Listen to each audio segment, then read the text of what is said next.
going. Hi everyone, this is Nat over here from the Nexthook team.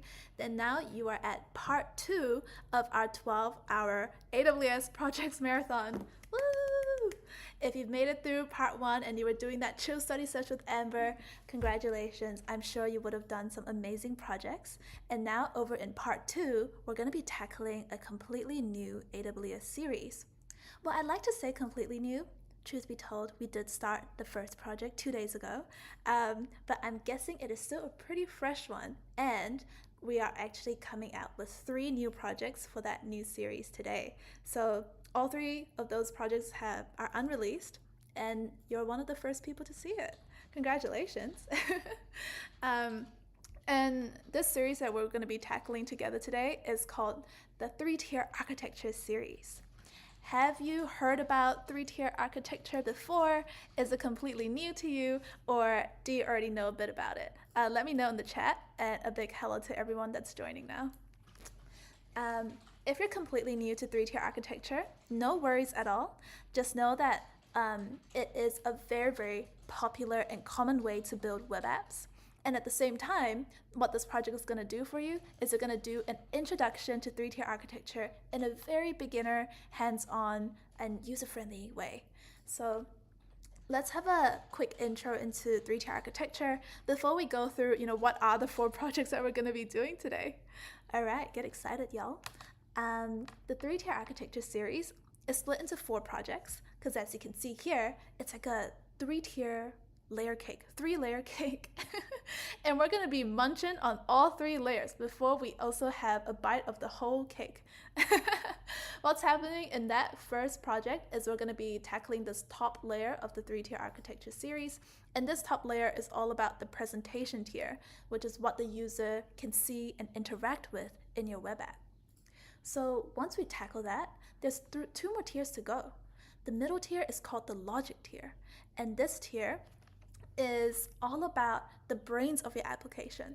So if your user clicks on something, what is going to happen in the back end? Are you going to be loading some data from a database? Are you going to be crunching some numbers for them, doing some processing for them? Is your game character going to move and jump or swim? Whatever it is, that kind of processing, that kind of logic goes inside the logic tier. And then you have the data tier at the bottom, because data, which is all of the users that could be using your web app, all of the products that could be an e-commerce website, all of the content that you could be storing in your blog or in your news website, that has to be living somewhere. And for us, we're going to be talking about the data tier with DynamoDB. So all 3 make up a 3-tier architecture. And if you're thinking, oh man, there are a lot of services to go through here, it's looking a little bit intimidating. Yeah, and I think we're building something cool, so it's nothing to be afraid of. We will be doing every single step together. I will be giving a full demo, so we will be also talking about the why behind each of the steps that we're doing as well. Big shout out to the chat. 𝗛𝗛𝗨𝗥𝗦? Hi 𝗛𝗛𝗨𝗥, how are you doing? 𝗛𝗛𝗨𝗥 says, I thought something happened. The live cut off, lol. Didn't realize you were starting the second half of the stream. I know, so thank you so much for jumping into this second half. A bit of a surprise. But yeah, the people who are looking for it have found it. So congrats. We got Aliyu Haidar in the chat saying, whoa, what's the time? Yeah, what is the time for you? It's 1:30 p.m. over here. It's like in the afternoon, after lunchtime kind of vibe. So not too late, not too early. I think just enough for us to go through an entire series and still finish feeling pretty good, feeling pretty fresh. Okay, everyone. So with this introduction done, I think we're going to jump into the series. And let's get started with the first tier, presentation tier, using CloudFront. Okay, everyone. And I'm going to switch to a special little user that hasn't done this project before, so that we can fill in all of the questions, fresh together. All right. Cool beans. Okay, everyone. All right. Oh, for 𝗛𝗛𝗨𝗥𝗦, it's 4:30 p.m. over there. Oh, wow. that is quite a bit later. I'm guessing it could be the US time. And Ritik says it's 5:57 a.m. That's so much earlier. Are you a morning person usually, Ritik? That's so impressive. Alright everyone, so let's dive into website delivery with CloudFront and unlock this pro project together. It's such a cool feeling. Look at it. Okay, we're gonna jump in. Alright, and we're here. So, welcome to Deploy a Website with CloudFront. This is the presentation tier, and in this project, we're going to be talking about how you can use CloudFront to deliver your website globally around the world so that performance time is fast for all of your users. You're going to notice for each of these tiers, you can actually do each project separately. I know that, for example, in some of our series like the VPC series or maybe even the DevOps series, the CI/CD pipeline series, you have to do things sequentially. Oh, you have to do part 1 first before part 2, part 2 first before you do part 3. But the cool thing about this series is that you can actually do the first 3 parts in any order or randomly. You can do it on your own, on its own, just to learn that project's concept. And then the 4th project is when you just tie it all together.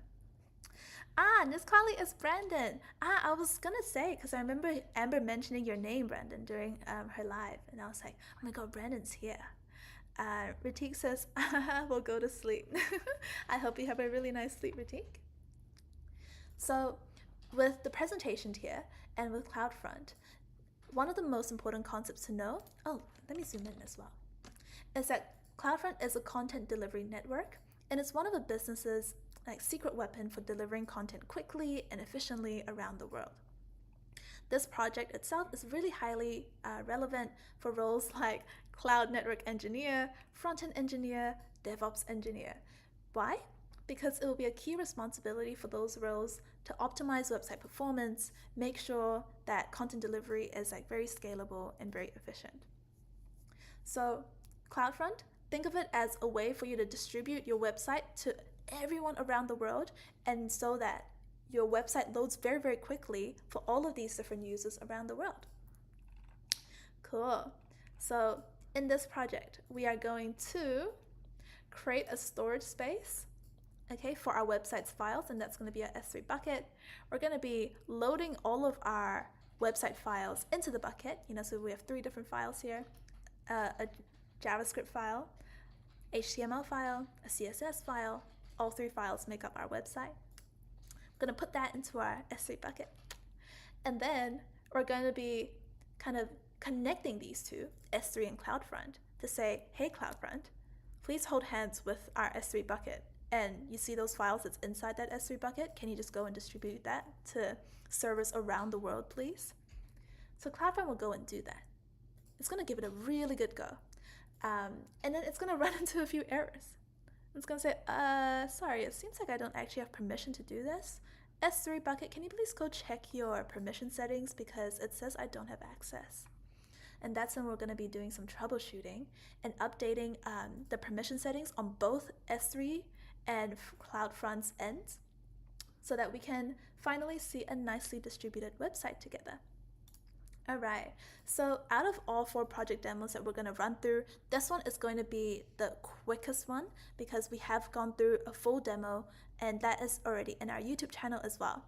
But the purpose of doing it again here is so that you really have that full end-to-end 3-tier architecture series experience. So how are you feeling about this project? Are you feeling excited? Are you feeling intimidated? Let me know in the chat. I would love to hear how what you guys think about this one. Cool beans. Yeah, and like we mentioned, this is the first part of a 3-tier architecture series. Cool.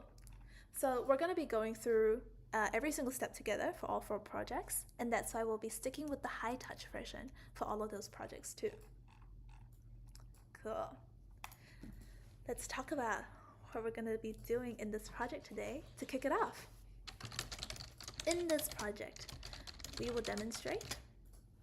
Do you know what we're demonstrating? I always turn this question back to everyone here to say, do you remember what we went through in the intro? Well, in this project, we will demonstrate how to use S3 and CloudFront to distribute a website globally. I'm doing this project, oh, actually, we're doing this project so that we can set up,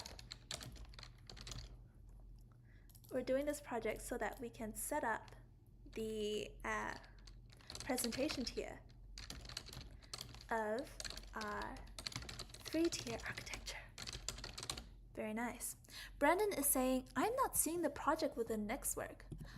Damn, is that for real? Is it public or do you have to be in the pro tier? Well, accessing the project itself should be easy as for you. It should be accessible. You should be able to at least see the landing page for that project. But yes, unlocking the project itself is a pro student access, pro student only access.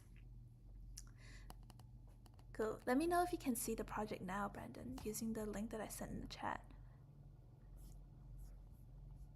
All right, I'm gonna select done for this answer, and let's truck along. I think it's a truck ahead. Truck ahead. Thank you so much, Amber.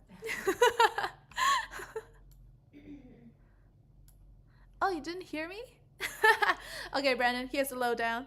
I've added a link to the chat about where you should be able to find this project. Please check out that link and then update us on whether that link works for you. Although the project is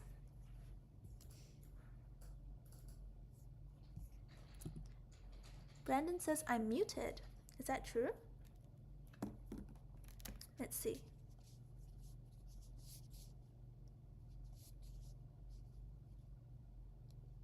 Let me try. Thank you. Yeah, Amber is just in the back trying my audio now.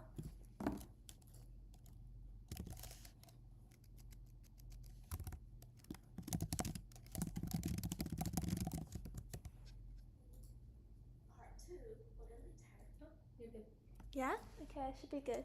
Alright, so big heads up. I think I am audible. Thank you, Ritik and PTYT. Good to see you again, PTYT. We've done this project together 2 days ago, actually. So maybe this time I'll be able to hear some of your responses or answers in the chat too. That'd be cool. Alright, and Ivan says, oh, why was your live interrupted? Oh, I know. We were having a lot of fun trying to switch computers. And then in the middle of a live moving from one computer to the next, it suddenly flew away from us. So we thought, oh, the live's ended. Let's start a new one now. So we started a new one. And thanks so much for being here, Ivan.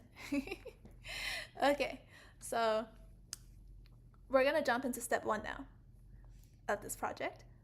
Little reminder, this project is about using S3 and CloudFront to distribute a website globally. And we're doing this project so we can set up that first tier of a 3-tier architecture solution. And that's the presentation tier we're working on. Cool. So in this first step, we will set up an S3 bucket, because this is where we'll be hosting, not hosting, but this is where we'll be storing our web apps files. All done. And I just realized there was a question from PTYT that I didn't answer just now,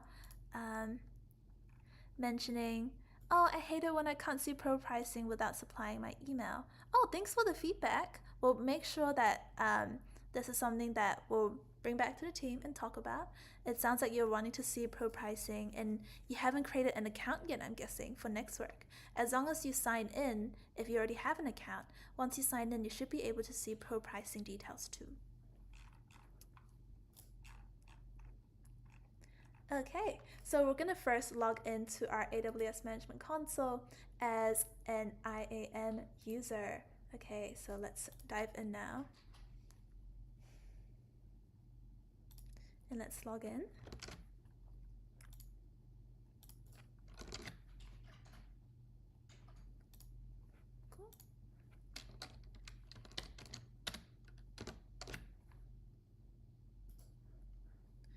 actually. I think because I'm playing around with 2 different users today, I'm going to do a cheeky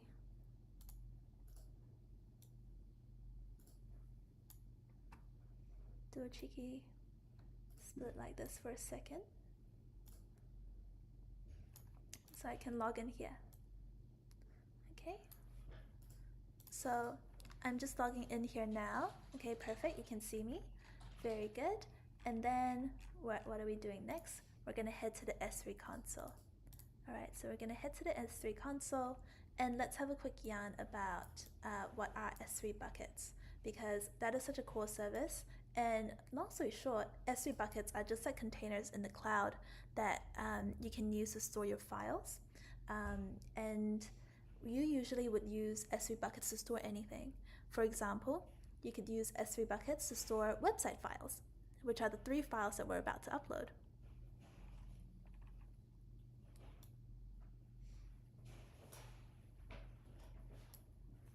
Cool.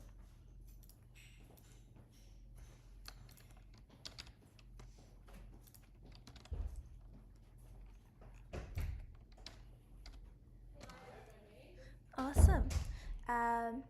And to set up that S3 bucket, all we have to do is select create bucket here, and then we're going to enter a unique bucket name. So let's do Nextwork 3 tier. Nextwork 3 tier, enter your name, and then a random string of numbers. Like, let's say 1, 2, 3, 4. Is that okay? I hope that's okay, everyone.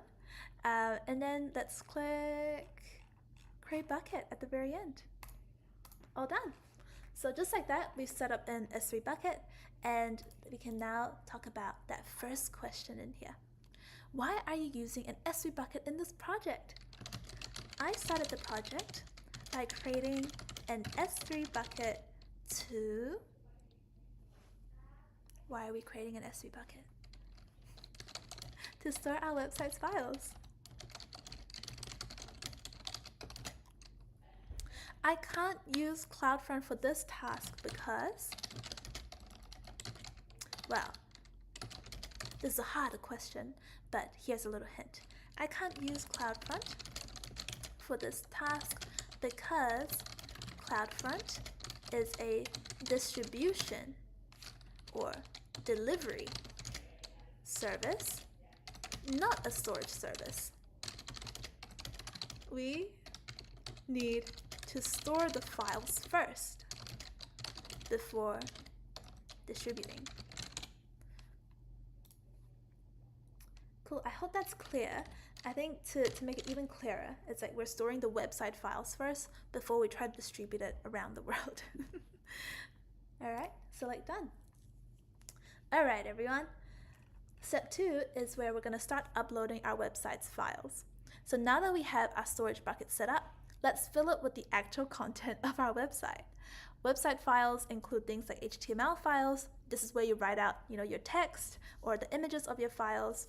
You can also upload CSS style sheets, JavaScript code, any other assets. And we're going to go into the definitions of these later on as well. And that's what we're doing here. We're going to upload the website files. Put it into S3. Upload it, and then boom, into S3. Cool. In this step, we will upload our website's files. This is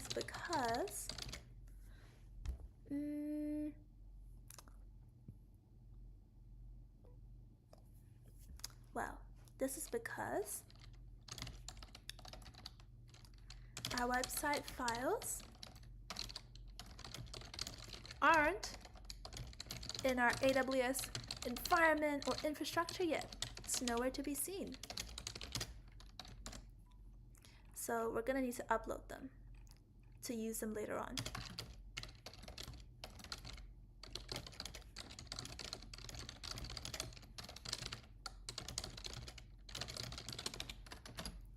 Okay, cool beans.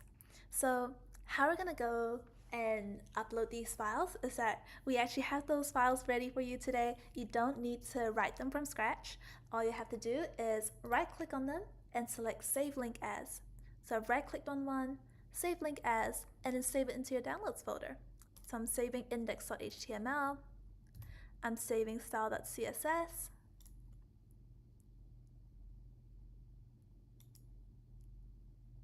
and then script.js. Cool. So these three files, cool.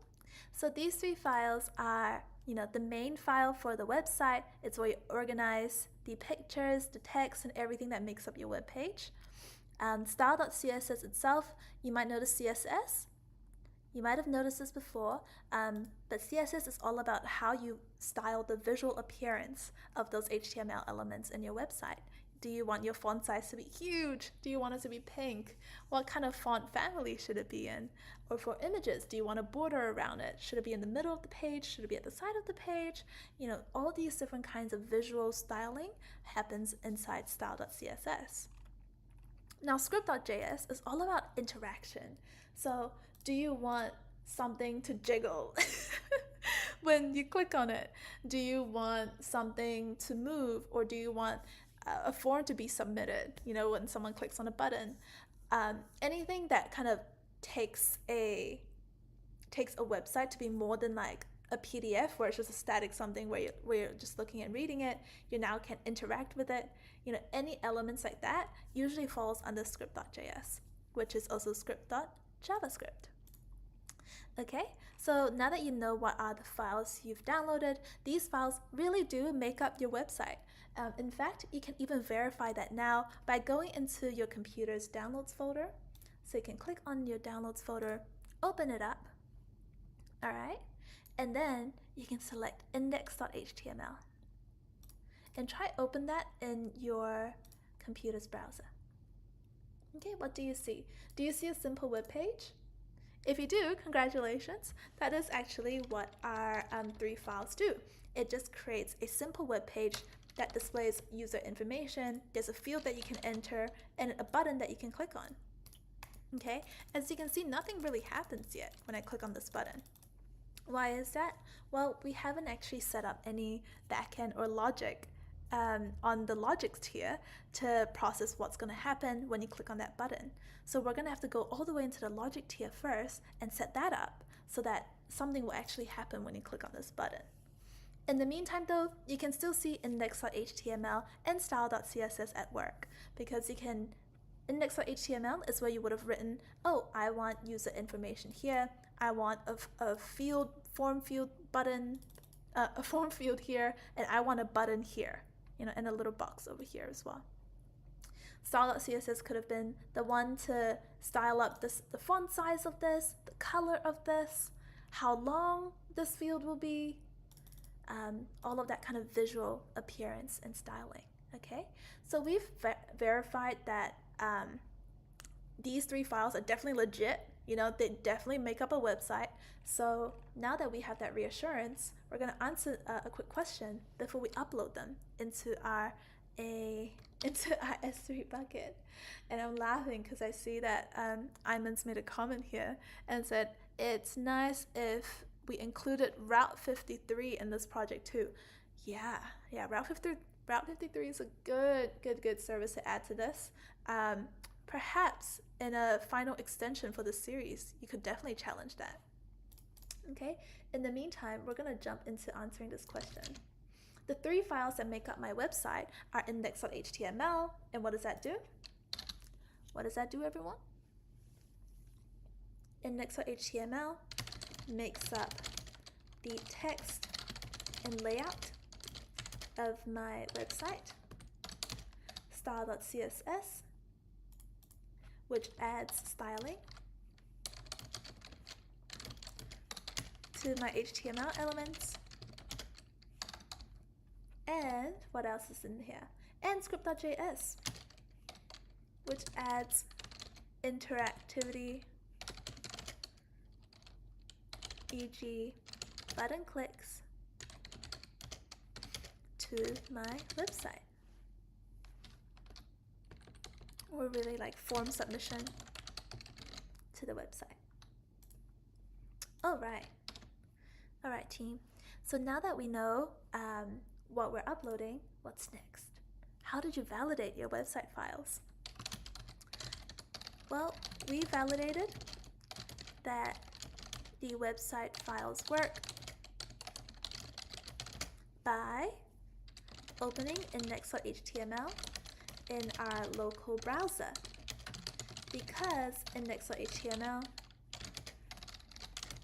successfully loaded a functioning web page. We can verify that there are no issues in the website files. We're good to upload them. Yay, into S3.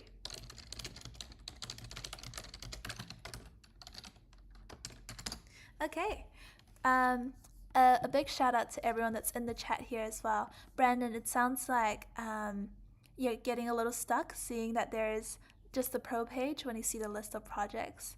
I would suggest perhaps going into the My Projects tab and then searching for CloudFront here. And then maybe you should be able to see it, or 3-tier architecture here. I hope that helps, Brandon.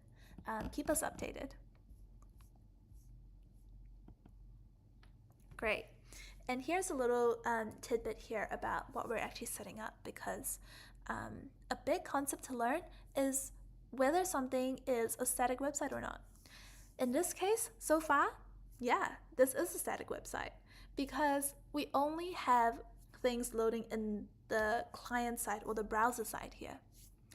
Whether a site is a static website or a fully functioning like web app depends on where the code is run. Static websites don't need to communicate with any backend cloud resources, so all the code is run on the client side. Your browser is running all of the index.html, style.css, and index.js files. But what happens if there is actually a backend? And in our case, we haven't set it up yet, but we're about to add a logic tier, which is the backend of our website.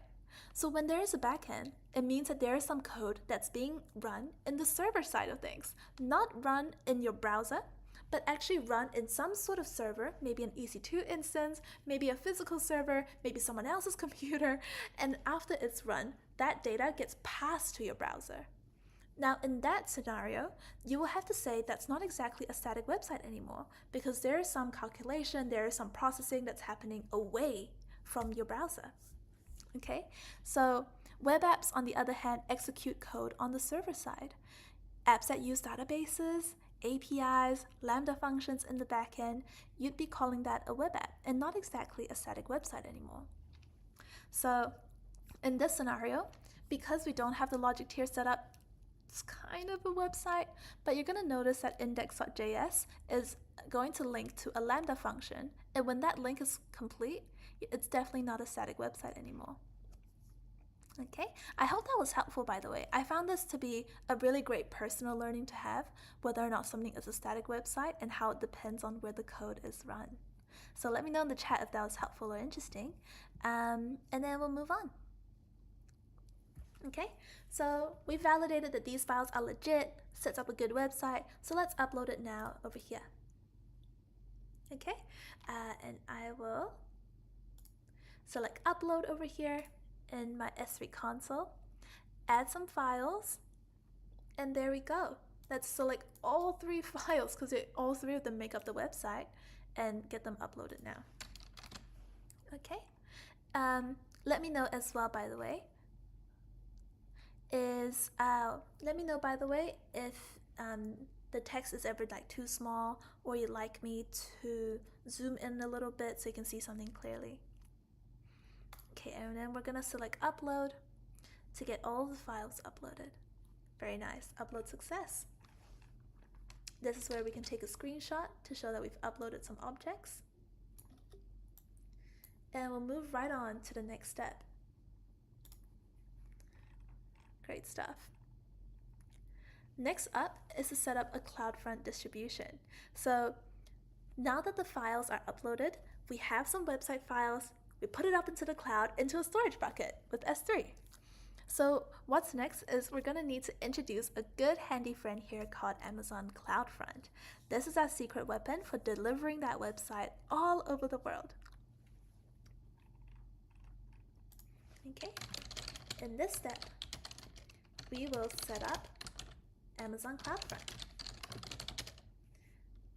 because this is the service that delivers our website files all over the world.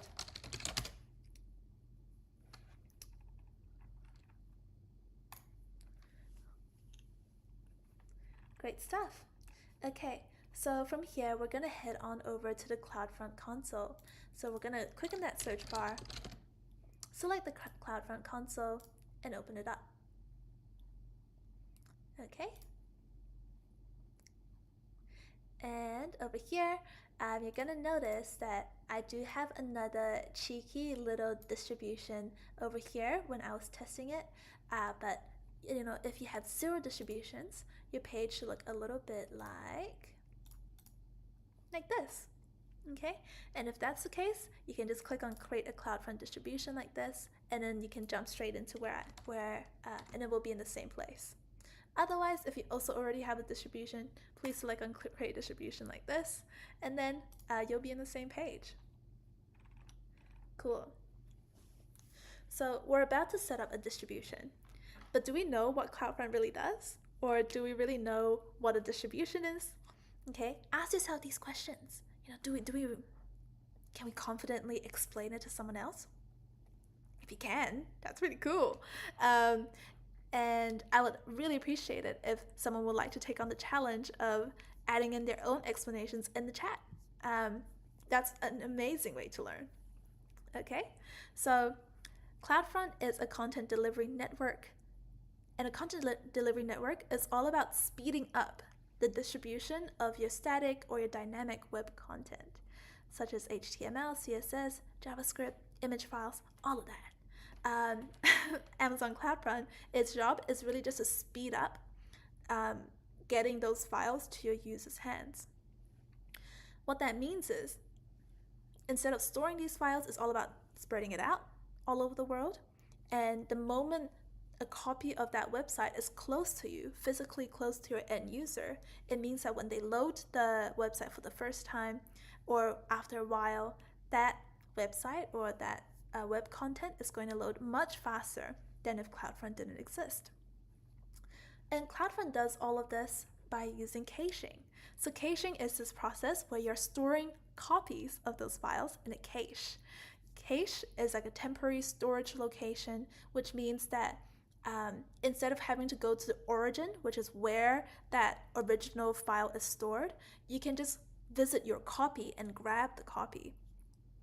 You will notice that this concept of grabbing something that's closer to you, grabbing a copy that's kind of in your area to speed up and to kind of reduce time, that is spread all over like cloud concepts. One thing I really like to learn about, for example, is about, 𝗛𝗢𝗥𝗦, which Amber would have been doing just previously. You're like storing copies of dependencies, of libraries in a place that's closer to you so that grabbing it and using it for your web app is easier. Now in this case, CloudFront is all about putting copies of your files in servers that are close to the user so that when the user tries to grab it, it's close to them, it's super fast. Okay, and those servers that are spread around the world, we call them edge locations like this. Ooh. Ooh. Edge location. Hey, why can't I highlight to the end? Ah, tricky. There you go. I think I can highlight to the end now. Maybe I can't. I think I'm going to like do a cheeky thing just to highlight something to the end. So I'm gonna give up on that small little mission here in favor of our bigger mission of continuing with this project. All right, so let's give it a little attempt at answering what is Amazon CloudFront. Amazon CloudFront is a content delivery network. CDN. Businesses and developers use CloudFront because it helps to distribute their web content closer to their users, which speeds up performance and reduces any waiting. So good. All right, all done. Great work, team. Now let's move on and create that CloudFront distribution. So we're here, we're creating something now, and under the origin domain, the origin is where the original files are stored. Where do we store them? Where do we store them, team? We store them over in our S3 bucket. All right, so you can search for your S3 bucket's name. Mine is Network 3-tier net 1, 2, 3, 4. So you can click on that, and then under name for this origin, you can also select, Network 3-tier S3 bucket. You can honestly make this name something else as well. Anything that makes it easier for you to remember what this is. Okay, and then under origin access, we'll keep it as public. Let's come back to this concept in a second. And let's scroll all the way down to web application firewall. Oh, maybe we don't go all the way to web application firewall, and we actually take a screenshot of this first. Okay, and we'll give this a little answer as well first. All right, so to set up Amazon CloudFront, you set up distributions. And what are distributions? So true. So we set up a distribution for, the origin is, okay, so to use Amazon CloudFront, you set up distributions, and distributions are instruction sets that tell CloudFront how to deliver your website globally. We set up a distribution for our website. Very, very simple.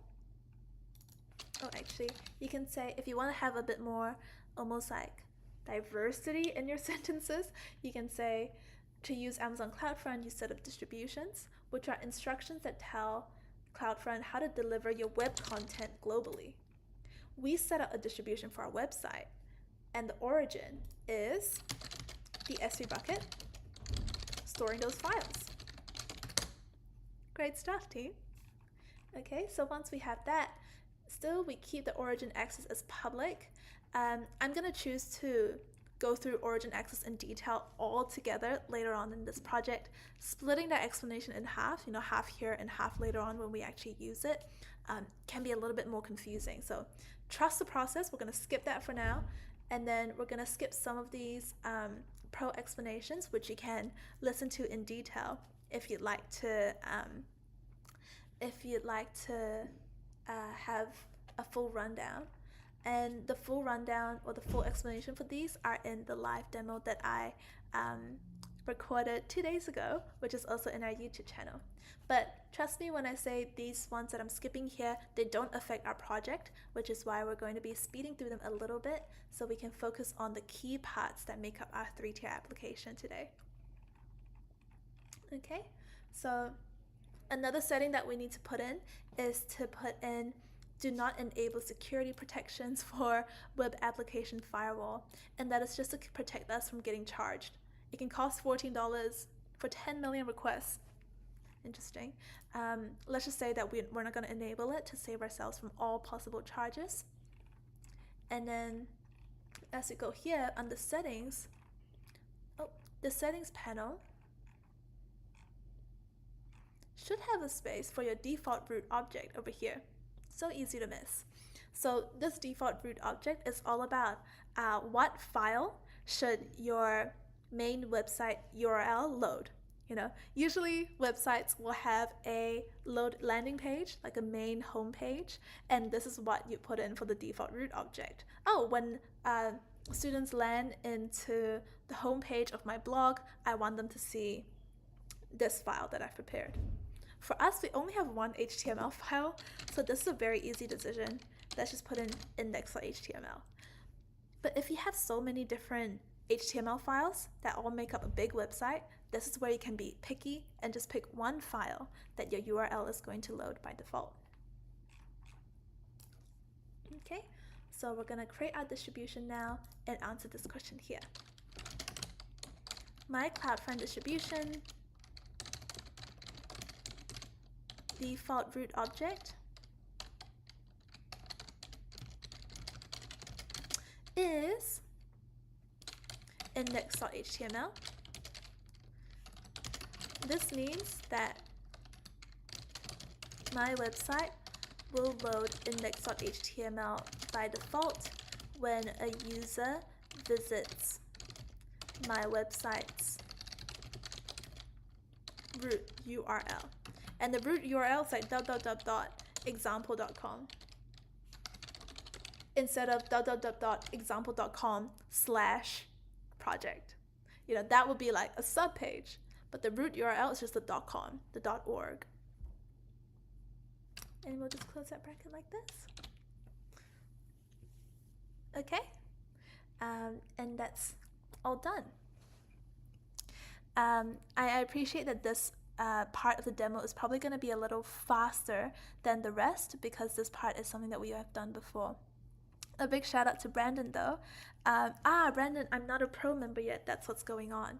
I hope you can still follow along with this project guide. If you still have the index.html, the CSS file from the previous project, any previous projects that you've done before, you can absolutely use that for this one too. And this project is definitely accessible. You can still do it to the end as someone that might not have the step-by-step guide in front of them as well. I hope that's all good, Brandon, and we'll keep on going. Okay, so we've created our distribution now, and we can now verify whether what we've created works. So let's go into this and say, in this step, we will be verifying whether our CloudFront distribution works.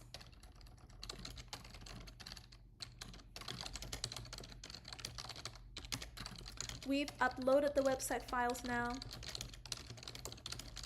We've set up a CloudFront distribution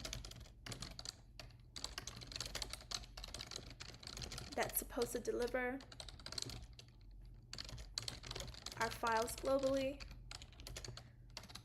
Surely this means we're done.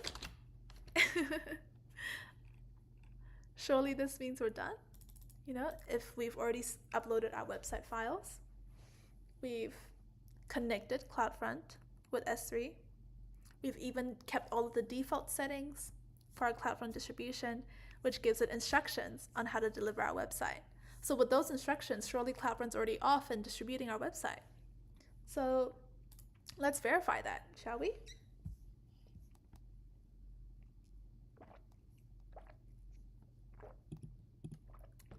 How we can do that is in this page for a distribution, you can copy the distribution domain name and you can try paste it in your web browser. Do you think you're going to see anything? You know what? I'm going to paste that into the chat here too. Can someone else also visit the link and tell me whether or not you can see anything when you visit the site? I know that we have a few people in the chat as well, so if you're watching this, please click on that link. Let me know what you see.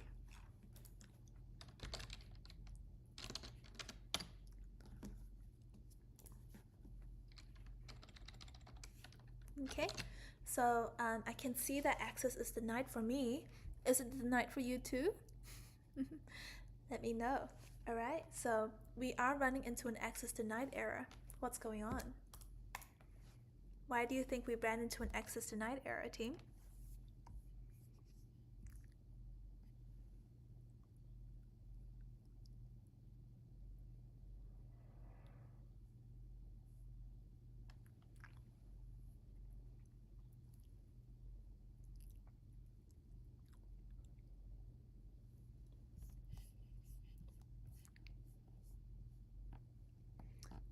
Cool beans. So we ran into an access denied error. Maybe because CloudFront doesn't have access to our website files yet.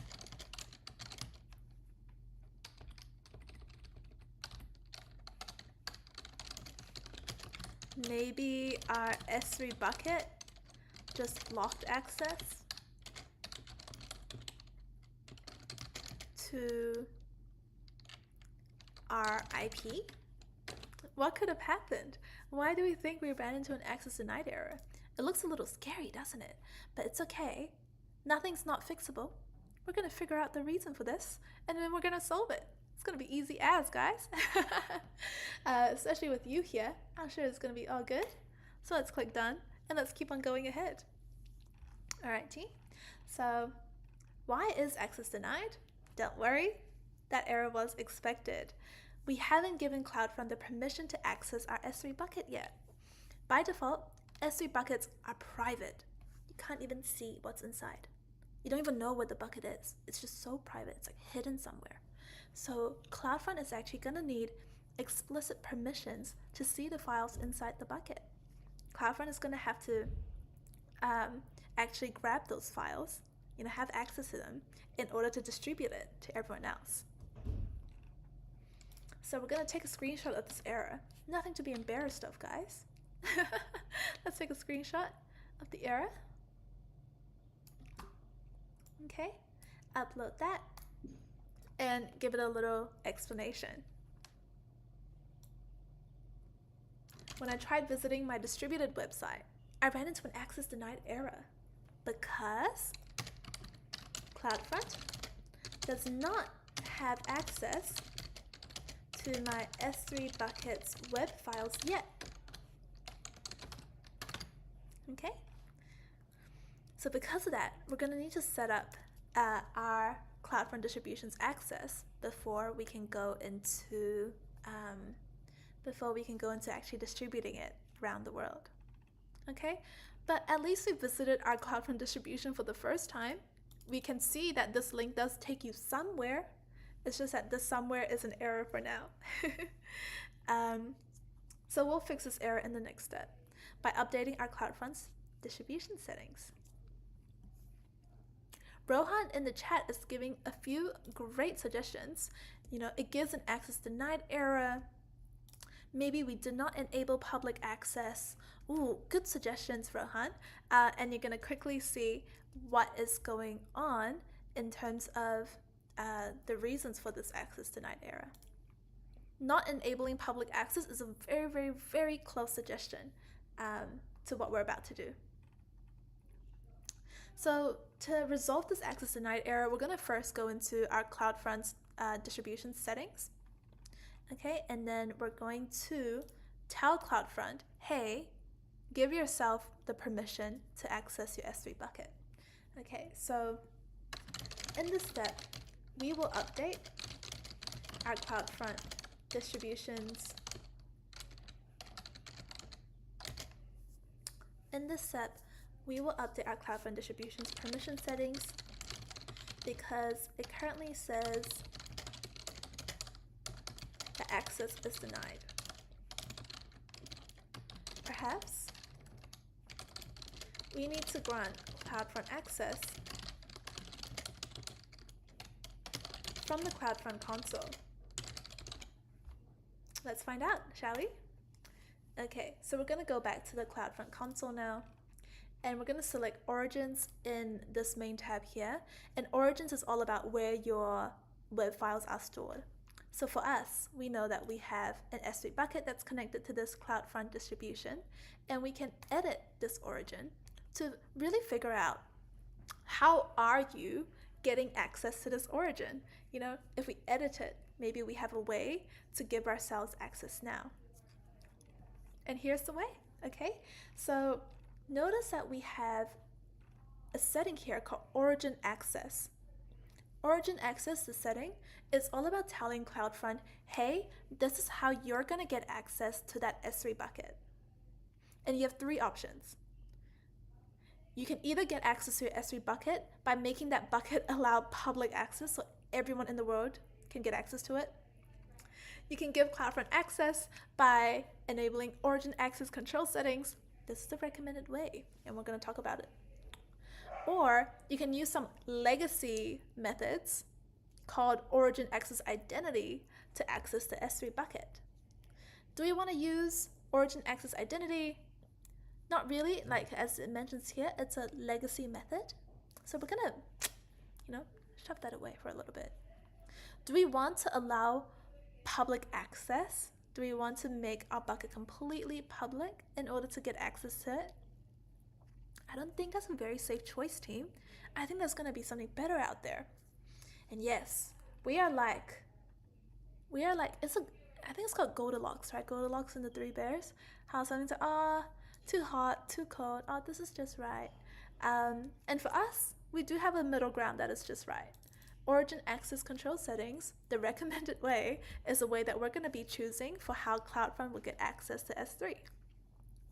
So Origin access control is a very, very special way to give CloudFront authentication. Over here, as you might notice, we're going to go back to that in a second, but I'm going to keep on going with this explanation first. Okay, Origin access control is a way for you to keep your S3 bucket and objects not publicly accessible, so you don't need to resort to public access, but still make sure the files can be accessed through CloudFront. Origin access control, you can think of it as like a special user that gets set up that represents your CloudFront distribution. So the moment you create an Origin access control, you're kind of like creating this user that represents your distribution and its access settings. Now that you have a user, you can actually put that user into your S3 buckets policies to say block access from everyone except the special user that I've set up. And we're going to see that in action soon. Now you might have this question now. Oh, so you're telling me we were previously at public, Origin access settings were public? Yeah, it means by default we were actually on this setting for a second there. Then you might start thinking, then why didn't we get access? Why did we get access denied? Even if it says public, it means, surely it means there's still a way for you to get access to your objects. And yeah, it's true. So if you kept this at public, one way that we could have gotten access to our distributed sites content is to make our bucket public. Again, by default, buckets are completely private. And that's why I mentioned that Rohan's suggestion, your suggestions about enabling public access, is pretty close. It's pretty close to what we could do. It's just that it's not the most safe way to give CloudFront access because you end up giving access to everyone else as well. So instead of public, we're going to be selecting Origin access control so we can shut out the public, okay, and just give VIP access to our CloudFront distribution. Okay, so we're going to give VIP access to our CloudFront distribution, and let's create a new OAC, which is that Origin access control, to set that up. Okay, we can keep all of this, keep all of these default settings, click create, and off we go. Okay, we'll create it. Great stuff. So now's the perfect time to actually go back and answer some of these questions. My distribution's Origin access settings were, what were they before? Were public, i.e. the S3 bucket must be public for the CloudFront distribution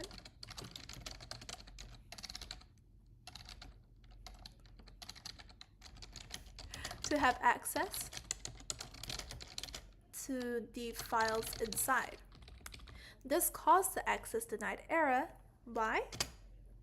This caused the access denied error because our S3 bucket by default is private. CloudFront, actually we'll leave it.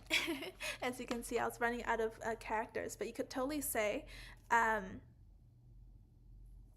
so you can say, if you want to add more to this and somehow still be very concise, you can say,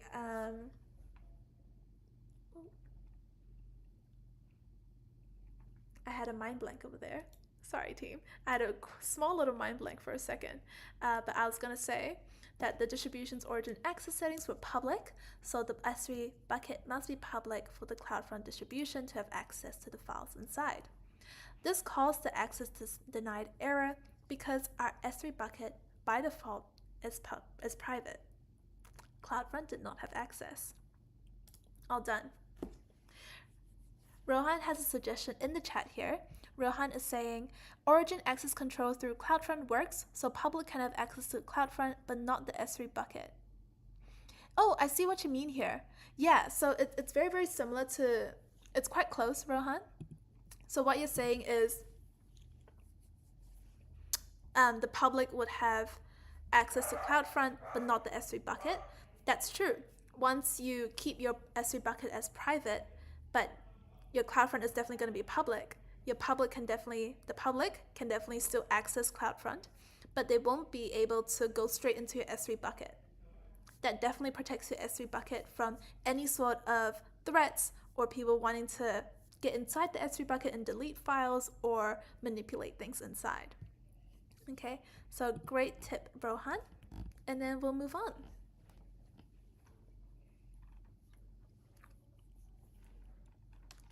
Okay, and I'm just going to zoom out a little bit here so you can see a little bit more of my screen.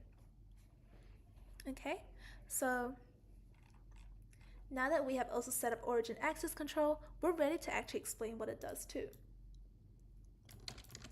To resolve the error, I set up origin access control. Origin access control is a special tool for authentication. It creates a user that enables our distribution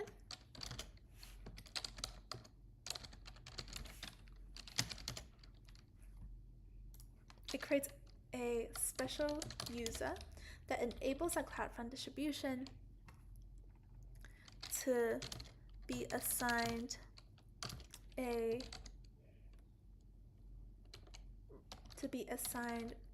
permission policies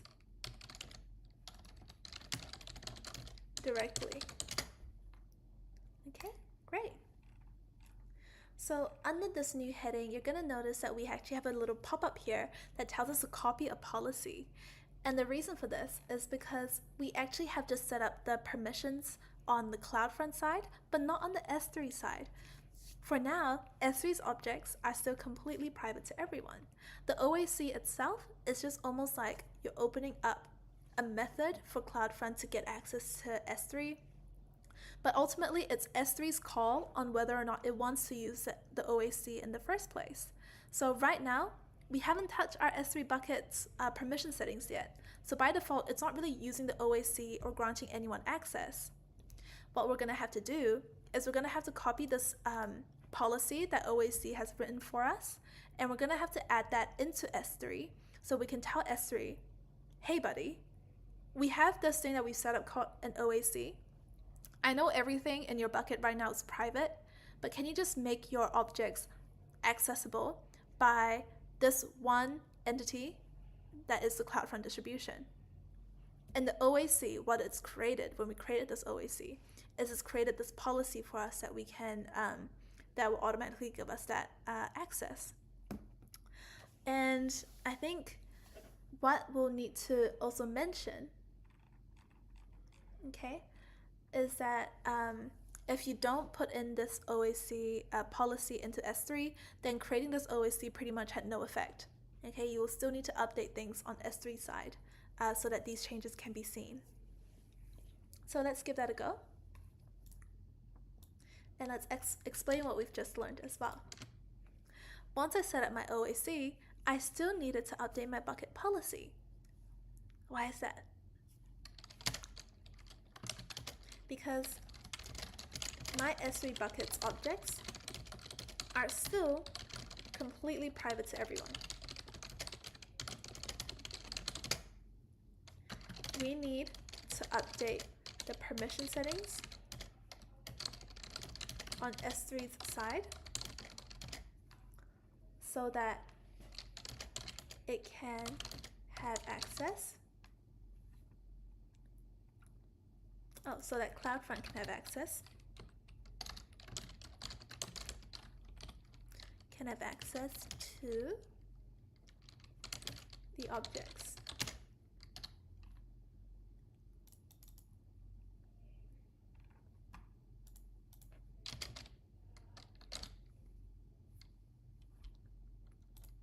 Great. Okay, so we just have one more important thing to do, which is to update the permission settings on the S3 bucket side. And once that's done, we should definitely check out our website again and see whether we can, whether the distributed site can show all of the website files properly now. So let's give things a go. In this step, we will update the permission policies for our S3 bucket. Doing this will let CloudFront have access to the objects inside, which in turn, what does that do? Which in turn lets our distributed site show a functioning website. Okay, right now what it's showing is pretty sad. It's an access denied error. We wanted to show a website and some website files, so let's do that instead. Let's click done and go back into our CloudFront distributions settings page where you can copy that policy, and then you can use this little shortcut to go straight into S3 Bucket's permissions tab. So handy, eh? I think so. Whoops. And usually what happens is sometimes it takes you to the wrong region, so it's going to redirect you to the right region. If you see that error, no stress. We're right here now.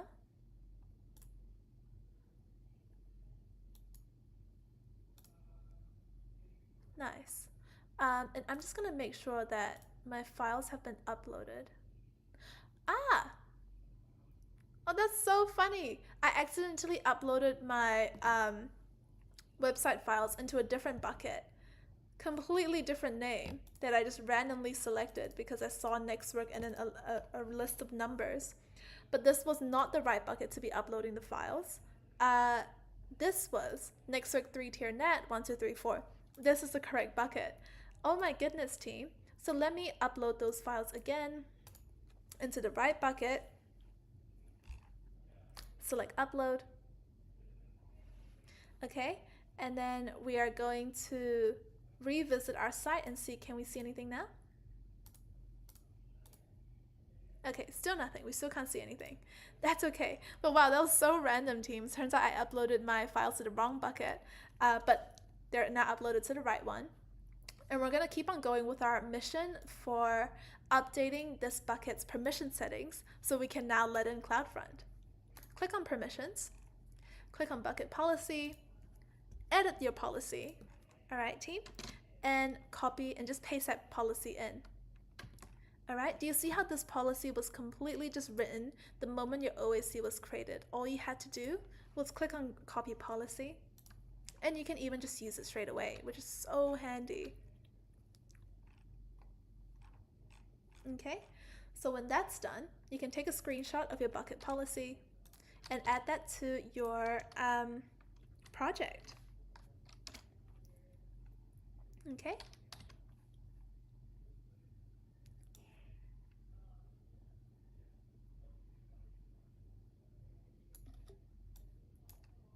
Great. And what does this policy do? We'll mention that creating an OAC automatically gives us a policy we could copy.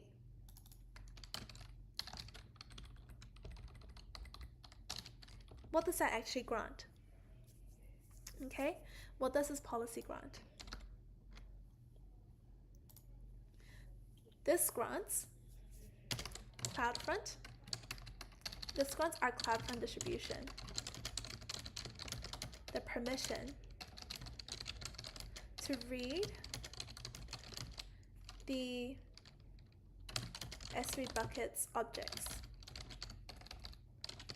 i.e. the website files. Okay, and you can actually go into detail here if you like. So you can actually look at that policy that you've just pasted, zoom in a little bit, don't be shy, zoom in a little bit, see what it's mentioning. The source ARN is basically the resource that's going to be receiving these permissions, or you can say this will be where like the resource getting the permission, this is where it was located, or this is how it's found. Okay, so that's our CloudFront distribution. And then you can also see, so what is it now allowed to do? It's now allowed to get S3 objects. So, okay, you can get S3 objects. The S3 objects located where? Oh, the S3 objects that are located in this bucket. Okay, so this is the ARN of the bucket that we've connected as the origin of our site. And now your CloudFront distribution has access to the objects that are inside here. How convenient is that? So we're going to save our changes, and then we can click done. When we're done, save the changes, and head back to your CloudFront distributions page. Okay, now that you're here,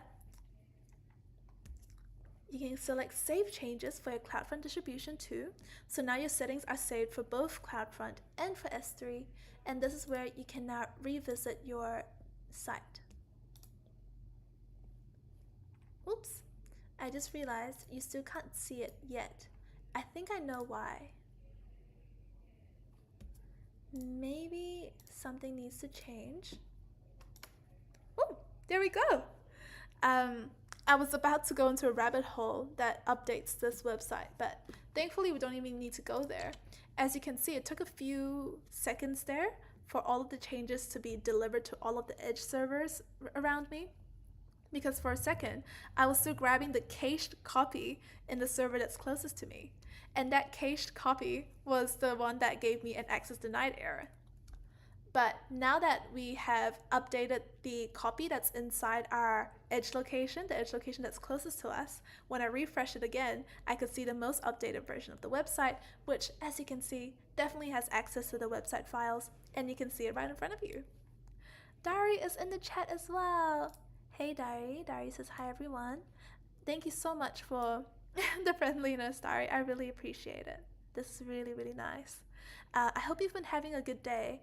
Are you still working today? Oh no, it's a Sunday. How's your Sunday so far? Alrighty. All done. So congrats on distributing your website over CloudFront. Let's take a cheeky screenshot here and let us wrap up.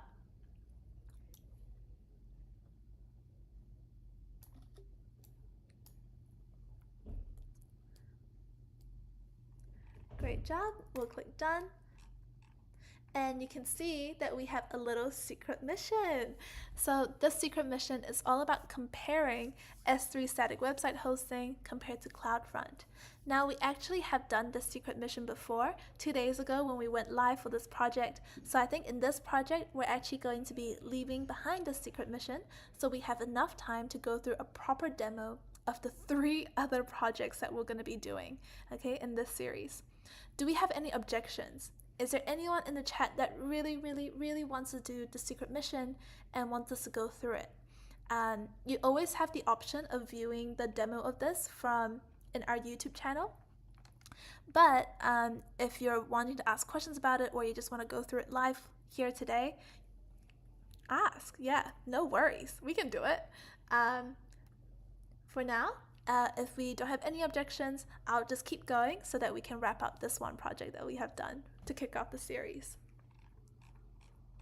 All right. So we're about to delete the resources, so final chances for anyone to object in the chat. But what we're going to do for deleting our resources is 2 things to delete here.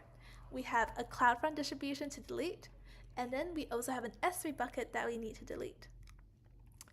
What are we going to need to do? Oh yeah, also, anyone in the chat, if you can try open this link. Does that link work for you, by the way? Can you see the distributed site in front of you? I'm about to delete it, so please give it a try in the next minute or so. Okay, so we have 2 things to delete. And Fanboy says no objections to moving on to the next project in this series. Thank you, Fanboy. I appreciate it. One thing to note is that we definitely need to delete one thing before the other thing. Can you guess what it is? Yeah, so we have to delete the CloudFront distribution before we delete the S3 bucket. Yeah, if you delete the S3 bucket first, okay, gone. Objects gone, website files all gone. What's going to happen to your CloudFront distribution is it's going to point to a non-existent origin. This sometimes could cause some errors with deleting the distribution itself, so not a lot of fun there. Okay, so if you've deleted the bucket, if you've already deleted the bucket and you see this message a bit too late, there's always a solution. You just have to take a few more steps to get there. I'm not actually going to be deleting my resources because we have 2 more parts. We have 2 more layers to go through, and then wrapping up the entire series as well. So we're definitely keeping the resources that we've created here before we keep on trucking along. Yay! And Evan in the chat says the link works. Thank you, Evan. I'm glad to hear it. It's so good to see you. Mateo Perez says, hi, where did you learn AWS? Is it worth it? Oh man, what a great question. Anyone in the chat have any suggestions on whether or not learning AWS is worth it? I think you might be asking a slightly biased crew here, Mateo. I'm definitely on the team that says learning AWS is so worth it because you are learning about something that so many people, so many companies, so many teams are using today, and it's just still growing. The use of cloud computing has not slowed down in the last few years, and neither has the use of AWS. So I'd highly recommend giving it a go. The concepts you learn from cloud computing are going to take you a long, long way because cloud computing is something that you can transfer to other different cloud service providers, different kinds of use cases. So it's going to go a really long way just learning a bit of AWS and a bit of cloud. Where can you learn it? You're at one of the places to learn it, Mateo. Give learn.nextwork.org a go for learning AWS and let us know how you get on. We'd love to welcome you. Alright, so if you're wanting to know the instructions for deleting those resources for this part of the project, you can definitely check that out in the guide or in the live demo that I did 2 days ago. Otherwise, we can wrap up this project already by giving it a quick recap of the services that we used. Services we used were Amazon CloudFront and Amazon S3. Key concepts we learned include content delivery networks, CDN. What else did we learn today, team? Did you get to learn anything else? I hope you did. We also learned about origin access control, OAC. Did you learn about anything else? Let's see. You can even use this to have a look at what else you might have learned. For example, you can go into CloudFront. That is something else we learned, didn't we? How to set up a CloudFront distribution.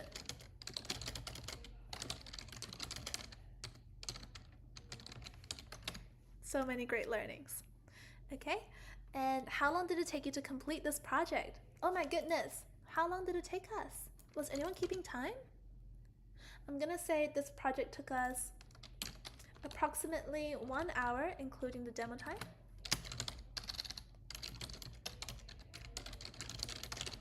The most challenging part, was there a challenging part for you? I would say the most challenging part was going through origin access control, OAC, and understanding how it works.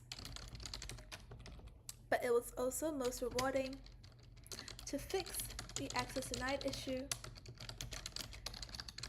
and see a distributed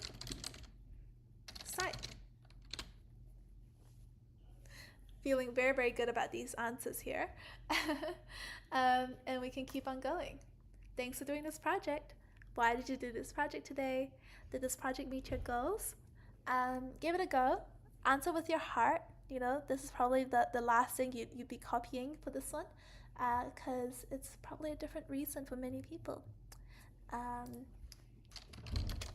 We did this project today to learn about content delivery networks and also to set up the presentation tier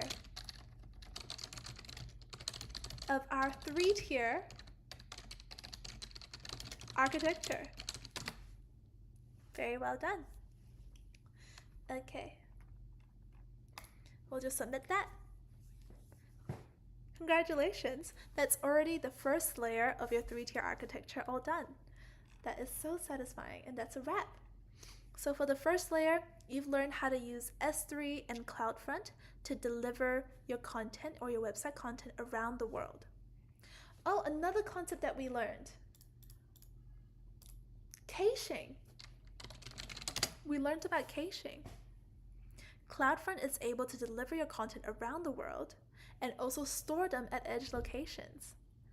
Storing web content at edge locations is called caching, okay, because these edge locations are like temporary file storage locations. And the reasons for storing it in these edge locations is so that in the future, when another user wants to see your website, it can their browser will actually grab that web content from the edge location, which is much closer to them than grabbing it all the way from the origin S3 bucket. So when it grabs it from the edge location, performance time so much faster. You know, the video that they're trying to watch, loaded. The blog that they're trying to read, loaded. The game that they're trying to play, loading, processing, super, super quick. Okay, so big shout out to CloudFront, or the concept of content delivery networks, for making things load faster for the end user. Okay, so mission accomplished. You can see that something went wrong, and it was probably because there was one or two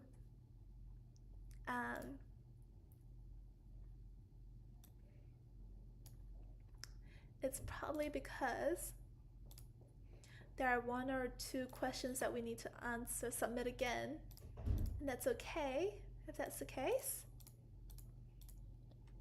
There is one question we need to submit again, so let's just click submit for that. Okay, and no worries, we're done with the mission. Let's click mission accomplished again. There we go. This time the mission is definitely going. Great.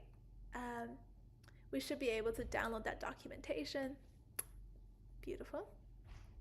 And let's add that documentation to our portfolio too. Okay, so I've downloaded the documentation now, and I can now add that to my own portfolio. How exciting.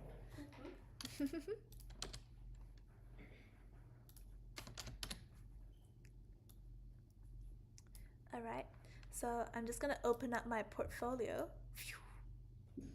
And you can see, I have a little item from a project last week about creating S3 buckets with Terraform.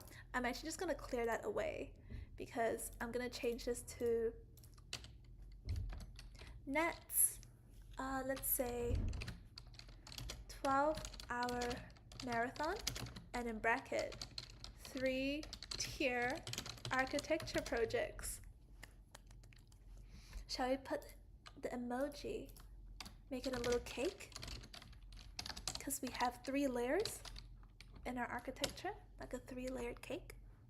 I put in that little emoji now, and we're now ready to just add in our first project in this series. We'll call it presentation tier, because that's first tier, and we're going to name it Deliver Websites Globally with CloudFront. I feel really good about this project kicking off our entire series. looks pretty good. And let us upload the PDF for it. Okay, that's the documentation that we've just downloaded, and we'll put that into our portfolio. Shall we open it now in our portfolio to see how our documentation looks? Ooh, it looks good. I think it looks really good. Deliver website with CloudFront. You can even see the little web page at the cover page. And there you go. You can see that all of our responses, in terms of the wrap up of our project, how we introduce the project, all of that is now put into your documentation. You talk about how you set up your S3 bucket, how you uploaded the website files, how you connected S3 with CloudFront, set S3 as your origin. Okay, we handled that access denied issue like a pro. We even updated some permissions on our S3 bucket side in order to create an awesome delivered website at the very end of it. Okay, so this looks great. I'm so happy with this. Do you like this documentation too? I hope you do. And you know what? I'm gonna send the link to my portfolio in the chat now, so you can just open it on your end and explore this documentation that we've just created together. So the link to that is in the chat. Open up that portfolio, click into that project that we've just completed together, and you can explore the documentation that we wrote. Okay, so have fun with that one. And in the meantime, we're gonna take a small little 5-minute break before we go into the next project in this series. And yeah, we're now going into the unreleased era of this session today, because website delivered with CloudFront, it's not exactly unreleased because we released it just 2 days ago, but there's something completely new that's coming up. We're going to be talking about APIs and creating an API with Lambda and API Gateway. So I hope you're just as excited as I am, and I'm going to be setting up that 5-minute timer for us now. Everything all good? Everyone all good? Can you see that project in my project portfolio?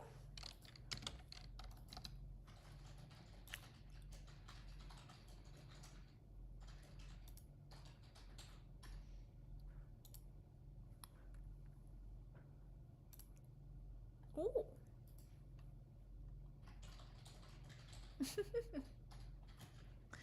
Alright, but we're going to be kicking this one off soon in just 5 minutes. I wish I could be like a pro like Amber and set up the timer within the live, but I might be out of my wits today. I was saying, I wish I could set up the timer in the way that you set it up, like the 5-minute timer that's on the screen. I can do it if you want. That would be great. Yeah.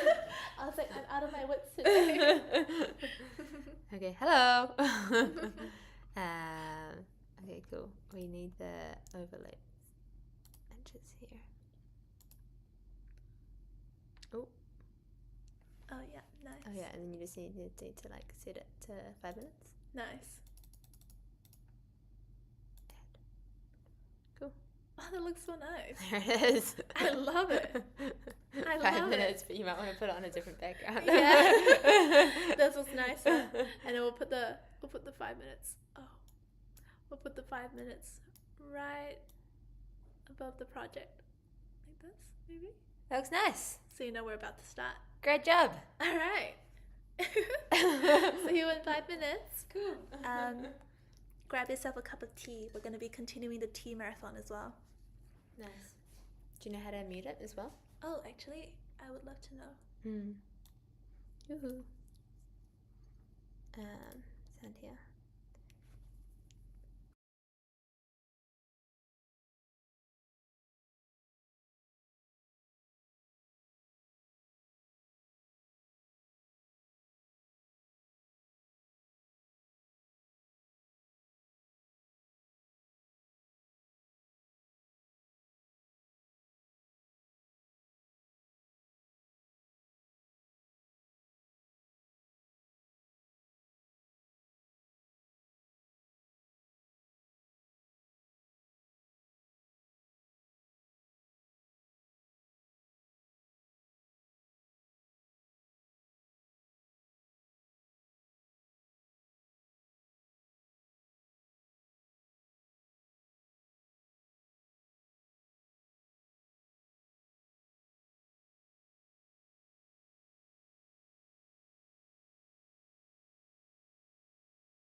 Hey everyone! We're continuing our 3-tier architecture series with the second project of this series now. Are you feeling ready? Oh my gosh, I hope you are. I'm feeling pretty ready too. I see Viresh in the chat saying hi. Hi Viresh, it's good to see you again. And I hope you enjoy this project that's coming up. A super new project. You are the first people to be seeing it. It means a lot to us, so thanks for being here, and let's jump into it. This second project in the 3-tier architecture series is called APIs with Lambda and API Gateway. We're going to learn to build a serverless API. This is so cool because APIs are used almost everywhere. Do you know what are APIs? Do you know how businesses are using it? Check it in the chat, and we're about to run through a definition of an API in this project too. Okay, so in this project, you'll learn to build an API without having to manage traditional servers. Say hello to AWS Lambda and Amazon API Gateway. This project is most ideal for roles like backend developer, cloud architect, systems engineer, where it's important to understand how to set up serverless architecture and manage your APIs. So in this project, we're going to have a lot of fun. We're going to develop a serverless Lambda function. Okay? And when that's done, we're going to configure an API with API Gateway. And this is the big thing here. Inside your API, you're going to need to connect your API with Lambda, and that's with the help of your resource and a get method. It's sounding a little technical. I totally get it, but it's totally okay because this is going to be super beginner friendly, and it's going to come with a lot of definitions, and we're going to do every single step together. Okay. Lastly, for the secret mission, you'll be writing some JSON documentation for your API as well. What this means is you can actually write documentation, not just like the project documentation we're doing for every single project, but API documentation too. It looks very different to project documentation. So that's why we're going to be exploring it a little bit in our secret mission, and you can do it all within the API Gateway console. Okay? So that's the last thing we're going to be doing as well in this project. Isn't that so exciting? I think APIs are one of those legendary things that just kind of runs in the background so you don't really see it, but we absolutely benefit from it too. And it's such a big part of a web app because APIs are all about how different systems can talk to each other.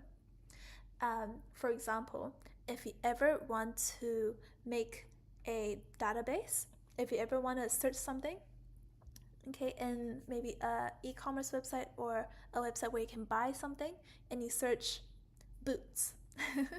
How is it that you get a page of boots as your search result? Usually it means that there was an API going on from your web app that connects your web app to a database of all of the products, and they quickly extrapolated boots. So they took all of the boots out from the database and put it in front of you in your web app. How the role that APIs play here is it is kind of like the middleman or the person that communicates between you, the user, and also the actual backend logic, or in this case, the Lambda function that's running and creating all of this and doing all of this processing. So in that boots example, what happened when you typed in boots and you pressed enter would have been that the API gateway or the API itself would have read that someone has submitted boots, they've pressed enter, grabbed your search term, the word boots, and then been the one to carry it over to Lambda and serve that word to Lambda and say, hey, we have this person that searched the word boots, can you go and process it for us? They want to just search for products, maybe with the word boots in it.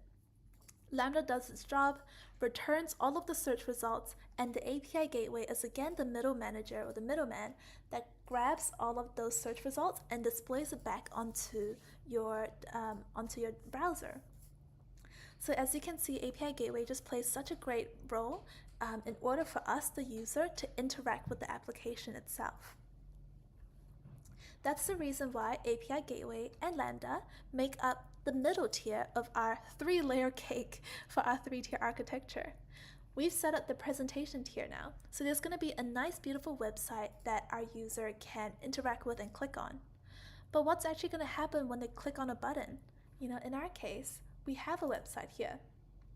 They can type something, they can even click get user data, but nothing's happening. Nothing's really happening right now because we don't really have a backend that's running any code based on what you've typed in, and you definitely still don't have an API set up to carry this data that you've typed in and give it to the Lambda function. So this project is going to be about setting up those two, I guess, like pieces of our 3-tier architecture puzzle, so you can have the logic tier sorted as well. Okay, so I hope that introduction was clear.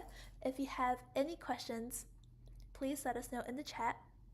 And if you are coming into this project fresh and you're thinking, oh no, I did not set up the presentation tier, I haven't done the previous project in this series, and I haven't set up the website yet, don't worry. You can actually still do this project on its own, and you can still learn how to set up an API.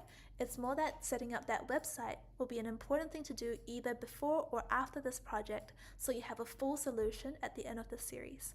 Okay, so let's get started now and talk about what we're actually here to do today for step 1. Cool beans. In this project, we will demonstrate how to set up an API using AWS Lambda and Amazon API Gateway. That's the plan for today, team. How are we doing this? Or why are we doing this? Well, we're doing this project to learn how APIs work and also set up a snazzy logic tier in our 3-tier architecture. All right, and a big shout out to Viresh and After Office in the chat for saying hi. All right, so that's what we're here to do, team. So shall we get started? Your first step is to create a Lambda function. This function is going to fetch data from a database and return it to the user. So this is a very, very common use case in web apps where you have some data in a database and you need to fetch some of that data, give it to someone. For example, when a user searches for a product in an online shop, this is kind of like what we ran through with Boots. The website's backend needs to query their entire database of all the products in the shop, find the relevant products, and send all of those details back to the user's browser.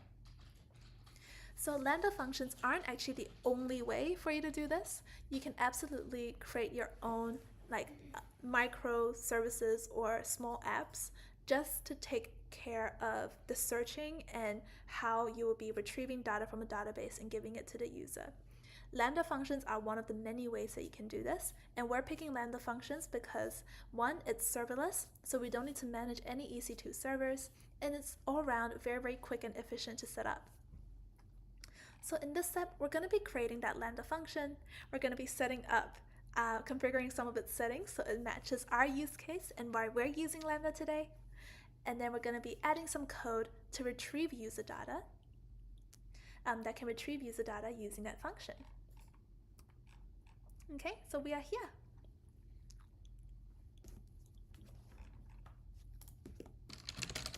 In this step, we will set up we also have Michael Agomo saying hello. Hi Michael, good to see you. How are you doing? Is this your first live with Nextwork? In this step, we will set up a Lambda function because this function will be the brains of our application, i.e.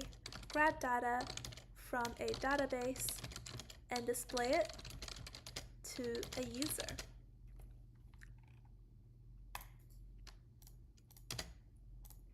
Great stuff. Oh, it's your first live, Michael.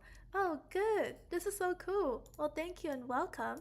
I hope you get cozy here. If you're new to Nextweek projects, I would love to recommend that you check out like learn.nextweek.org to know more and to start doing projects with us. Or you could sit here, chill, vibe, ask questions, as many as you want. You're so welcome here, Michael. All right, so to get started with creating that Lambda function, of course, we need to find Lambda inside the AWS Management Console. So we already have the console open, don't we? In this case, we're just going to be opening the Lambda console. You can see that it's here, but for everyone, if you don't know where to find it, you can always search for it. Click on Lambda. Looks good, everyone. And oopsies, I have a little function here that's already in use, but that's okay. Just make sure that wherever you are creating your Lambda function, make sure that it is in the same region as your bucket. Okay? Where's our bucket? Do you know? It was mentioned just now, actually. It was mentioned here in the name. It's in Oregon. Okay, so we're gonna go make sure our Lambda function is also in Oregon, and I'm gonna delete the existing one so we can start from scratch together. Great. So let's start from scratch and create a function from scratch. We're gonna select create function, and then for the function name, let us pick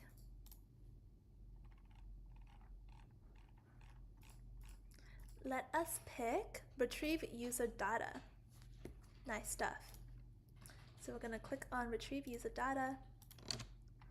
Okay, and then we should be all good to create the function straight away.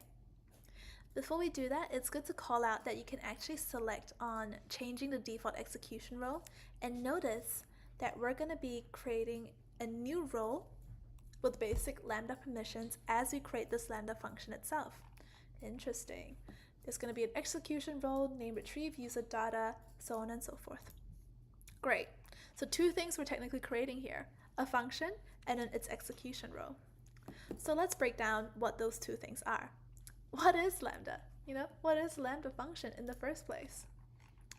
All right, so Lambda is a service that lets you run code without needing to manage any of the computers or the servers, because Lambda will manage those servers for you. That's why you will call Lambda a serverless service, not because no servers exist anymore, but more because you don't need to take care of those servers anymore. Lambda is going to take care of those servers. Lambda will only run your code when you need it to, and that is a great advantage of having a serverless service. It means that when you don't need to run code right now, you don't need to pay for any of those servers that are being managed. This is a big contrast to having to manage the servers yourself. Imagine if you have EC2 instances. You can't just say, oh, I'm not needing to run any code, so I shouldn't be paying for my EC2 instances. That's not really the case for most EC2 instances that you use. You're usually paying in a more like committed fashion than only paying when the code is running. Okay, and another great thing about having a serverless service like Lambda is that it scales automatically. What that means is, if you have just a few requests a day, just a few people searching for boots, then Lambda can, run the code when it needs to, and then those users will be happy. Now, what happens if it's, a Christmas sale and now lots of people are searching boots? Lambda will scale automatically, reacts to the demand, and now it can also serve all of those people that are searching for boots too. The key thing here is if you are managing all of those servers yourself, it will be on you to react on time and grow the number of servers you might be running or the capacity of your servers so that you can meet the increased demand. But Lambda is taking care of the servers for you, so you can actually be like sleeping at night. You don't need to be the one to change the settings for your servers. You can just relax and know that the increased traffic is being handled for you too. So that was a quick introduction to Lambda, and let's write down what we've learned. What is AWS Lambda? Do you think you can have a little quick definition of it now? Share yours in the chat, and I'm going to be writing one here too. AWS Lambda is a service that lets us run code without having to manage any servers ourselves. That's why it's called a serverless service, or function as a service. That's also one of its official names, actually, function as a service, because you are creating Lambda functions and code is being run in functions for you, and that is the main way that you're using Lambda. We're using Lambda in this project to... good question. Why are we using Lambda in this project? Well, we are using it to run code that helps us retrieve data. And that is how it's going.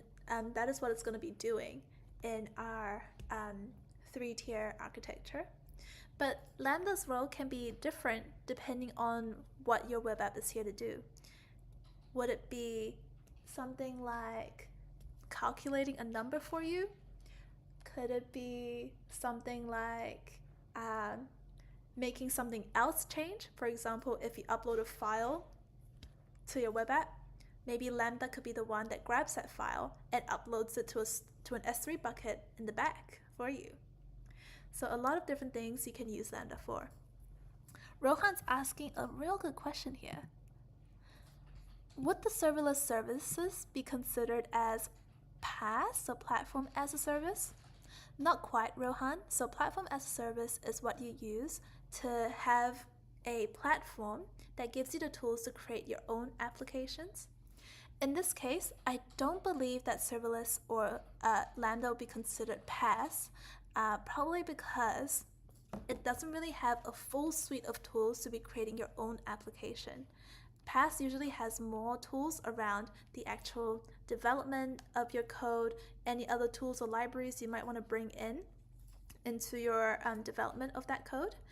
But I don't believe that those services or those features are being offered in Lambda. If Lambda does offer it, then I'm sure that it can be considered PaaS, where you can build your own application on top. Now, the cool thing about Lambda is when you create a Lambda function and it does something for you, it can be considered an application on its own, because it can take in inputs, it can create outputs, and that qualifies it as an application a lot of the time. So unfortunately, Rohan, I have like a bit of a maybe kind of answer here, where I'm also unsure of whether Lambda has all of the full suite of features that qualifies it as PaaS. Because having said that, Lambda functions on their own can be considered like applications depending on what they can do. So we might need to do a little bit more sleuthing or a little bit more researching to get to a full answer there, Rohan. But I hope some of my tips can help with helping you get to an answer there as well. And a big shout out to Kumar, Trilokya Kumar, for saying great. Thank you so much. All right, so now we know what Lambda is here to do, and we know that functions are like pieces of code that you run in AWS Lambda. So you write Lambda functions to do things like processing the data, respond to events. Think of Lambda as a service, functions as the actual code you're running. Okay, so shall we get into continuing to set up that function? So we have given it a name. We're going to keep the runtime as node.js, and the runtime is basically the environment that you're using to run the code. And then for the execution role, this is the second thing that we're creating here. The execution role defines the permissions of your function. Sometimes Lambda needs access to other services. Okay, if you want to upload a file into the S3 bucket using a function, you better hope your Lambda function has access to S3, otherwise that file's not going to get in that bucket. Okay, and that applies to all of the other things that you can use Lambda for. In our case, we're going to be using Lambda to grab some data from a database. So eventually it's going to be important that it has access to the database itself. How we're going to give the Lambda function access to things is through the execution role that it has. When we create a new role with basic Lambda permissions, what are those basic Lambda permissions? Those basic Lambda permissions are all just about being able to write logs. So the permission to write logs to CloudWatch. That's considered a basic permission because you're going to need logs in CloudWatch to troubleshoot any errors that Lambda might have. So for example, later on when you run a piece of code, imagine if that code doesn't work. There's some sort of syntax error or there's some sort of error. Lambda actually needs access to CloudWatch to even have the permission to write that error log. So we should definitely give it that basic permission. Otherwise, Lambda has no way to give us feedback on whether or not our code is working. Okay, so now that we know that we are giving it some basic permissions, cool beans, we can create the function and move on. Okay, so we have a few other tidbits here on different parts of the setup of a Lambda function. And if you were curious, might as well let's have a quick chat about it. Architecture is about the physical processor that is being used for running your function code. And the physical processor is not something you're managing, it's something that AWS Lambda is managing for you. But this is going to be the processor, the actual physical server somewhere in the world of AWS that's going to be running your code. So cool. I really love the way that so much physical manual work is being abstracted from you. But when you look at settings like architecture, you almost get reminded, oh yeah, at the end of the day, there is actually a physical server somewhere that's running this. It's just super convenient for me that I don't have to manage it myself. Okay, so let's create the function and then let's move on to adding the code.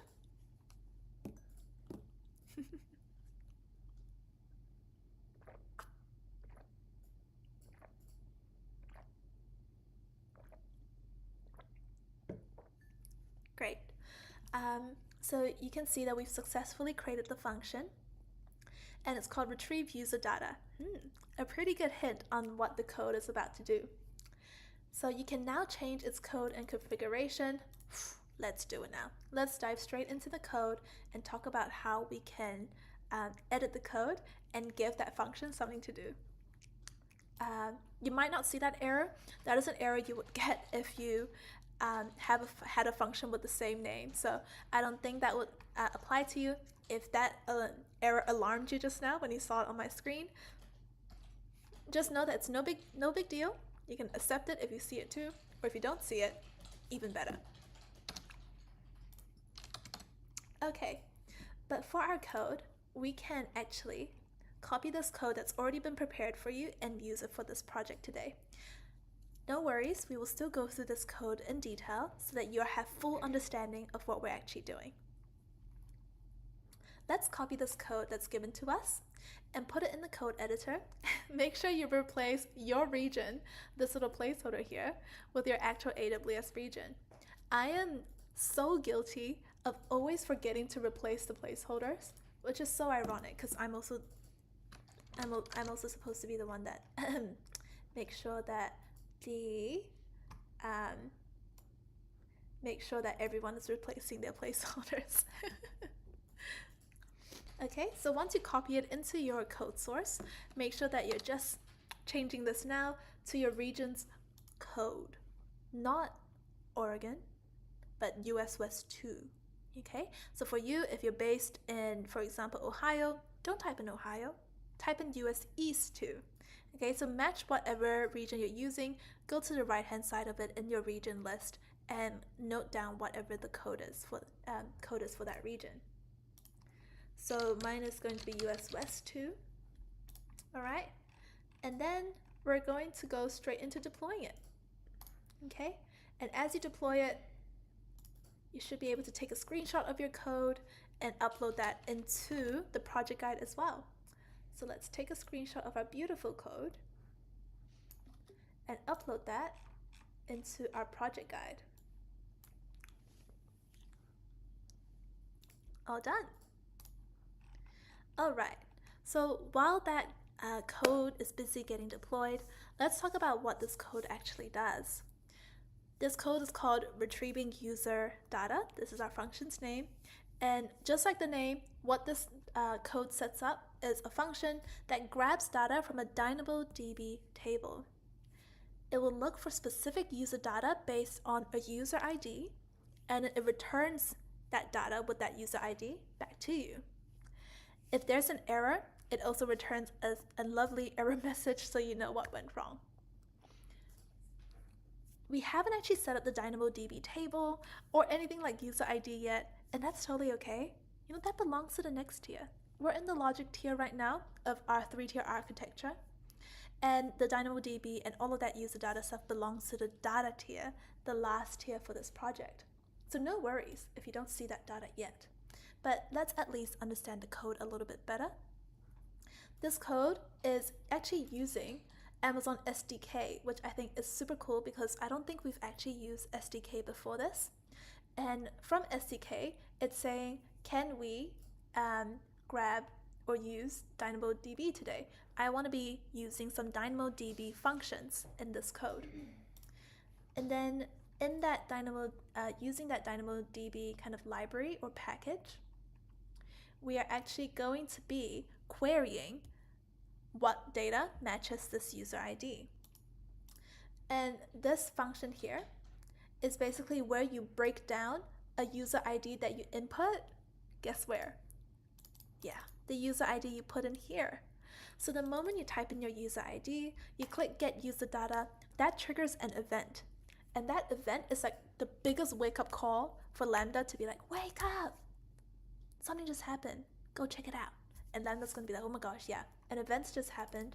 Let me grab the data that's in this event and let me specifically extrapolate the user ID that's been submitted. And then, can I please pass that to the user data table in DynamoDB and say, hey, I have this key here, it's called user ID. I have this user ID here. Can you please give me the piece of data that matches that user ID? Okay. And over here, you can see that you have some error handling as well. So if the data itself is not found, how should the application tell you that no user data was found for this ID that you've put in? There's also a bit of error handling around if you genuinely ran into an error, it will give you a different message so you know, oof, there's a bit of a problem. We've got an error here. Okay? So all good things here. You've deployed a very, very practical piece of code, and you're now ready to explain what you've just learned over here. What does the code do? The code we added to our function will grab a user ID from a triggered event, which is submitting a user ID through a form or field in a website, and queries for a table, for a piece of data in DynamoDB that matches that user ID. The code also takes care of error handling. Thank you so much.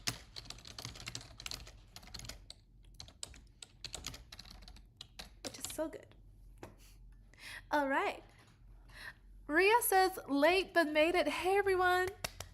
Ria, it's so good to see you here. Oh my goodness. Fun fact, Ria and I actually caught up the other day and I got to meet Ria for the first time. Such an awesome force of nature. I'm really excited for Ria to be here. Hey Ria, I hope you enjoyed this project. We're in the second project of our 3-tier architecture series now, which means that this is what you will be working on right after you set up the website on CloudFront. You're actually still just on step 1 of this new project, so you're not too late at all, and it's really good to see you. Cool. Okay, so we've deployed the function, and I don't think the pop-up is here anymore because it's been a while, but once you deploy it, there's no changes to deploy for us, but once you deploy it, you should be seeing a deployment successful little pop-up bar. We would have seen that at the bottom here when we first deployed it, but unfortunately I didn't scroll down enough for you to see that. But this is exactly what it should look like on your screen. It should match what you see in this screenshot too. All right? And great work if you see that. You've set up a Lambda function. So Lambda function tick. Like we mentioned before, a Lambda function is like the brains of an application. It is where you can set up the processing of code so that in our web app, Lambda is going to go and grab some data from a database. But how is our user activity in a website like this going to translate into something that Lambda's going to do? How do you connect those two dots? It's so fascinating to be meeting something like an API to learn how that connection happens. So now that we have our Lambda function ready, we need a way to access it. This is where the API gateway comes in. So what is an API? Oh my gosh, I love this concept. An API, or an application programming interface, is a way for different software systems to talk to each other. It's like a messenger that carries requests and responses between systems. In this project, what is an API going to be doing here? Our API is going to be carrying requests from your user's browser. When you're entering this, it's going to be carrying that request over to Lambda to give that request data to Lambda so Lambda can process it and then give the results back to you. So our API is going to be that runner, that middleman between you, the user, and the Lambda function that's supposed to be processing your requests. Okay, and let's explain what we're doing in this step. So in this step, we will be creating a new API in API gateway because this will be the runner between the user's requests in their browser and the Lambda function that will process these requests. The API also returns the function's response back to the user. Yeah, so it plays a really big role here. Okay, I'm gonna just grab a quick second for you to ask any questions you might have about this because the API is a big concept for this project. Well, let's make sure we feel comfortable about APIs before we move forward. Yeah, before we move forward.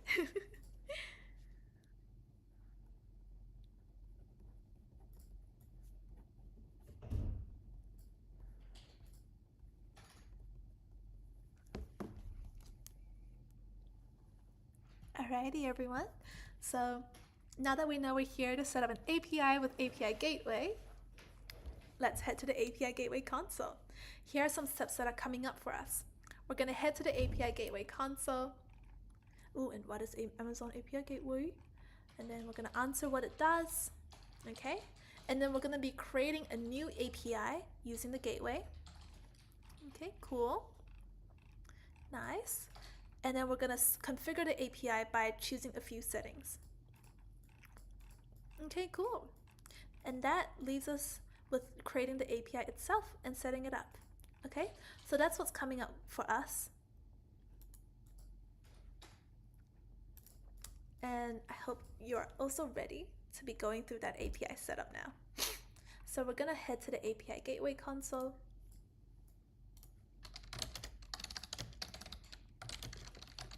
And land at the gates of API Gateway.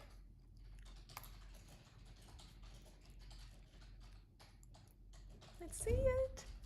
Oh, wow. All right, we're here. Okay. This is an old API that's living in our account, but it might look like you have 0 APIs in yours, and that would be sweet. We can start with 0 APIs. We can always start with the home page like this. Oh, not this home page though. I was hoping for a different home page. That's okay. All right. So before we go into what is API Gateway, I see that Michael has a question here.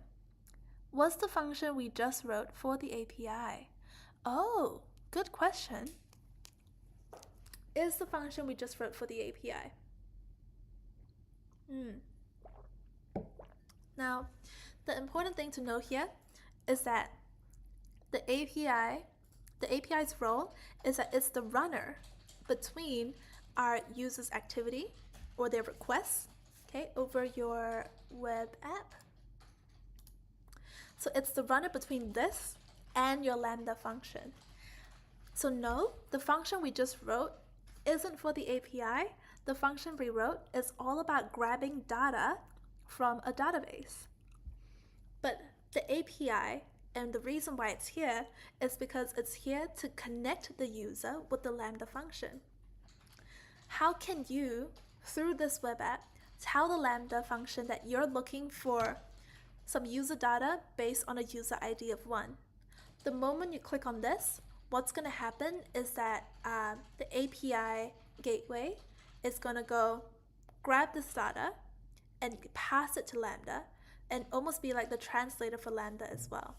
The function itself is doing something completely different. The function is going to receive the data from the API and then translate it into user data that the user is looking for. So it's gonna, the Lambda function we wrote is gonna process the data that it gets from the API and then gives the API the results of processing that information. I hope that clears it up, Michael. Is that a bit clearer about what the API and the Lambda function do? Okay, but we should be at the API Gateway console now, and let's create the API. All right. There are lots of different API types. It's not just one single API that's capable of connecting all of these different systems around the world. We're going to be doing a specific type of API today called a REST API. And look at that. It works with the following: HTTP, Lambda, AWS services. That sounds a bit like us, doesn't it? So a REST API, which we're about to explore here,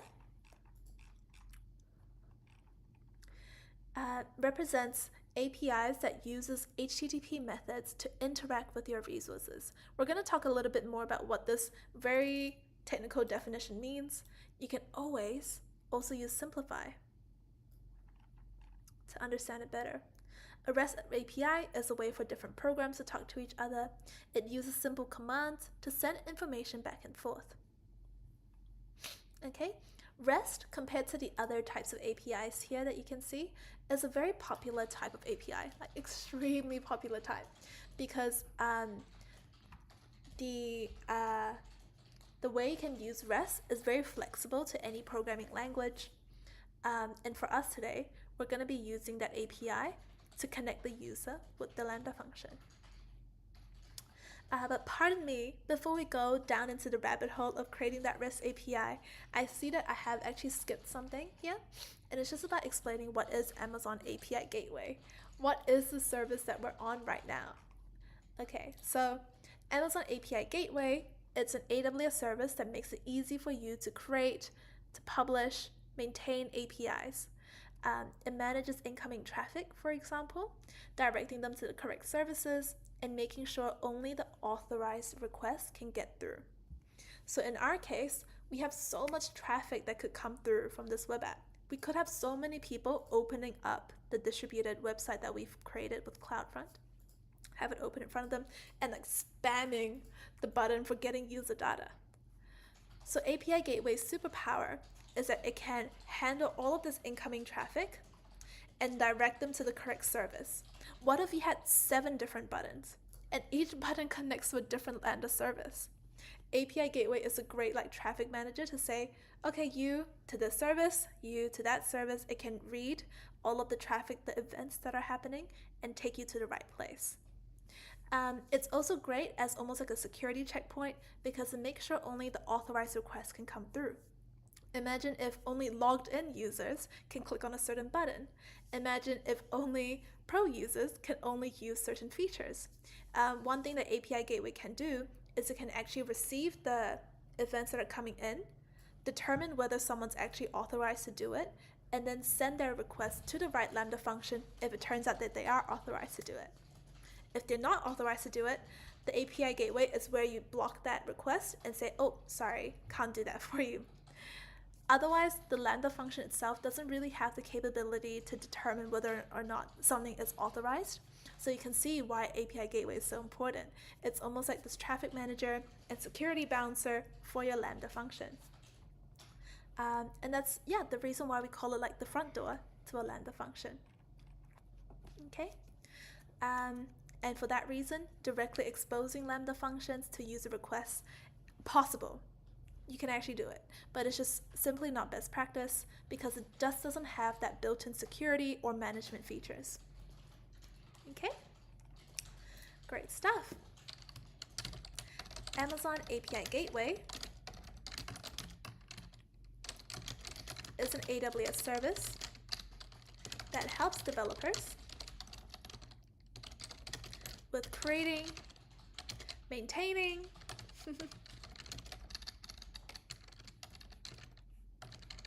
and monitoring APIs. We're using API Gateway in this project to, what are we using API Gateway in this project to? Do you remember? We're using API Gateway in this project to connect our user with our Lambda function, i.e. the serverless backend for our web app.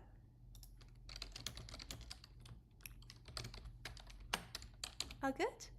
And then we'll click next. Charge ahead for the next question.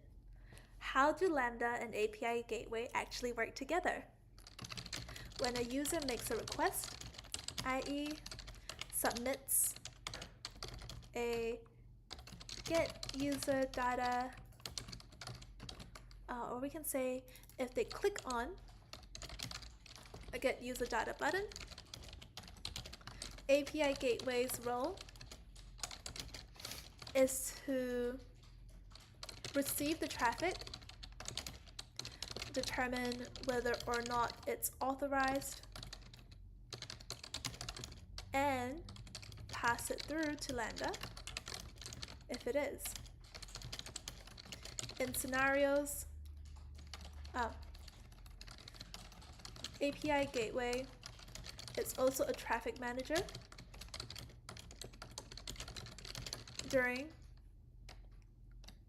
it's also a traffic manager for requests. Cool? So I hope that makes it a bit clearer on why we're using API Gateway. Okay, back to where we were with the REST API. We're now ready to click on build, and we're now ready to also answer what are APIs in the first place. APIs are tools that enable communication between systems. There are different types of APIs, that's true. Like REST APIs, or can you see the other types? We have HTTP API, WebSocket API, and a REST API private. Oh, interesting. Create a REST API that's only accessible within a VPC. That sounds pretty useful, actually. but we can also mention HTTP and WebSocket.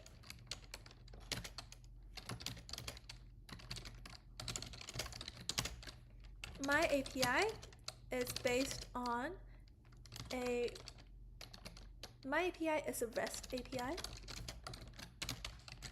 which means it uses HTTP methods and is compatible with most programming languages. It's also compatible with Lambda.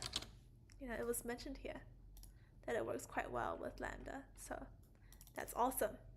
Well, actually, all of these work well with Lambda, so that's a good thing. You can even see that HTTP API works great with HTTP backends. All right.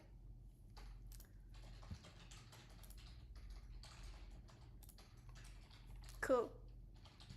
So let us select build next to REST API, and let us start to set up our API. The name of our API. Ooh, what should we call our API? Let us call it user request API, and for the endpoint type, we're gonna keep regional. Okay, this is interesting. What are endpoint types? Oh, you can go edge optimized or private. So regional APIs are deployed in your current AWS region. Great, that's a standard option. You can even do options that route requests to the nearest CloudFront, which we just learned, point of presence. Point of presence is another concept there. And private APIs are only accessible from VPCs. So different types of APIs to suit different levels of access or exposure. And here we go.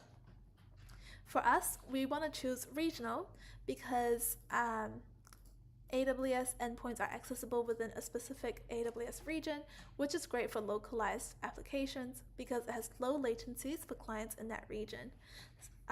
You can see that Edge Optimized is great for global applications or private for internal networks.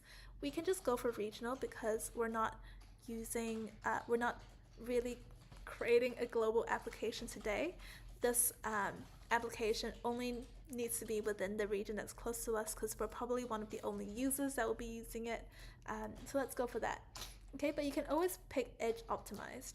Although I would recommend just going into AWS free tier and checking whether or not it is free to pick the Edge Optimized type. And let's create our API. I hope we weren't supposed to, okay, thank goodness. I was like, were we supposed to take a screenshot just now? Nope, we're taking a screenshot here.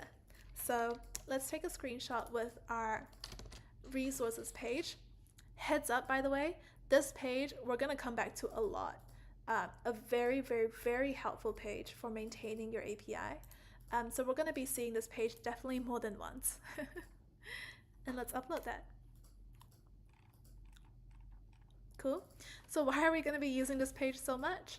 Because it gives you a dashboard view of your API, and you're gonna be managing things like resources, methods, deployments, settings. It's truly the central hub for monitoring the API, and we'll be using it to create the resource and the method coming up now. Okay? All right, so here we are. We're gonna be creating that resource like we mentioned. Okay, see how there's a resources panel here? So this is what we're about to create. So resources are like different sections or pages of an API. They help you organize how your API is going to handle different kinds of requests. Because as you can imagine, an API is about how two different systems communicate with each other. But there are so many different things that they can communicate about. What if one system wants to communicate with lots of databases in another system? What if one system wants to read items in your database, but it also wants to create items, it also wants to delete items? Those are considered different kinds of requests or different kinds of things that you could do with an API. You can also think about how a resource could be like, oh, I want to do something with a certain department in this resource and also do something else in another department in this resource. And because of that, you will need to start to separate out what your API can do with the exact same system. I hope that's clear. If you have any questions about APIs, we can actually use a cheeky simplify, okay, to give it a go. For example, you might have a resource for users, you might have a resource for products, another resource for orders. Each resource has its own set of actions that you can perform on it: creating, reading, updating, or deleting data. These sets of actions are called methods, which we're going to be talking about later on. But resources are really about the different kinds of requests that can come through. And for us, our API is only going to be doing things related to user data. But imagine if you had an e-commerce site that also needs to handle search data if people want to search for products. That's when your API needs to organize different resources. So in this step, we're creating a new resource in our API. This new resource will help us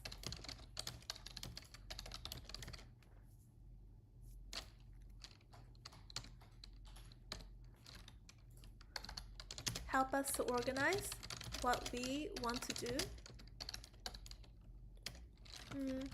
Will help us organize what we want our API to do.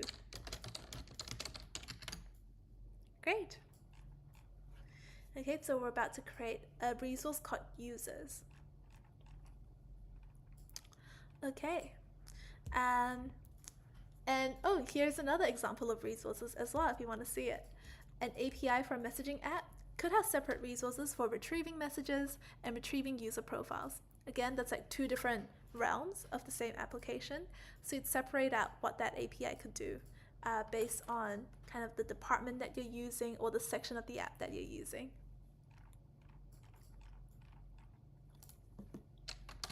An API is made up of resources,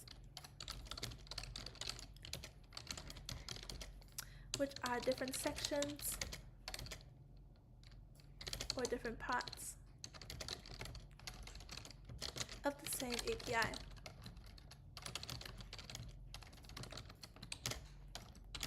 For example, an API could have different sections for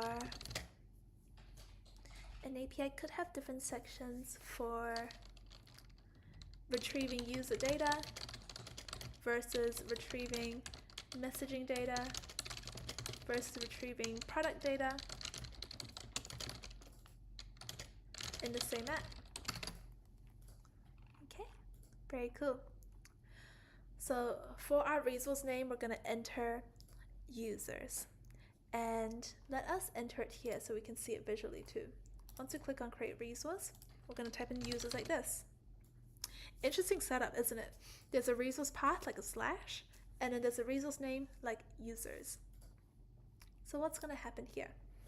The resource name is just used to refer to that resource, but the resource path is kind of like a file path, except that resource path is more about how can we even access that resource and its capabilities in the first place.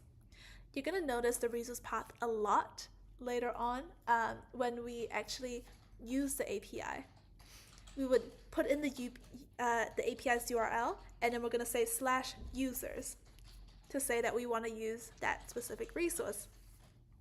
Otherwise, you could change your API query to say /products to now be using the products resource. Okay, so lots of different things that your API can do, and you would use the resource to define, oh, out of the many things you can do, I want to do this with you.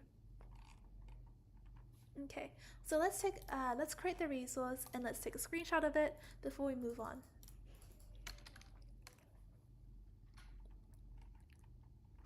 Maybe something like this.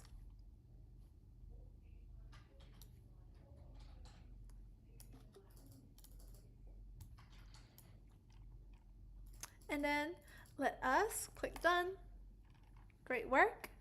And we've created the resource. Okay, so you can select it, your use this resource.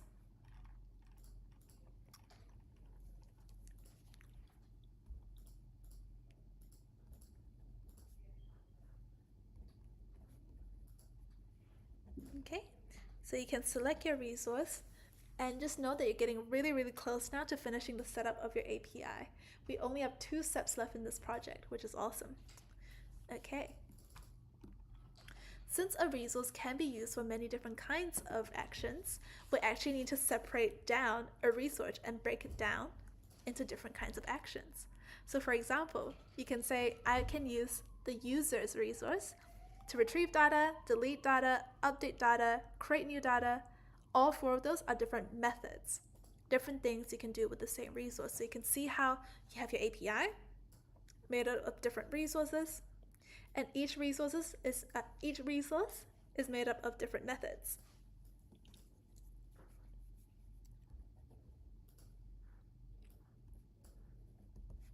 Great. So let us set up that method now. And you can use a get method to get data, post method to create data, a put method to update, and a delete method to delete.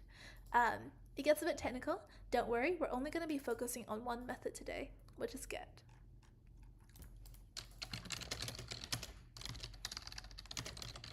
In this step, we will be creating a method in our /users resource. This is because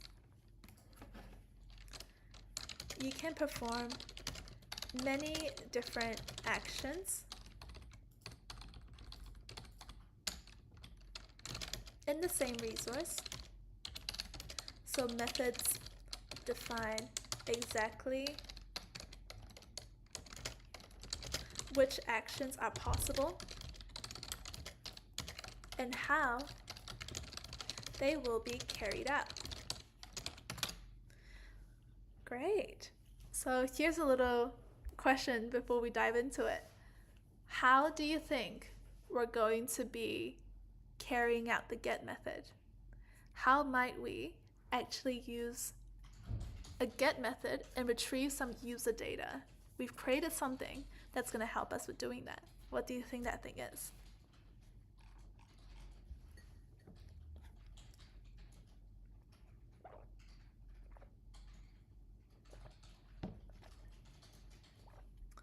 Cool. So here we are. We are back in our resource, and you can create a method now. So let's create a method, and the method type is going to be get, because we're going to be trying to retrieve some data. Okay, so once we mentioned that we're here to retrieve data, the integration type is a Lambda function. That's right. This is where we'd set up the connection between your Lambda function and the API gateway. So what is an integration type? We'll answer that in a second. An integration type are like backend services that can fulfill an API request. This setting determines how API gateway passes the request data to the backend. Here we're selecting Lambda function as our integration type. So what that means is we're now setting up the method to be a method where API gateway can directly call on your AWS Lambda function each time someone visits that endpoint. Okay, so I know this is a little technical to understand using theory, so that's why we have this hands-on project for you to see it in action. When you eventually deploy your API and make it, you can use that API's link, that URL, to go /users to visit that resource. But once you visit that resource, what is API Gateway going to do? How is it going to call and bring out AWS Lambda? It's going to know to do this because that's how you set it up in the method. You use your method to say, hey, by the way, when someone visits /users and they're here to retrieve data, please go call up the Lambda function and pass the events or the data that comes from this event to the Lambda function. So this is really the bridge that we're setting up here between your API and your Lambda function. Really cool. Now that we've set it up, yeah, just know that there are so many different integration types. So there are a lot of things that could be running in the background. Instead of a Lambda function, you could have another AWS service that connects to the API, an existing HTTP endpoint, VPC link, mock. These are things we haven't really interacted with before, but there are slightly more advanced ways that you can connect your user with a backend at the back of your app. Okay, in the meantime, we know that we are here to switch on Lambda proxy integration as a part of wrapping up the creation of our Lambda function. Now, Lambda proxy integration, this concept is an extra for pros concept for this project, but it's no longer an extra for pros concept by the time you get to the finale of the series, okay? Because this is eventually going to play a big part in being able to tie together all three parts of your 3-tier architecture. So what is it in the first place? Lambda proxy integration, such a big word for such a small little button. Look at this little switch here. It's so tiny that Lambda proxy integration, like this text here, is already 3 or 4 times the length. But it has a very important meaning here. It's a setting that really simplifies the connection between API Gateway and Lambda. At the end of the day, different kinds of systems can be talking in different languages. Lambda can be talking in JavaScript. In this case, we've written our Lambda function using node.js. But what if API Gateway talks in a different language? What if API Gateway actually communicates in JSON or communicates in a language that's not compatible with your Lambda function? So something that usually happens is that when the user interacts with the website, the request, such as you entering something here and then pressing here, that's a request. You're now requesting for data. That request gets sent to API Gateway first. And this request is not just going to be a number. It's not just going to be like 1. The request can come in a really, really big JSON format that contains, you have a request from this IP address. The request is in a string. That string is this. This person might be in this region. Or here's some random information about their browser. The request can have so much information packed inside that just the user ID you're querying is one of the many different pieces of information that's coming through. So API Gateway, actually every time this event comes to API Gateway, it has a massive task of needing to break down that request that's coming from the user and reformat it in a way that Lambda can actually understand. Once Lambda returns the response, once Lambda actually processes the request and has the results, has the output, API Gateway then needs to take the output from Lambda and reformat it back into a response that your client browser can actually understand. So again, this is the reason why API Gateway is so important. It becomes this middleman that does a bit of translating, it does a bit of security, bouncer work. It also handles lots of different kinds of traffic, all to make your Lambda function not be overwhelmed, be able to understand the user's data, and actually work efficiently. So Lambda proxy integration is something that helps the API Gateway to no longer need to reformat that request anymore. So when you actually turn that on, API Gateway no longer does the translation job. It takes the request and all of its information and chucks it straight to Lambda actually. So the Lambda function itself will need to be written in a way that is capable of processing the request internally. So the way we've written up our Lambda function looks a little bit tricky, looks a little bit complex for a reason. It's because our Lambda function is actually a really, really smart one that can actually understand the events, the raw event, from our user and be able to break it down. It doesn't need the API Gateway to do that translation work. So because the Lambda function is so smart, you can actually turn on the Lambda proxy integration setting, okay, so that the entire event is sent straight to our Lambda function. And here's where you get to mention, oh yeah, the Lambda function we're using is the retrieve user data function. Mention that, and I think you're all done. You should be able to create your method. Okay, so we can take a screenshot of the console showing the get method configuration for our resource. I can just do something like this maybe.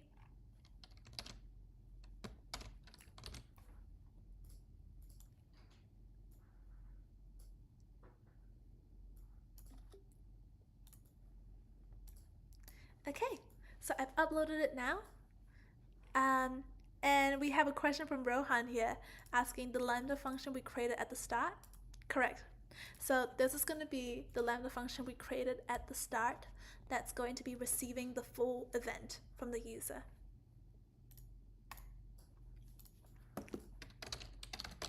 We created a get method that will connect the API gateway with our Lambda function. This means that when an end user makes a request with our API, e.g. we have api.com/resource/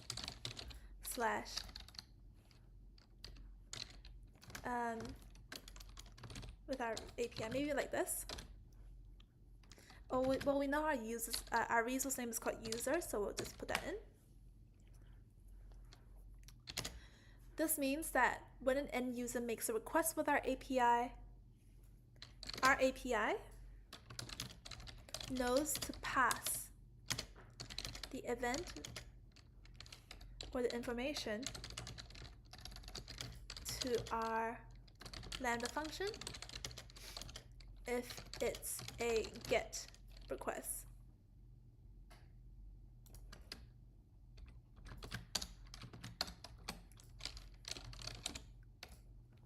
Great. And actually I should say our API knows to pass the event to our Lambda function if the user is retrieving data. I think that's the easy, clear way to say it.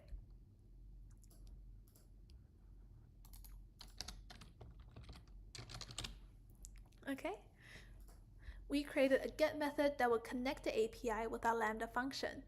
This means that when the end user tries to make a request with our API, basically says, hey API, I want to get some data, here's my request.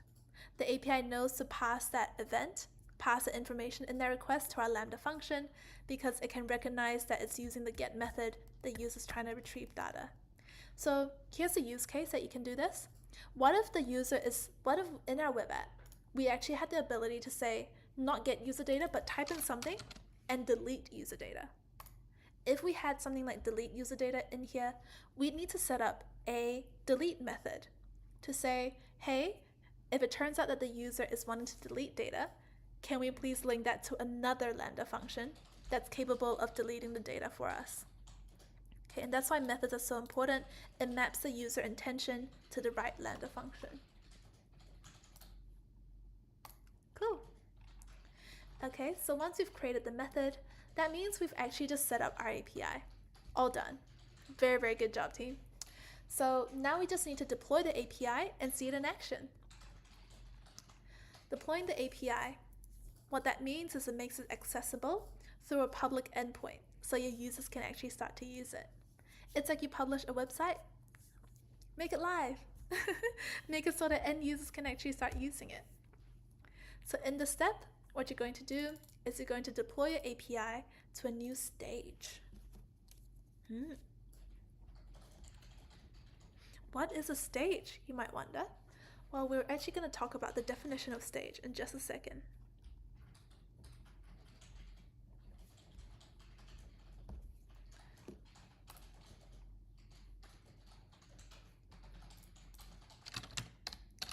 In this step,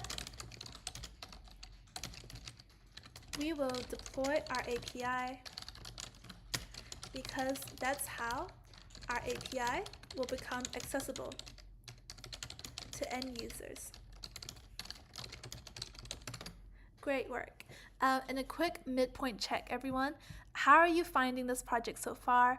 Has it been a bit confusing? Do APIs make sense? Does the connection between API and Lambda make sense? Share what you're thinking in the chat so we can also talk a little bit more about anything that we want to clear up. All right, team. So let's click on deploying our API. Oh, we haven't even created the method. So once our method is created, we can deploy the API and we can select a stage. Interesting. So this is what we mean when we say, let's talk about what a stage means. We're going to be selecting new stage, and we're going to give the stage name prod before we click deploy. And while that's deploying, let's talk about what the stage mean.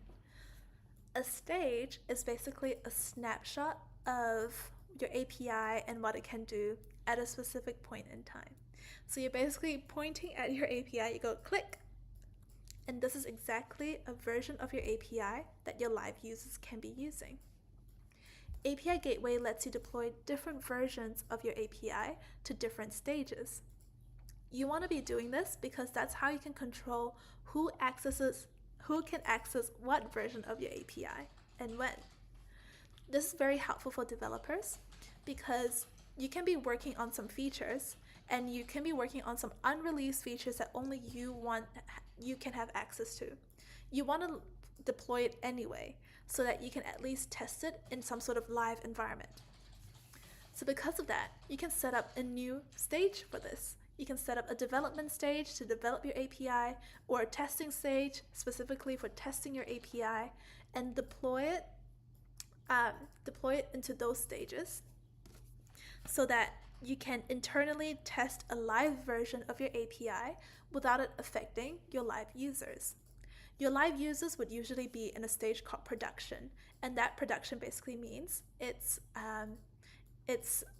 live out there in the world. Everyone can see it, everyone can use it and access it. In short, we call it prod. So prod stands for production, and usually I think people would usually say like, oh, dev is like the short form for the development stage or the development environment. Cool, I hope that was clear. And lucky for us, we have started deploying our API a bit sooner, which gives us a bit more time for the deployment to actually happen and us to see what it looks like in the wild. So I created the prod stage. Sadly for me, I just realized that our screenshot is actually about taking a screenshot of the deploy API panel. So we're going to quickly click on deploy API one more time and just do this. Or maybe new stage. I hope this works. And just put it like this so that we can at least have a screenshot going for the project.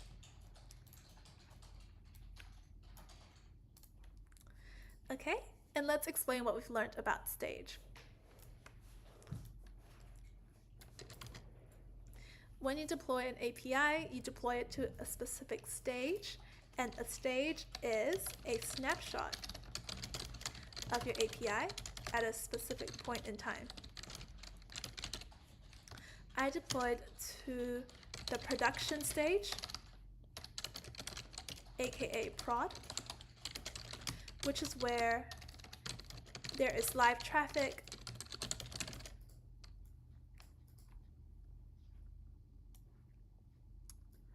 I think I'm going to change my definition of stage actually. I'm going to say a stage is a snapshot of your API to manage different API versions. We deployed to the production stage, aka prod, which is where there's live traffic and users that can access it. Good stuff. So once we've deployed it, you are back in that stage page. Stage page. It just rhymes too perfectly. And this is where you can actually manage what your prod stage looks like in terms of what you want to track, any other settings that you want to manage about that stage itself, and the deployment history. So this is where you can track when was the last time you deployed your API to prod. Pretty cool. Now, what's going to be very interesting to us is that there is a special URL just for the prod stage. Okay, so you can see that there's this URL here. You can copy it and you can visit it. Okay, so this URL is the URL where you can find that version of the API. So for us, the invoke URL inside that prod page is where you can use the prod or the live version of your API. In real-world scenarios, this is the URL that developers will now use to put into their live applications code, so that you are using the live production version of the API. And this is where you will probably most definitely not put the development stage invoke URL and not put the testing stage invoke URL into the live application. Make sure users are only seeing what should be in production. So you would cherry pick the URL that you put into your application so that they're always using the prod version. Hi guys! Hey Jess. Oh, you on a call? No, Matt's on the screen. Awesome. So with that set up, you can now actually just access that URL in a new tab on your browser. So let us go into a new tab on our browser and load it. Okay, team? So you're gonna see, oopsie daisies for us, that prod URL isn't really taking us anywhere. It just gives us a little message that says missing authentication token. Ooh, interesting. Why is that? Why are we missing an authentication token? Do you have any suggestions, any ideas on why that might be? All right, so the reason that we're seeing this is because it's down to what your Lambda function does. Do you remember what your Lambda function does? Your Lambda function is here to retrieve data from a DynamoDB table. So when you have no DynamoDB table that your function is connecting to, what's going to happen to your API? Is it going to actually return some interesting, important results? Unfortunately not. Your function's probably going to be pointing to an empty database table that doesn't really exist, and we don't really need it. So we don't really actually have results that we can return from this API, which is why you're actually seeing missing authentication token too. Yeah, authentication is a tricky word to see. Dave, in the chat, I noticed that you mentioned it needs permission. Yeah, perhaps before you can even notice that you are returning, basically no important results or 0 results, what's happening here is the Lambda function simply doesn't have access to DynamoDB in the first place. We haven't actually given our Lambda function any permissions to DynamoDB. So if you try to invoke or if you try to run an SDK or a kind of function inside your code that references DynamoDB, maybe your code's just going to fail as well because you don't have permissions to use that service. So a really, really good shout there, Dave. Really, really good point. All right. So with that done, let us mention what we've learned and get ready to slowly wrap up this project. So you'll get an error because we haven't set up our DynamoDB table yet, and that's okay. The API setup is all done, so you've learned how to create a serverless API. How cool is that? You'll get to actually create the DynamoDB table and connect it with the API in the next project of the series. So let's mention that here. To visit our API, what do? We visited the invoke URL for the prod stage, or the prod, or you can say for the API that is in production. The API displayed an error because the API is connected to a Lambda function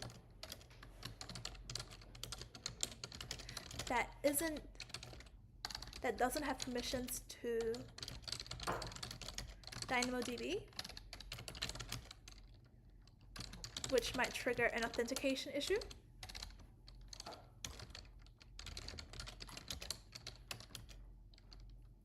And it's also not connected to a DynamoDB table in the first place. That table doesn't exist.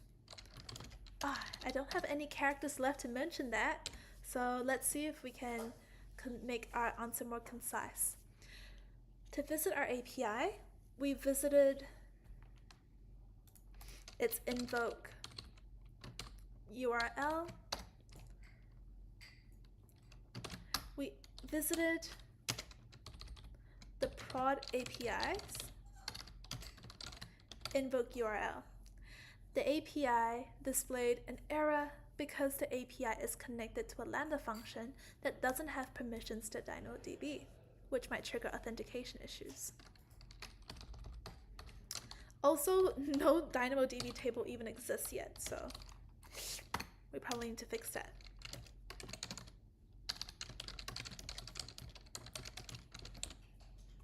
Great, all done. So that is our project all wrapped up for the second part on creating your own API with Lambda and API Gateway. Great work. Now you can wrap it up here, write that final validation before you complete the project. But since this is our very first time working on this project, I think we should absolutely work on the secret mission too. And the secret mission is really cool. It's about writing documentation for the API itself. Every single project you do, you've been learning how to write documentation for your project. But what about documentation just for an API? Not someone that wants to read what project you've done, but someone that just wants to understand what does your API do. How can you write documentation for it? So in this secret mission, should you choose to accept it, we're going to be writing some documentation for the API, and there's a feature in API Gateway that helps us with doing that. Okay?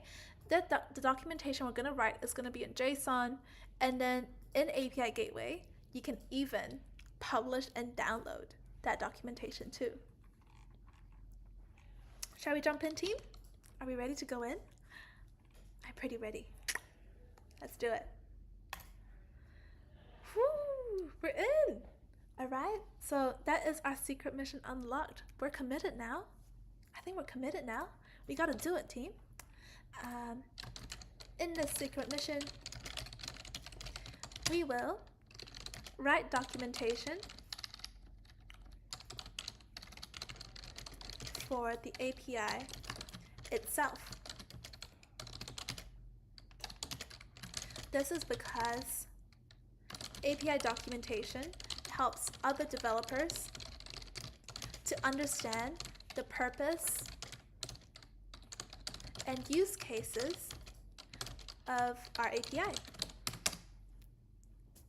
Okay, so in the real world, how are you going to understand someone else's API and what it does for you and how you can use it? You really need to write out some great API documentation so that people understand it and that it actually gets used. All right, so let's get into it. Oh, actually, before I move on, it's also good to mention the importance of having this. You know, why is it important to have API documentation? At the end of the day, don't forget what APIs are here to do. It's here to help us with communicating between two different systems. So in the real world, a lot of developers can make some parts or some features of their app public to the world in the form of an API. Spotify has an API.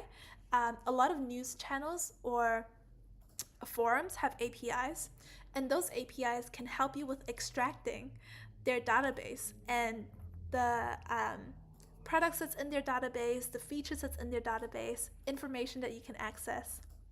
So the reason why documentation becomes important here is imagine if Spotify had an amazing API that other developers could use, but they have zero documentation on it.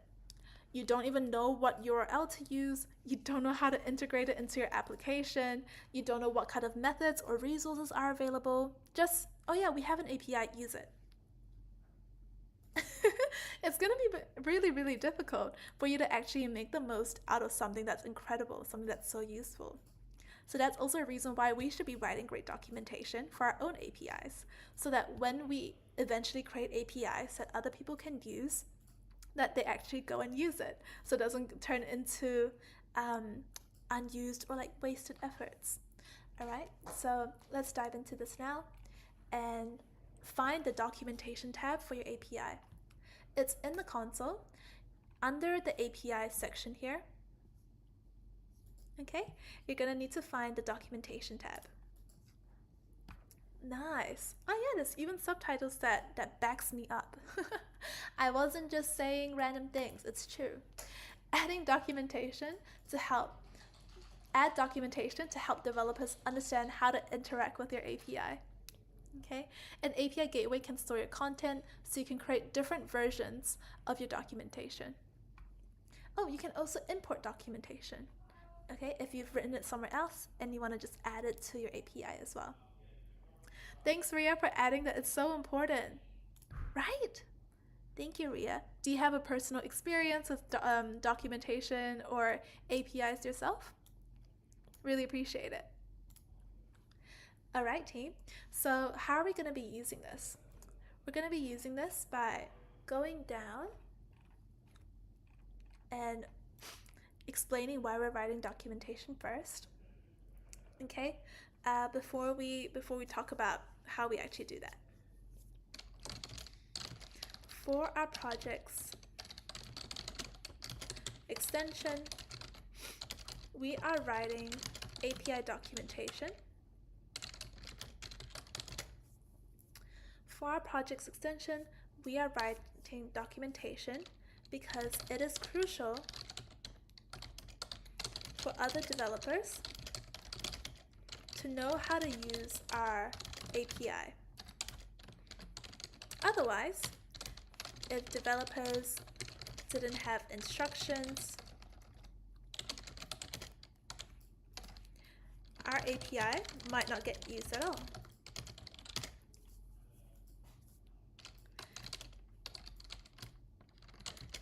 You can write, one second, just had a quick thought.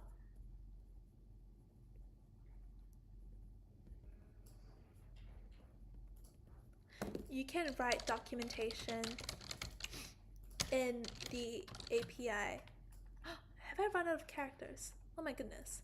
All right, for our project's extension, we are writing API documentation because it's crucial for other developers to know how to use it. Or we can say we are writing API documentation so other developers know how to use our API. Otherwise, our API might not get used. You can write documentation in the API gateway console. Made it. And Ria mentions, I am the main person who works with technical documentation. Ooh.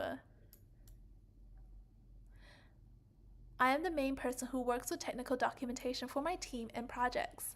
Projects do not always get worked on right away, so it's important to have so anyone can pick up the work. Very true. Very, very true. You know, how will your API live on? You know, in situations where you might be away, you might stop working on it, but other people still want to use it. My goodness, goes a long way. So to create our documentation, it is quite nice and simple in the API gateway console. You simply have to click create documentation path, and you can say what your documentation type is. Are you writing your documentation for the entire API? Do you just want to select a specific resource you're writing this documentation for? A specific method within that resource? Very, very nice and visual way to organize your documentation, and the API gateway can collate it all for you.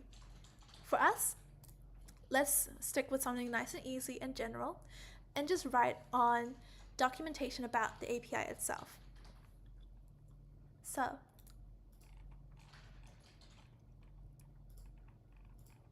in the code window, let's enter 2 simple lines to kick off our documentation.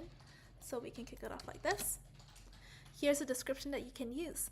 The user request API manages user data retrieval and manipulation. It supports operations to retrieve user details based on unique identifiers. I think this is a pretty generic, easy start. I think what we can do is we can actually edit this and make it our own a little bit. So the user API manages user data retrieval or user data requests. It supports operations to get user details based on unique user identifiers, i.e. user ID. The base URL, this is a placeholder that we have here for you. Is your API's base URL the same? No, it's not. It's not going to be, okay? Your base URL is something that you can find either in your API Gateway console or in the link that you've already opened for your invoke URL. So for example, where I can find mine is I can go back into my console and go back to where I found my prod invoke URL. So I can click into stage. Look at this beauty over here. It has the exact URL that points to my API. In fact, I can even copy it here and paste it so you can visit the site yourself, and you'll see that you have access, except that it just doesn't do anything right now because we don't have a DynamoDB table. So I've put it in the chat if anyone just wants to play around with the URL and see how it looks. But I can replace that placeholder with the actual base URL for my for my API. So we can create the documentation right away. Google's comments, oh man, hello, just got off work. How are you feeling? How was work today? I hope it wasn't, I hope it still gives you enough energy left for doing some projects together. Thanks for jumping on, work is a big thing in your day, I'm sure. To still come here, say hi, it means a lot, Googles. Very nice to meet you. Okay, so now that we've put in a bit of our JSON documentation in here, let's talk about what this documentation actually says. All it does is it gives you a high-level overview. So now a developer that's opening your documentation will say, oh, so that's what your API does. Gotcha. And then it also gives them the base URL. So helpful. Oh, this is a link I will go to play with your API. Gotcha. Great. Cool. So once you're there, take a screenshot of your JSON documentation and we'll add that to our project documentation. Okay, so let's add it in here and click done. Click create documentation part, not just done. Okay, so we've just created some documentation for our API, and now we can explore how you can actually use that. Once you've created it, so what? Okay, next is publish your documentation. Publishing it is like exporting your work in a special little file type, and then that special little file type you can upload into awesome tools on the internet like Swagger UI or Redoc, who will then read your file and turn it into a really nice web page that makes reading your documentation nice and easy. Because it's probably not very human friendly or like user friendly to read documentation that looks like this. You can even click on this link, like Swagger UI for example, to see how it actually turns it into a nice, beautiful interface. Okay, so that's an example. Swagger UI is awesome. You can also look at using Redoc. Everything API docs should be. Redoc is so beautiful, the way it turns your API documentation into literally like a web page like this. And all it does is it reads your file that you export from API Gateway, for example.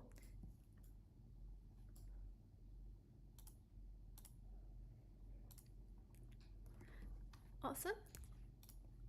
And here, once you are ready to publish your documentation, you will publish it to prod, and you can put in a version, like 1. And yeah, you publish to a specific stage. Isn't that so cool? You get to publish to a specific stage because that will give you the flexibility of writing different documentation for different stages. What if you have so many more features in the development stage that needs to have documentation around it? Then you should write that documentation, but don't put it into prod. What if live developers get confused? They're like, what? Your API can do that? No. Just publish that documentation to development so you and anyone that needs access to it can see it, but you're not exposing it to everyone. So it's really cool that you can also publish to different stages. I think that's an awesome feature. Once it's done, you can click on download documentation. And now here you go. Here are the different API specification types that you can export in. Swagger, of course, works well with Swagger UI. Okay, turn it into something like this if you upload it here. You can also use OpenAPI 3, and that works really great with Redoc.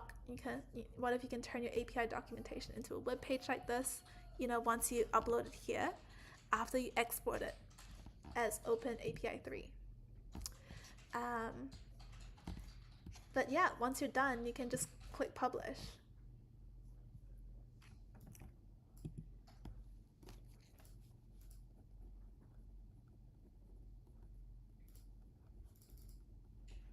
One second. I see. Very nice. So once you click publish, let us write a little bit about what we've just done. Once I prepared my documentation, I can publish it. Ooh. I can publish it to the prod stage. You have to publish your API to a specific stage because different stages have different versions of the same API. So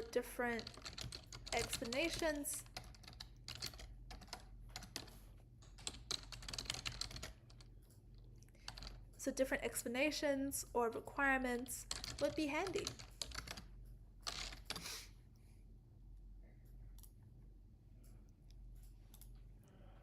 Okay, really nice. Yeah, so when we were publishing the documentation, you might have noticed that you had the Swagger type or the OpenAPI type, and these two are just two very similar actually formats for describing the same API, and different formats matches to different kinds of tools that can process these. So it's kind of like how when you export something, you can export in a Word doc, so you can open it with Word doc later, open it with Microsoft Word later. You can download it as a PDF because you have a PDF viewer that you want to open it with. It's like the exact same concept with API specification types.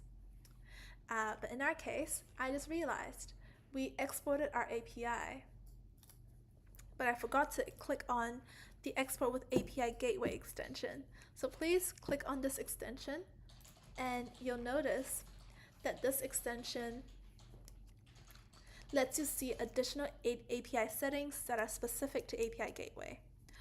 It's just like the documentation that we've written in JSON just now. That's considered like an additional setting that API Gateway has given us. So we actually need to export with those extensions. Otherwise, we can't see the documentation we've written. So make sure you export your API in that way, and then click Export API.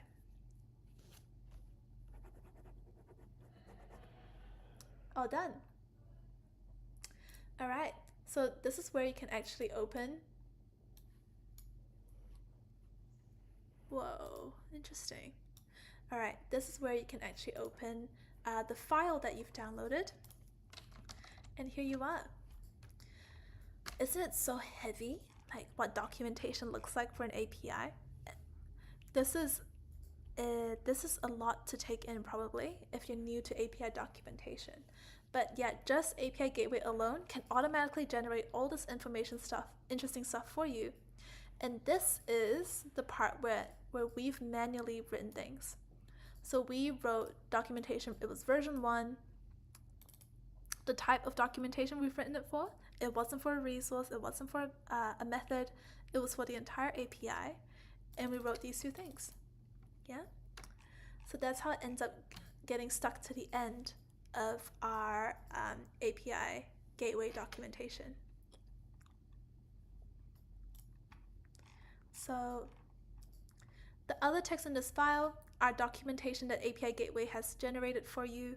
And the main difference between the automatically generated stuff and the stuff that you can write is just the level of customization and specificity in each section. In your written documentation, you can custom write like whatever you want to address, whatever you want the developers to know about, but the things that API Gateway can generate is the standard stuff across all the different APIs. So let's just take a screenshot of our documentation before we wrap up this secret mission too.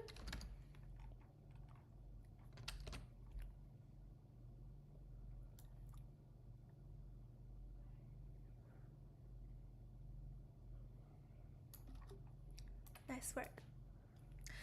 And we have Google's in the chat saying, tired, we'll have to start from the beginning tomorrow. Totally lost right now. Thanks for asking. Oh man, totally understandable if you just came here from a day at work. I'll see you tomorrow then, when you start from the beginning. And thanks for being here. You know, it's awesome. All right. So our published and downloaded documentation showed us both our manually written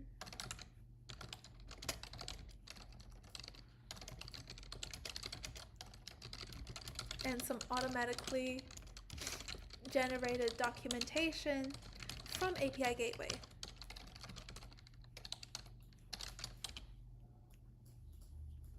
We can use this.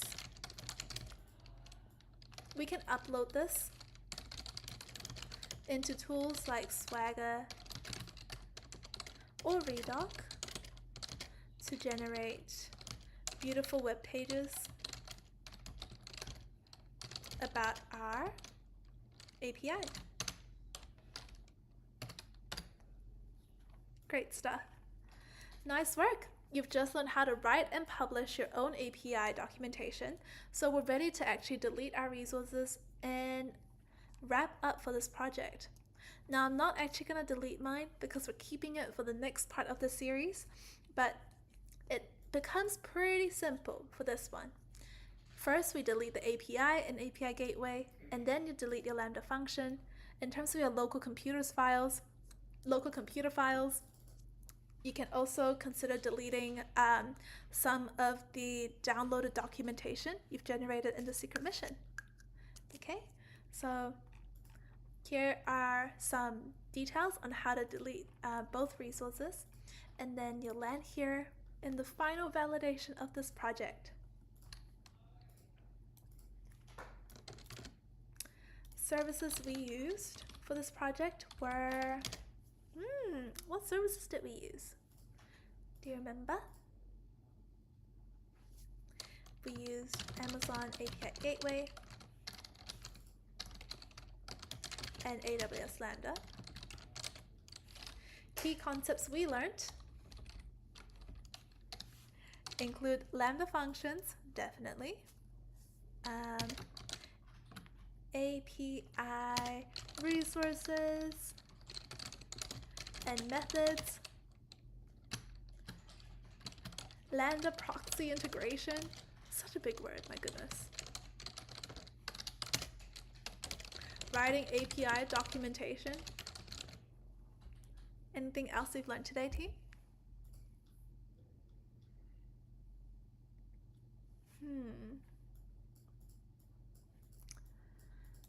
looking around here, I think, stages in your API.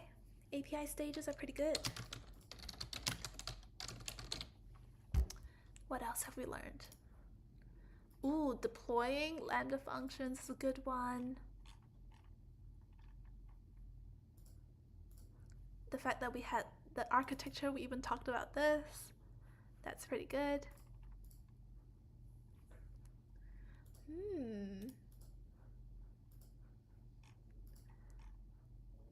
Oh, maybe invoke URL. We've learned so many new things today. Oh my goodness. I would say maybe an invoke URL.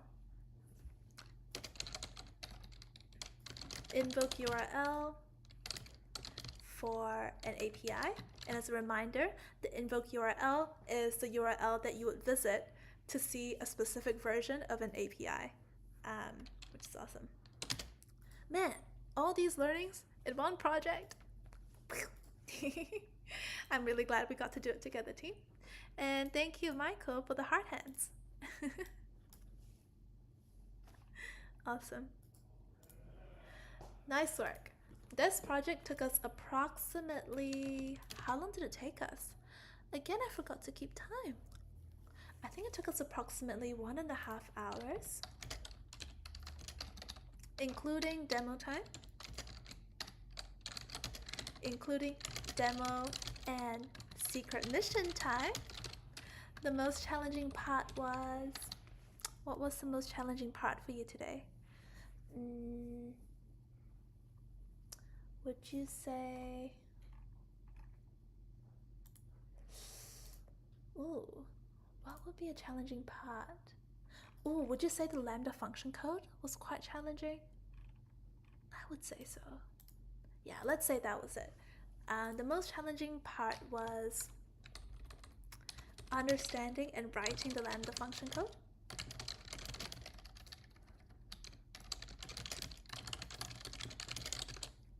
It was most rewarding, though, to create the resources and methods. Personally, this is something that really helps me understand how you structure an API. Super informative about the API structure. So why do we do this project today? Did this project meet our goals? Oh wow. We did this project to learn how to set up the logic tier of a web app,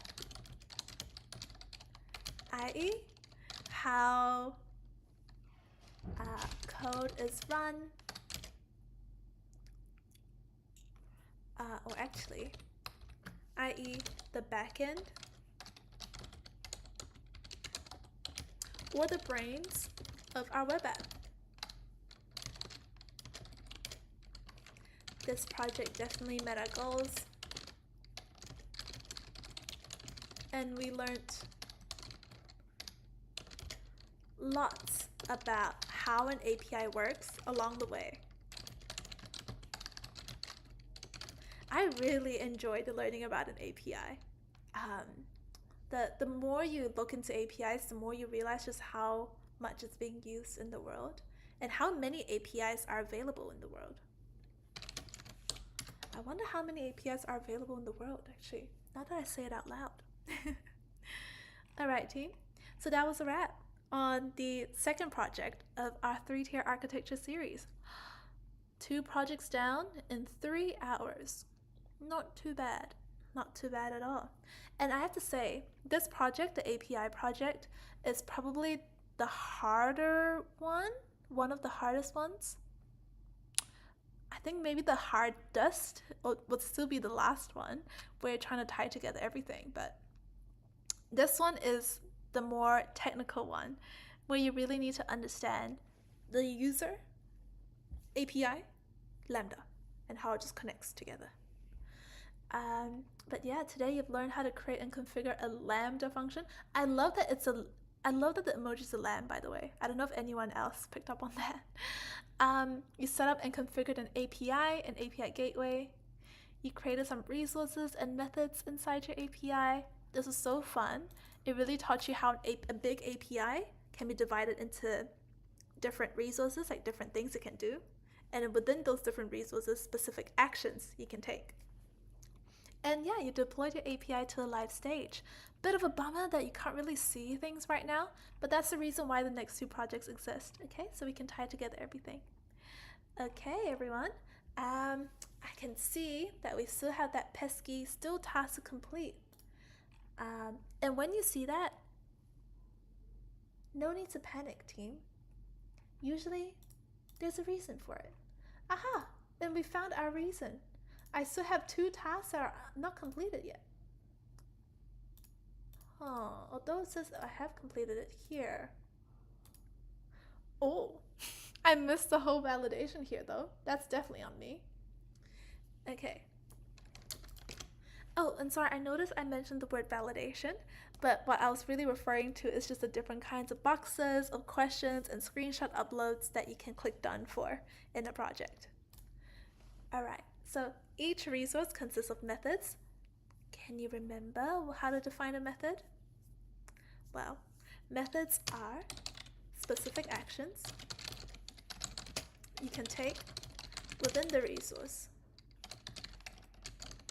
in an API. For REST APIs, which is the API type that we're using, methods are based off of HTTP methods, i.e. get to retrieve data. There is also post to create data, put to edit data, so on and delete. Okay, so I think we can use that. Is there anything I've missed? I think that pretty much covers the definition of a method for this project. Yeah, you can say actions you can perform on a resource, so we can put that in here as well.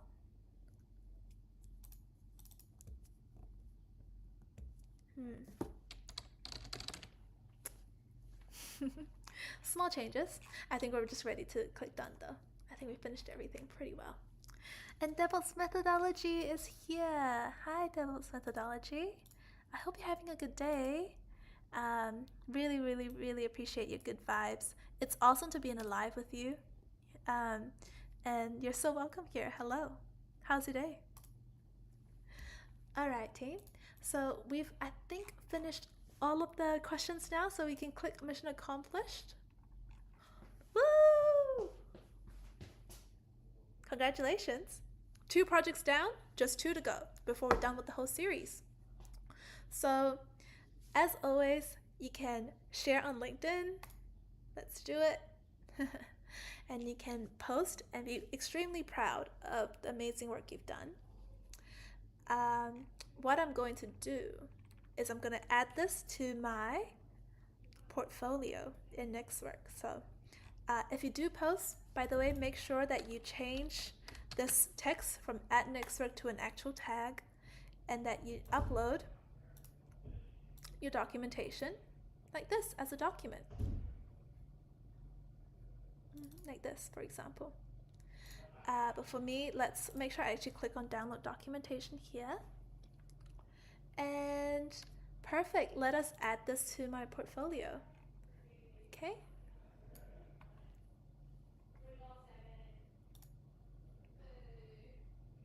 There we go. So, thanks DevOps saying, just awesome, your vibes matching with high energy. Always, especially when you guys are here. All right, let's add to our 12-hour marathon project portfolio for the 3-tier architecture series.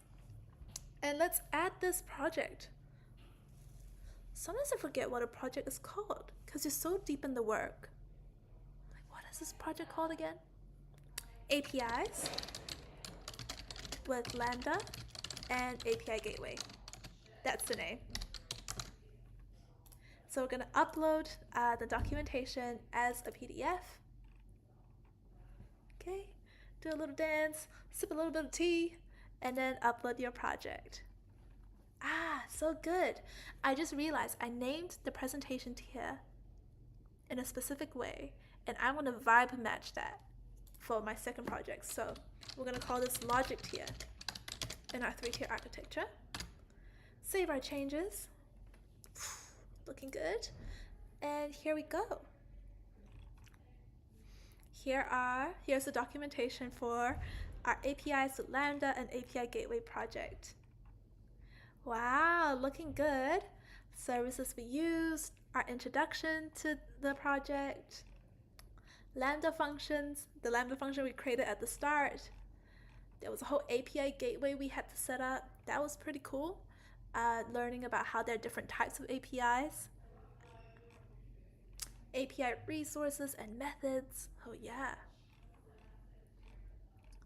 And then deploying it to a specific stage. That was a good learning. And the secret mission, of course, gets some documentation time too. And we put it under API documentation. Doesn't it look so neat? I can't believe we did all this in an hour and a half, you know? Sometimes I get so surprised myself. I'm like, whoa, we actually did that in an hour and a half. That's so cool. Well, one great thing that I think I might show you now as well is that you can literally slide this back if you want to visit your project.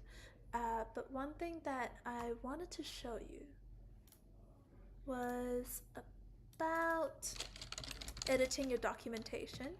So this is a pro feature that I'm about to show you, but something that's really helpful is that as a pro user, you can actually edit your documentation and update the content inside.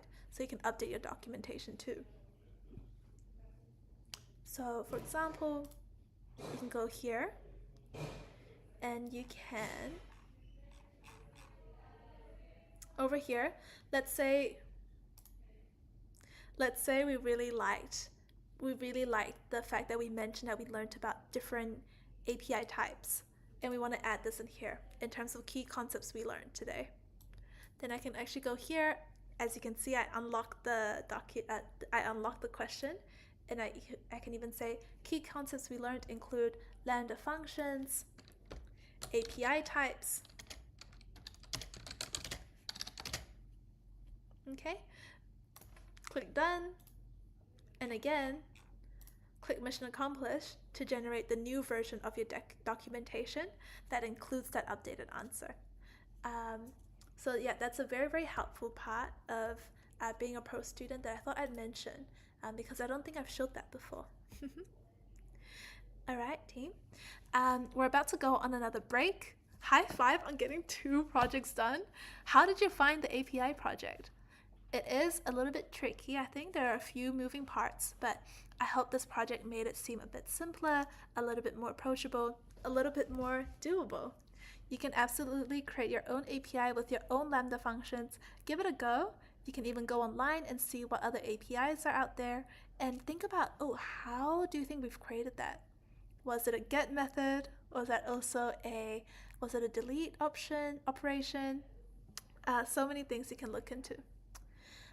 Devil's methodology says AWS Lambda is that one friend who only appears when there's a task, crushes it instantly, and then vanishes before you can even offer a high five. Honestly, yeah, that is a bit of a Lambda vibe. Shows up when you need it, just goes when you don't need it. It's like Batman. All right, team. So I've just closed the tab for that second project because we're about to start the third one. Can you believe it? We're about to do a third project, and this third project is a treat. I love this one so much as well. If you thought Lambda was a bit tricky and you want to do a little bit more with Lambda, this project is gonna be that person for you. But this project is actually going to be about the data tier. We're actually going to introduce DynamoDB now, but there's going to be a bit of Lambda work, and you're going to see exactly why. All right. Well, I'm gonna start the timer for our break. It's gonna be another, I want to say 5 minutes, but I feel like I might take a bit longer than that. So I might make it 7 minutes for our next one. I hope that's cool. 7 minutes sound okay? We'll come back in 7 minutes.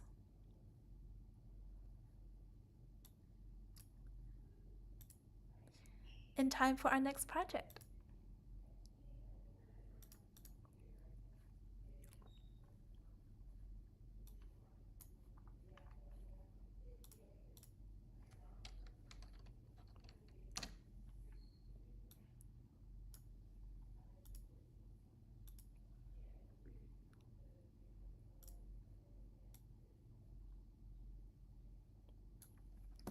Great work, team. And in the meantime, Google's asked, new to tech, just passed Security Plus. What should I learn next if I'm not good at coding? Good question, Google's. You can definitely ask this in the Nextcloud community as well, by the way. We have a Ask a Question channel where you can also ask career questions too. So let me show you. Oh. So you can visit our Nextcloud community. I love how there's this random floating timer now. I hope that's okay with you guys.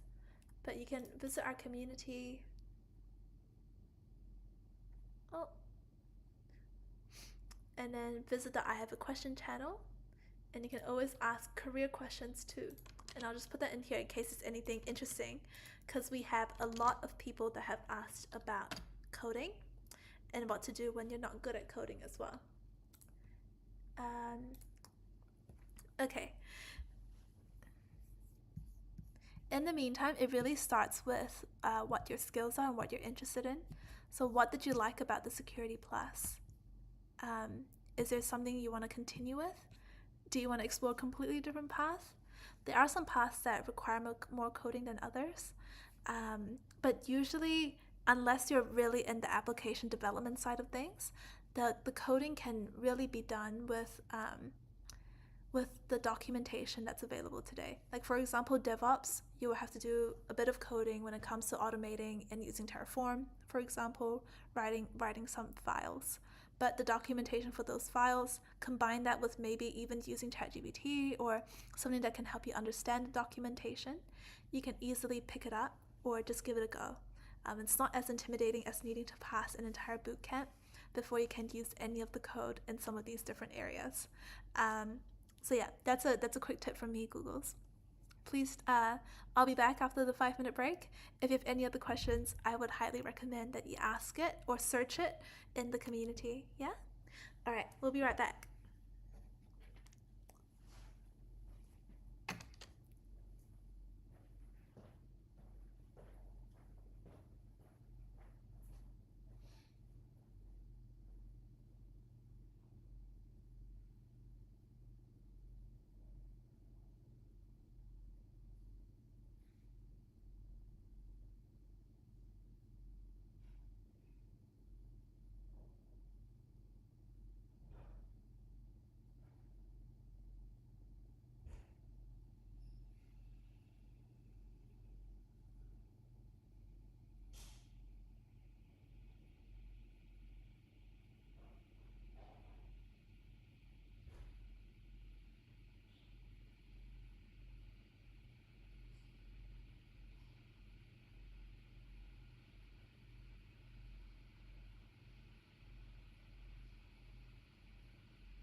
question from Michael asking whether the projects are on the Explore page. Ooh, they should be. Let's have a look. If I go on the Explore page and I click on Pro,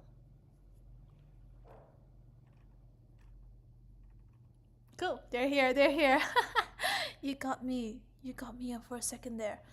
So if you click on Pro, you should be able to find website delivery with CloudFront, APIs with Lambda and API Gateway, fetch data with AWS Lambda, build a 3-tier web app. All 4 projects are in the Explore page. I just noticed that you might be referencing our community and the projects page in the community. No, usually the community gets updated after the live or right before, but this is how you can find it. Yeah, try selecting Pro. And yeah, oh, there we go. Yeah, Michael, I hope you can find it. Can you see it on your end too? Cool beans. All right, everyone. Marathon is halfway through now. We are at project 3 of our amazing 3-tier architecture series. So I'm about to do an official kickstart, but let me close a door before, and I'll come right back. All right, team, I'll be right back. And I still wonder why this image has not opened yet.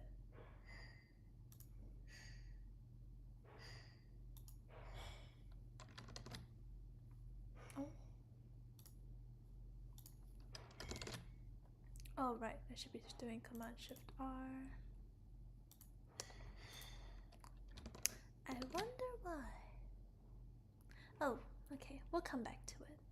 That's okay. Right, I'll be right with you.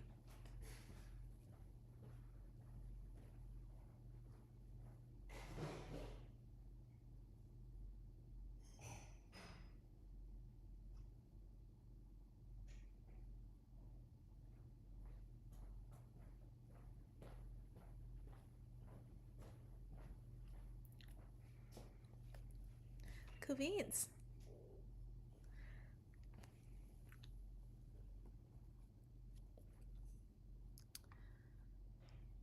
Awesome, everyone.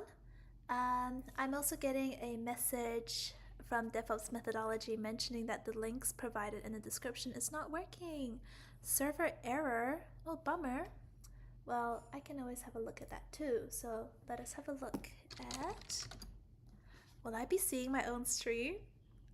That would be incredibly Inception-like. Let me mute my tab just in case there's a lot of feedback. But I guess we're doing this. Oh my goodness. This is very Inception-like. Wow. It says server error. Is that right? Yeah, I think I know which one you're meaning. Oh. Let me see if I can update these for us. Yeah, Michael's like, Inception! Yeah, it feels like Inception, doesn't it? My goodness. I was seeing like layers of our live. That was very interesting. Alright, let me see if I can just quickly update the links for you before we keep on going as well.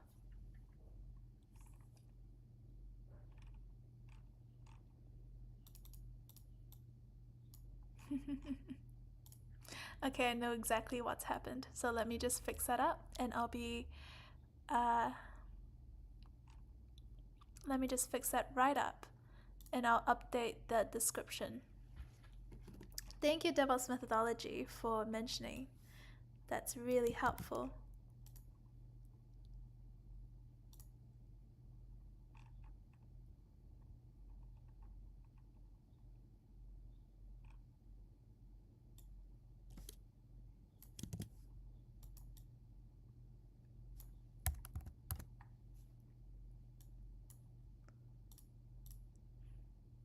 Okay, DevOps Methodology, when you just refresh the link for this live, you should be able to see that it's completely updated now with the correct links. You should be able to click on the links 1 to 4 under part 2 now. Alright, I hope that works great. Thank you, team. We're right back. All right, welcome back to our 12-hour project marathon. In this project, we are going to be talking about fetching data with AWS Lambda. We're going to learn how to retrieve DynamoDB table data using a function in AWS Lambda. Now, if you are doing this project as a part of the 12-hour project marathon, welcome back. And this is going to be a straight continuation of what we've been working on over the last 2 projects. If you are seeing this project for the first time, you haven't done the first 2 projects in the marathon or any of the 3-tier architecture series that this is a part of, just know that you are so welcome here.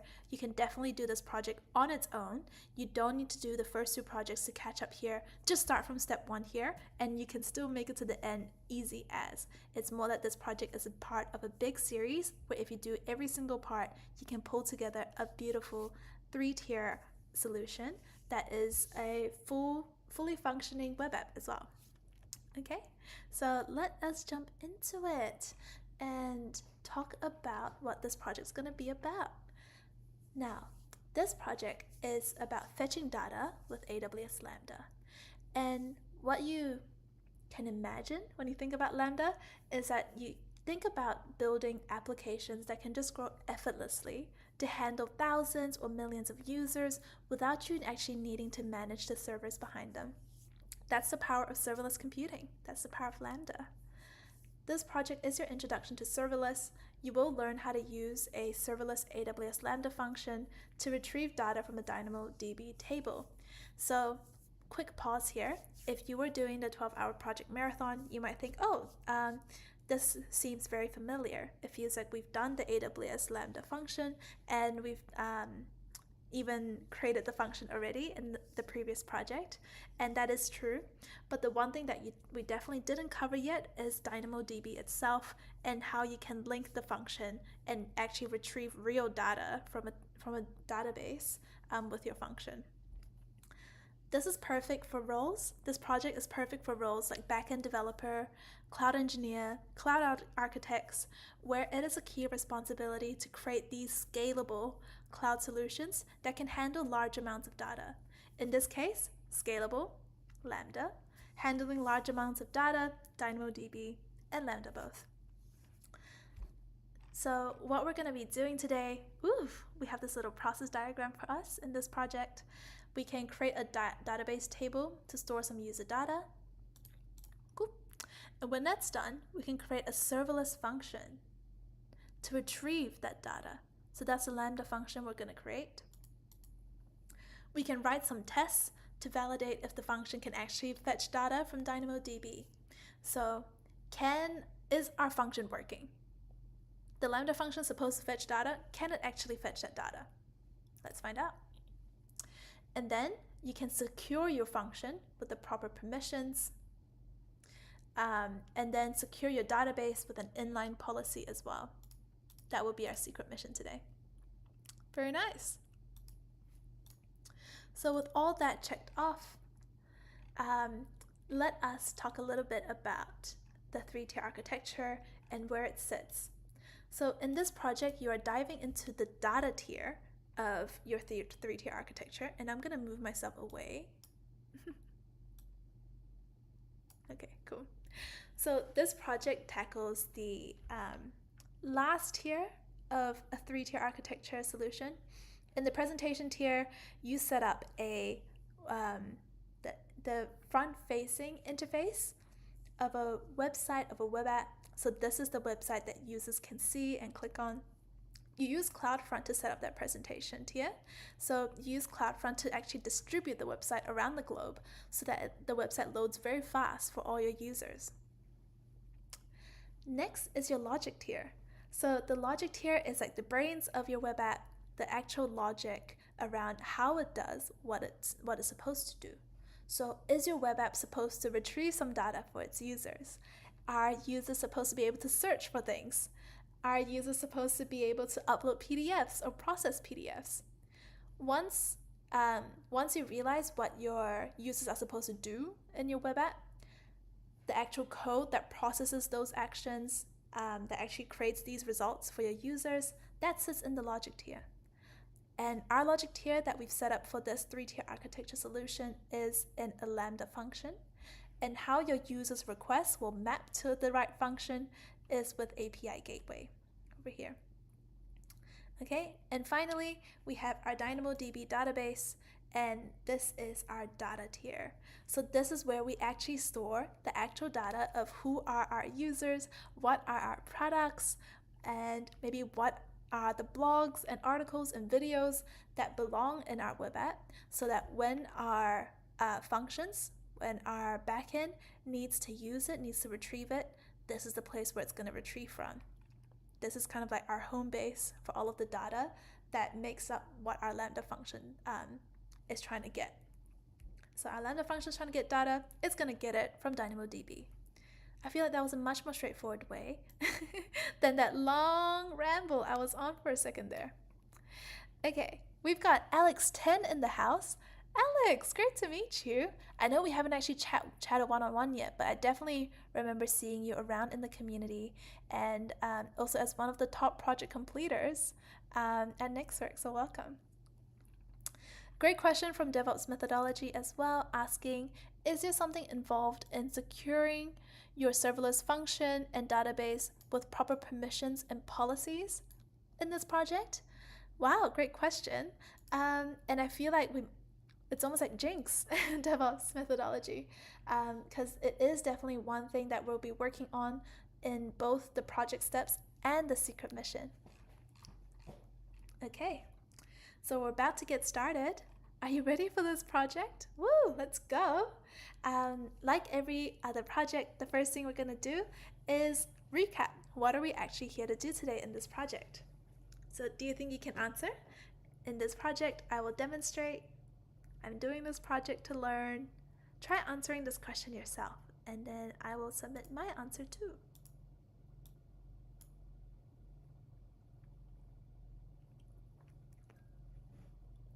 Oh, we got Ria in the chat too, saying excited. Ria, that's so sweet of you. I'm very excited. Even more stoked because you're here too.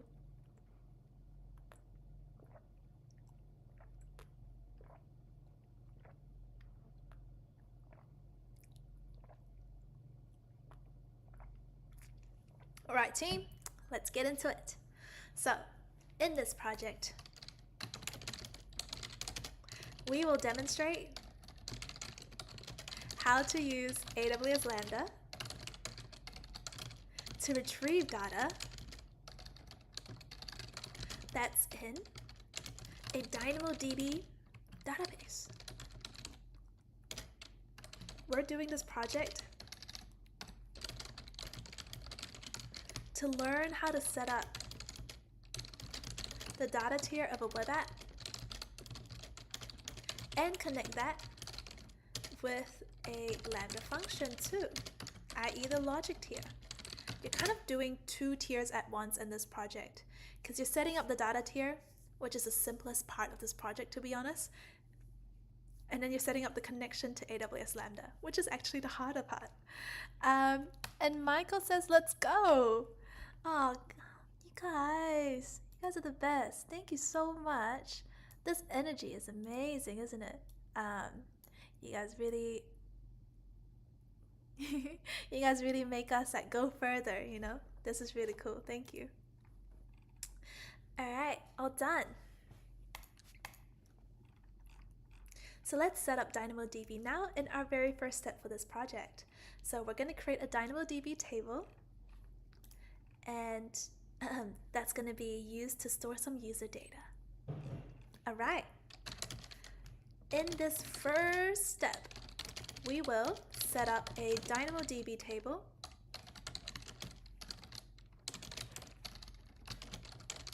because this will be how we store user data.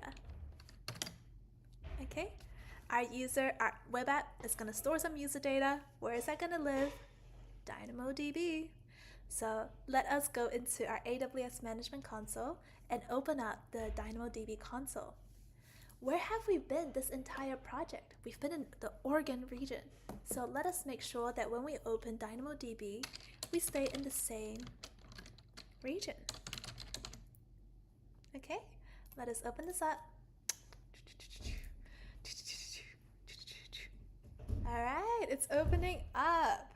How good. And we're still in the Oregon region, so that's a double win. Very nice. And I'm gonna close, no, I'm not gonna close it, but I'm just gonna reorganize my tab to keep these ones away because we're not really touching it in this project. Okay. And what is DynamoDB? This might be your very first project using DynamoDB. And if it is, that's cool. If it's not, you can challenge yourself to add a definition of DynamoDB in the chat.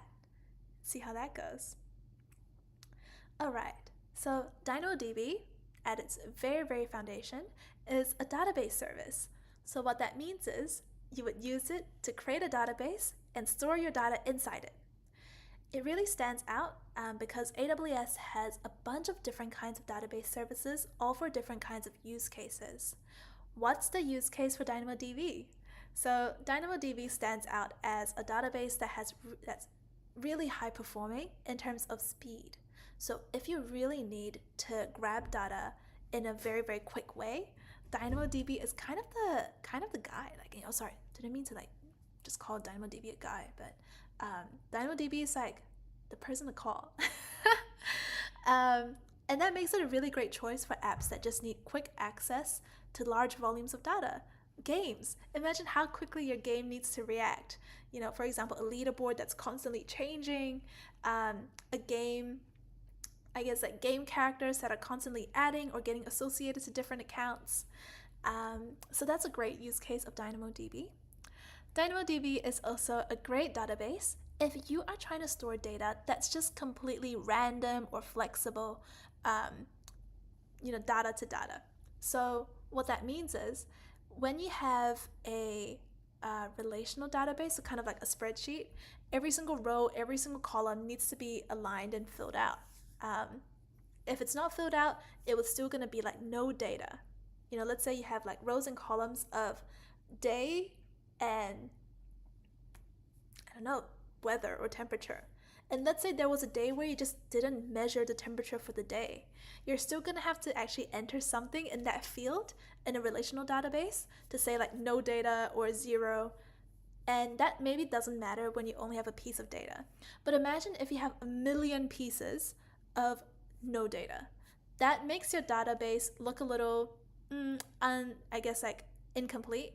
And at the same time, even entering no data can take up a bit of space. So the moment that scales, even having no data can end up taking space in your database. In contrast, DynamoDB is a NoSQL, or it's a very flexible database. So if you have a day where you didn't measure a temperature, that's totally fine. It's not going to take up space. What if you have a day where instead of measuring the temperature, you decided to measure the wind speed, something else you decided to measure? You can just do that in DynamoDB and just say, instead maybe you just added wind speed as another attribute for the day. But that would not fly at all for a relational database where the moment you add almost a new attribute, you add that attribute for every single piece of data in the database. Whereas for DynamoDB, what's great about it is you can just add that attribute for that single piece of data, and it doesn't affect the other pieces of data. It doesn't add unnecessary space, or it doesn't take up unnecessary space. So that is a great thing about DynamoDB. Bit of a spiel. I did not expect to go into it in so much detail, to be honest. But those are two great things to know about DynamoDB: speed and flexibility. We also have a dedicated DynamoDB project, so you can definitely check that out too. It's called Load Data into DynamoDB. In our case though, why are we using it? Don't forget we're using it as a part of our 3-tier architecture. It takes care of the data tier. It's going to be storing some user data for us. So let us create the table and call it user data. It's how intuitive, isn't it? So let's go into tables and let's create user data. Great. Now for the partition key. What is a partition key actually? It's a bit of a concept. And a partition key, look at this interesting definition. It is a hash value that is used to retrieve items from your table and allocate data across hosts for scalability and availability. Actually, a great definition, but to see technical words like hash value might be a bit of an overwhelming feeling. Think of partition keys as like labels or things that help you separate out your data. So if I have a partition key that's like user ID, that means you can split up your data based on user ID. User ID 1, user ID 2, user ID 3, 4, 5. Every single piece of data in your database is going to need to have a value for the partition key. So the partition key basically determines that one underlying ingredient that all your data will share. Every piece of data, for example, now is going to need to have a user ID. And the great thing that this definition mentioned is that it allocates data across hosts for scalability and availability. And what this is really trying to say is you can use user ID to split up your data and store it across different servers. So instead of having to store your entire database in a single server, what if you could actually split that up across different servers? And you can say like user IDs from this to this in this server, user IDs from there to there in another server, and you can easily still join up your entire database's data by using a partition key maybe to merge it all together again. The reason why this is so scalable is because now you have different servers that's hosting different parts of your data. So to search for specific data is actually a lot faster now. And that's the reason why DynamoDB is so good for fast retrieval use cases. It's because the data is split up across all these different hosts, all these different servers. All right, that was awesome. I love learning about DynamoDB and partition key actually. Sort key is another thing that you can kind of use like a second kind of attribute to break down your data even more, but we're not going to go there. It's an optional field. We have Alex10 also in the chat asking a cool question. How do we outline the project's purpose, desired outcomes, and key performance indicators? Do we have a software for it? Ooh, this is a very good question. Well, we usually have prompts at the start and at the end of a project. That's a space for you to outline your project's purpose, what you're trying to do with it, what you've learned from it, anything that you're trying to achieve with that project. Are those prompts enough? Are you looking for something that automates that work for you? Give us a bit more information, Alex, and maybe we can talk a bit more about this too. Okay, but we have set up user ID as our partition key. And let us head back into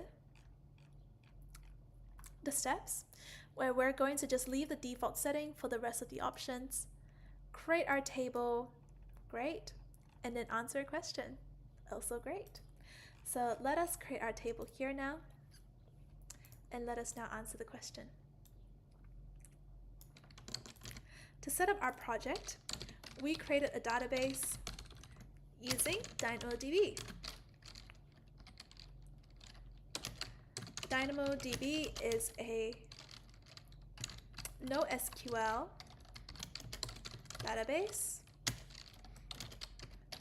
So it is very fast at data retrieval, very fast and flexible at data retrieval.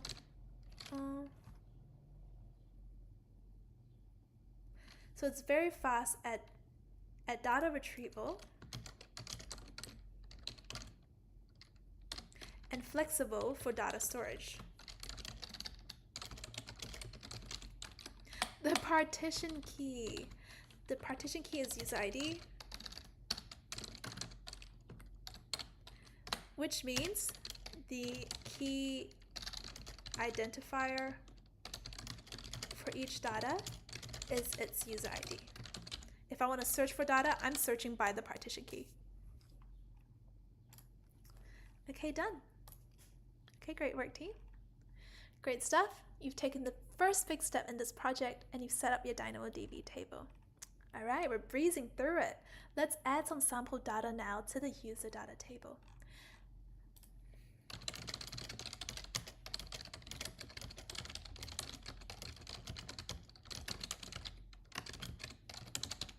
In this step, we will add sample user data into our DynamoDB table so that we have data we can use later on in this project. DynamoDB is the data storage spot for us. So we're definitely going to need it to have any user data in our web app at all. Okay, so once the table status changes to active, that's when we select the user data table and explore some table items. Exploring table items is just another way for us to create things. So we click on explore table items and we find this panel that tells us we have 0 items because it's a new table, and that's how we can create something new in there too. So let us click on user data. Let us find the explore table items button. And that's how we can find that we have 0 items so far. So let's create something. I love this part. As we create, we are not going to just fill in some form today. We're actually going to play a little bit with the JSON view. So much fun because under the hood, DynamoDB is storing your data in JSON. So switch to JSON view so you can edit your data in a code format, kind of start to speak the DynamoDB language a little bit more. It's also just a great way to save time. If you have data with lots of attributes, can you imagine every single attribute, click add new attribute, pick from here, type in the value, add another attribute, type the value, add another attribute, pick the type, type it in. It can take a lot of time. Imagine if a piece of data has about 30 attributes, then whew, that's a bit much. So let us get used to using the JSON view, which is a more scalable and a more efficient way of expressing data you want to add. And you can actually turn off view DynamoDB JSON. Can you see the difference?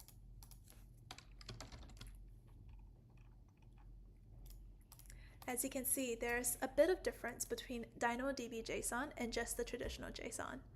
DynamoDB JSON also has a little s here. Okay, and that is because DynamoDB JSON needs to store the type of data that you're storing. Is it a string? Is it a number? It's kind of like the different options that you can see in the form view actually. String, number, Boolean, null? What is it? You know, the DynamoDB JSON needs to remember that, and that is the reason why it's slightly different from traditional JSON. But that's okay. We can keep using the traditional JSON, and DynamoDB JSON usually can figure out what the type is based on what you put in.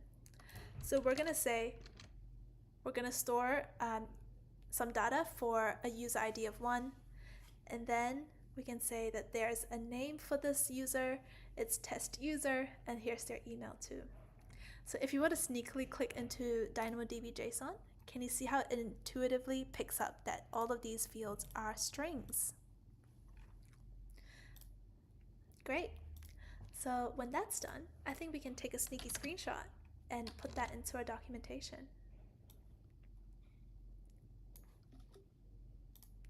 All right, let us add it in. Phew. Add it in, and I think there is something I almost missed, so let's talk about it. So the JSON code defines a new item. That item represents a user. It has the user ID, the name, the email. And notice that we just mentioned that the partition key for our database is user ID, but we never really had to specify, oh, we also have a field called name. We also have an attribute called email. We never had to say that. We just straight away added a new data item that just had those attributes. And DynamoDB is not throwing a fuss. It's fine. That's because DynamoDB is schemaless. Schemaless like this. So it means you can add attributes as you need. Every item in your database can have a different set of attributes. So imagine I can just do user ID of 2, address of something, phone number of something, and that's totally okay. The second user doesn't even need to have the same attributes as the first one. It can have completely different ones. So that is what we mean by saying DynamoDB is very flexible. Okay, Well, we've taken a screenshot now. We've added it to our attributes. We've added it to our documentation. And let us answer this question. In our DynamoDB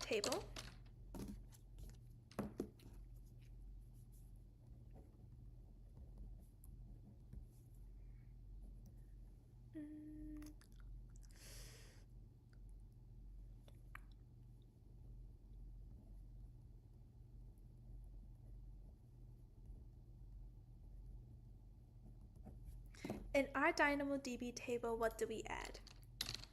We added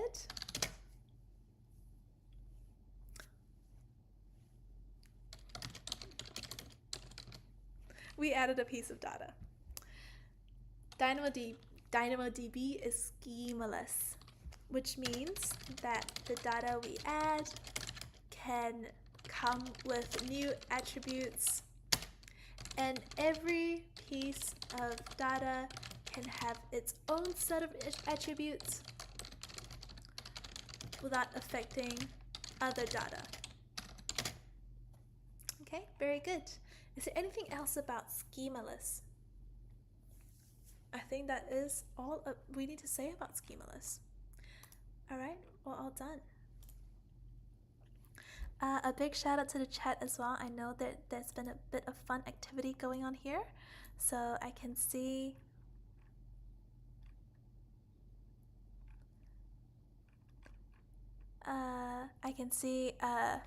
Alex is now asking, when we get an idea towards a project, how do we choose the appropriate AWS services? Do we first draw which services to use and how it's going to be executed? Oh, I see. I see. Cool. So when you have a project idea, usually you do draw out, the rough architecture of your solution. And sometimes you will need to refer to existing architecture patterns for you to figure out what your pattern is going to be. What I'd recommend checking out, Alex, is to actually check out the AWS Architecture Resource Hub.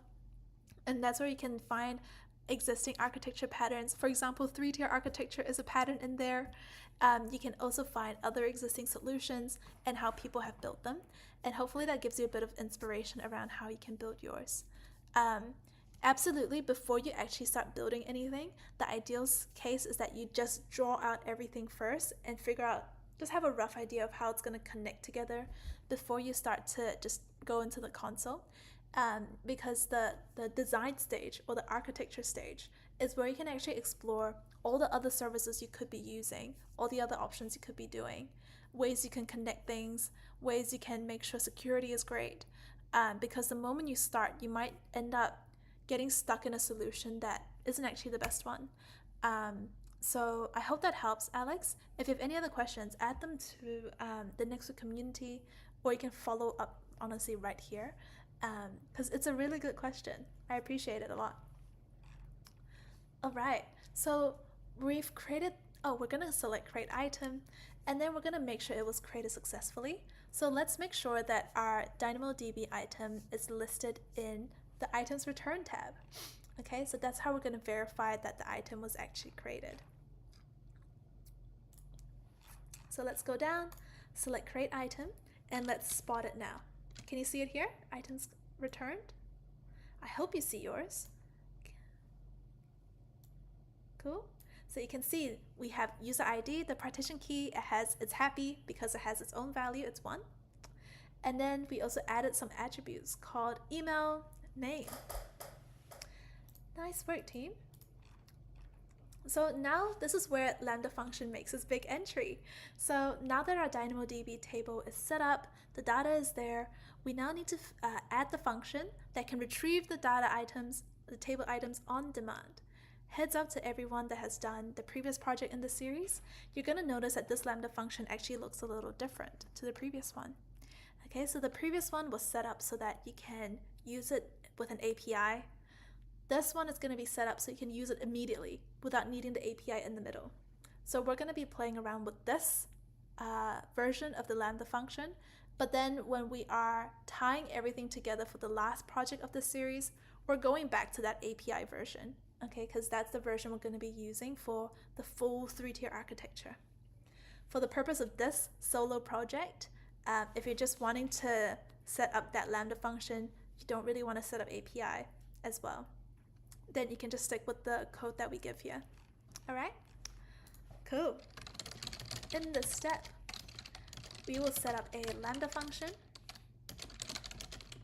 because this is how we write the code for retrieving table data items.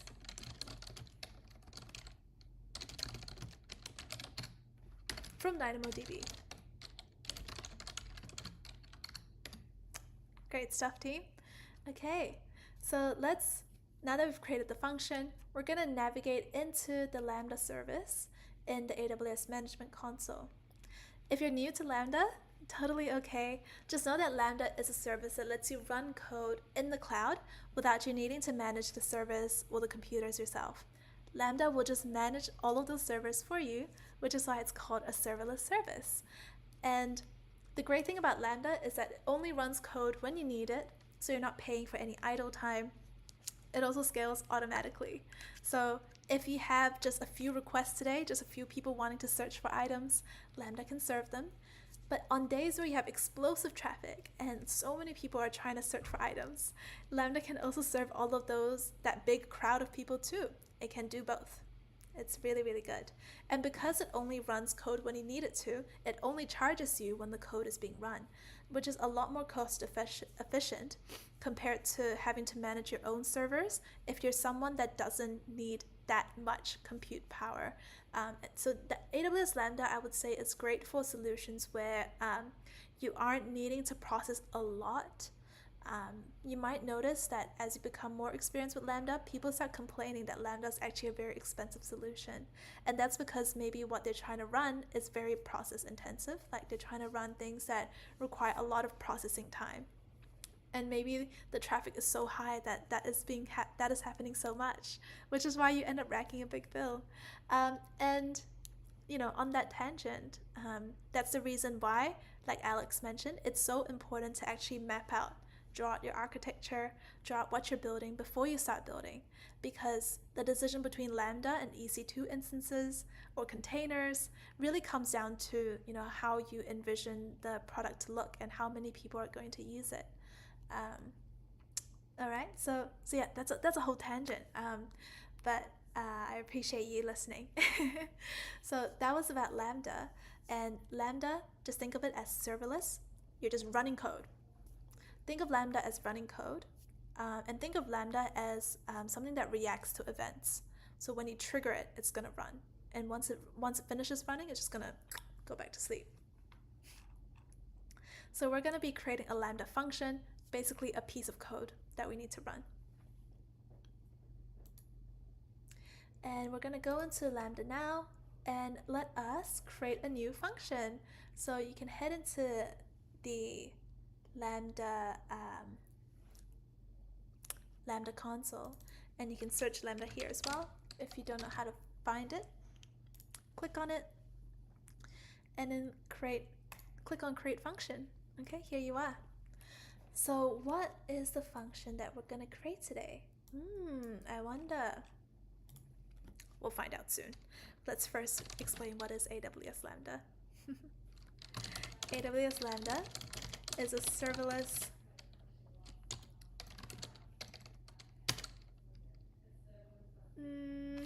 I would say AWS is a service that lets us run code without having to manage servers. We're using Lambda in this project to create a function, i.e. a piece of code that retrieves data from a DynamoDB table. All good. Thank you, team. Okay, so for this function, we're going to author it from scratch. We're going to give it a nice cute name, and then we're going to go into the details of function setup after that.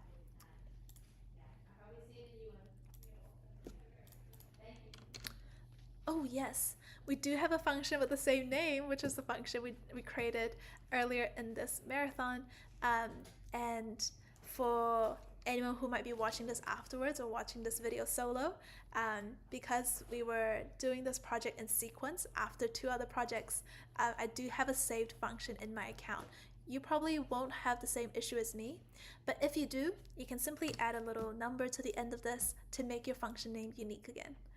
Okay, so add that. You're not going to run into any issues. You'll be okay. And then we can go straight into creating the function. Very nice. Cool. And as a little extra for the pros, if you're wondering what these values are when you set up your function, runtime basically means the language or the environment that we're using to run the code. So you can also have Python, runtime, Ruby, Java. Wow, so many different options. Python is a very popular one. Node.js definitely popular too. And Node.js is basically an environment, or sorry, a runtime for JavaScript. And we have architecture here, which defines the actual physical processor of the server that's going to be running your code.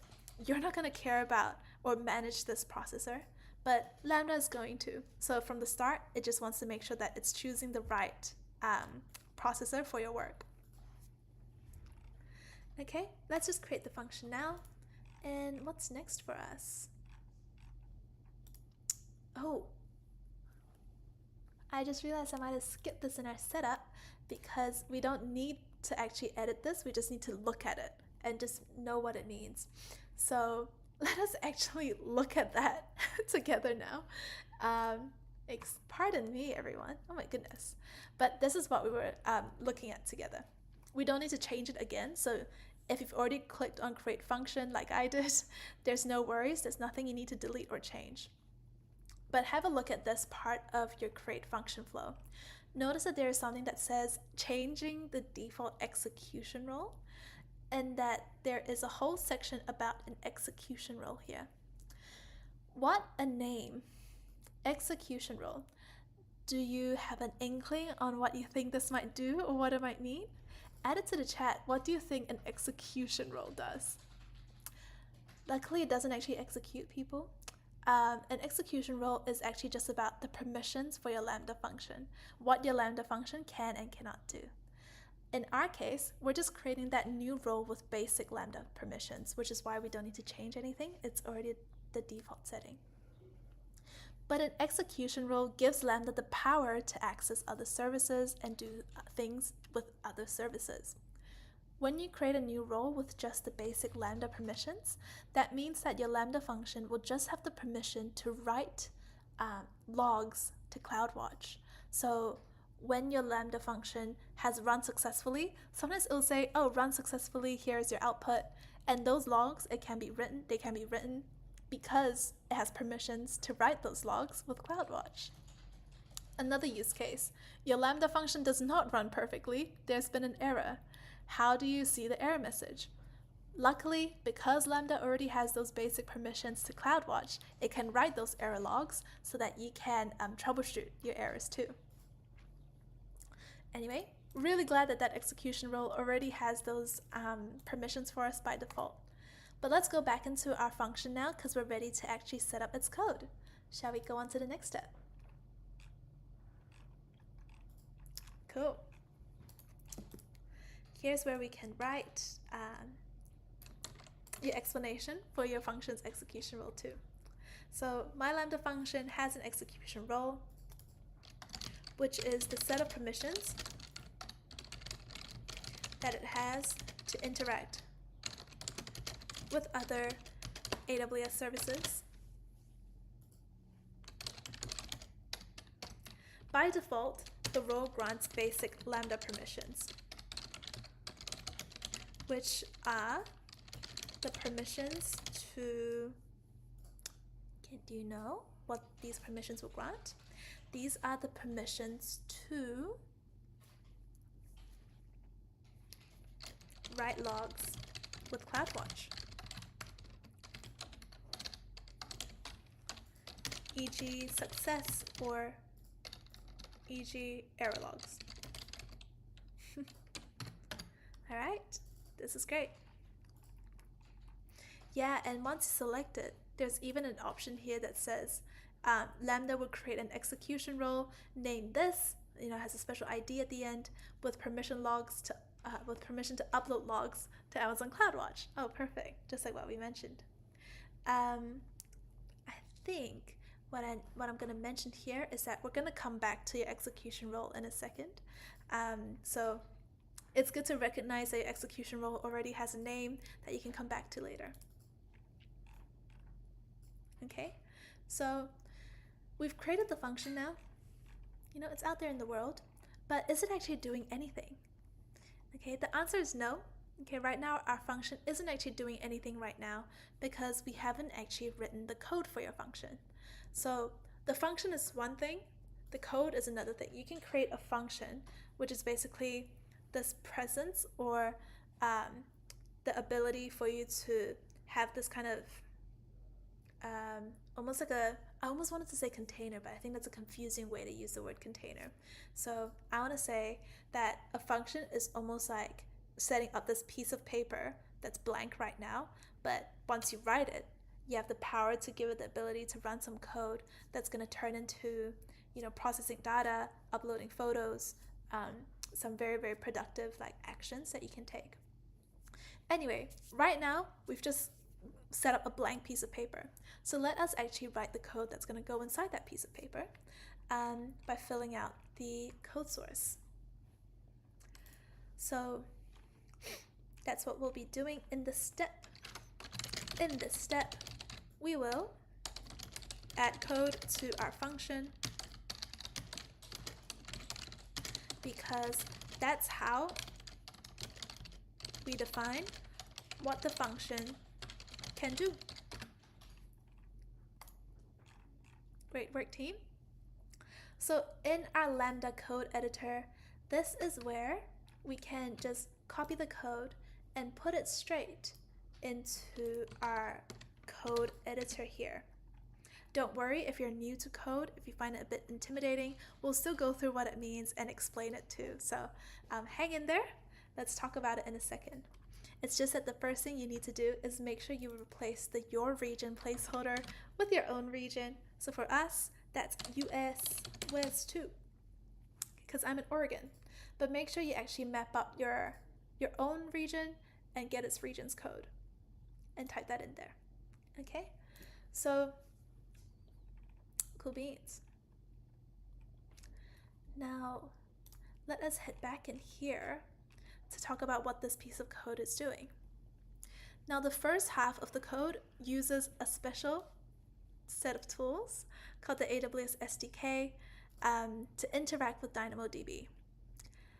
That first half of your code, it takes a user input, grabs the corresponding data, like this. It takes the user input, grabs the corresponding data from DynamoDB, and hands it back to the user. Easy as pie.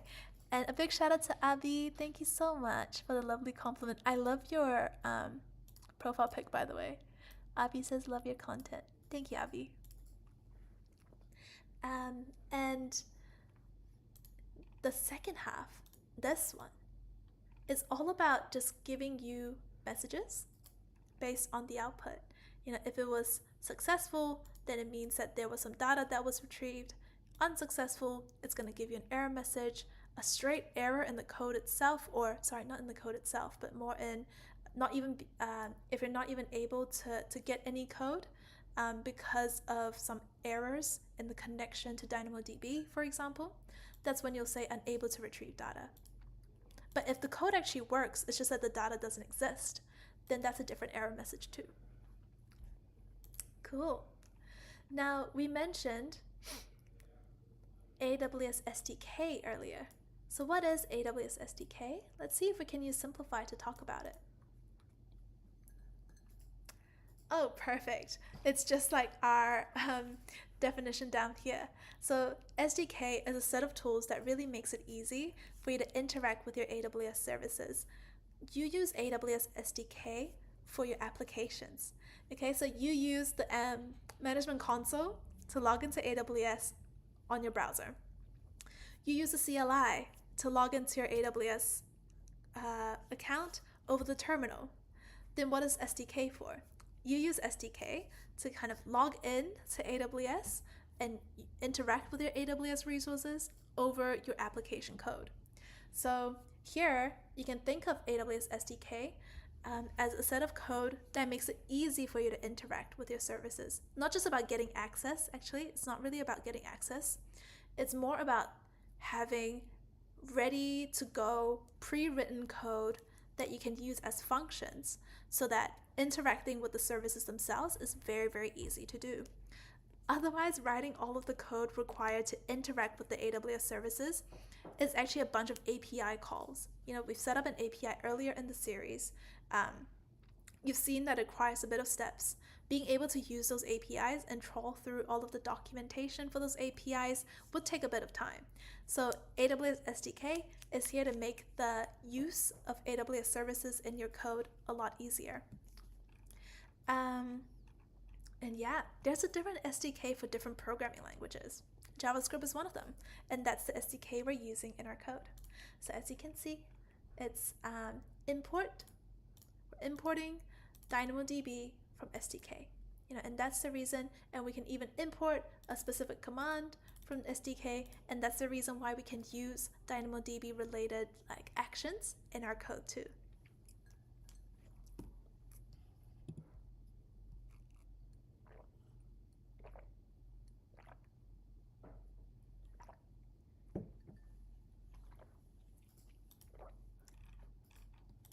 All right, let's get on with it. Our Lambda function will retrieve data from a DynamoDB database table. The first half of our code is all about the data retrieval and returning it as output. The second half of the code is all about actually sending responses. I would say the first half of the code is all about the retrieval, and then the second half of the code is all about sending responses back, e.g. success messages, item not found messages, straight error messages as well. Great. The code uses AWS SDK, which is, my code uses SDK too. Okay, this is where you can do a little bit of explanation on SDK itself. The code uses AWS SDK, which is a set of tools that makes it easier for developers to use AWS in their application code. Our code uses SDK to get access to DynamoDB actions, i.e. read or retrieve data items. Cool. So we have made sure that we've replaced that your region placeholder in our code. So we're actually ready to deploy it now. So let's click on deploy. All right. And deploy basically saves it and pushes it out into the world. Well, not exactly pushing it out to the world actually. It just makes it usable. You can now test it to see different kinds of outputs. Deploying it also means that it's now able to be used. It doesn't necessarily mean it's open to the entire world, it's public, it's out there, but depending on the permission settings you've put, you can now start to use it. Cool. So we've deployed it, And while we wait for the deployment to be successful, let's take a screenshot of our function's code.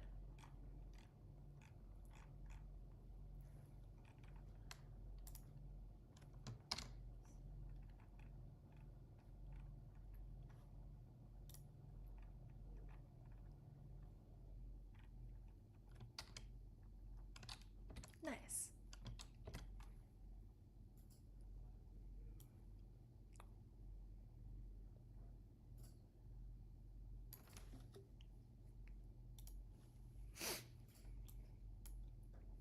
Awesome.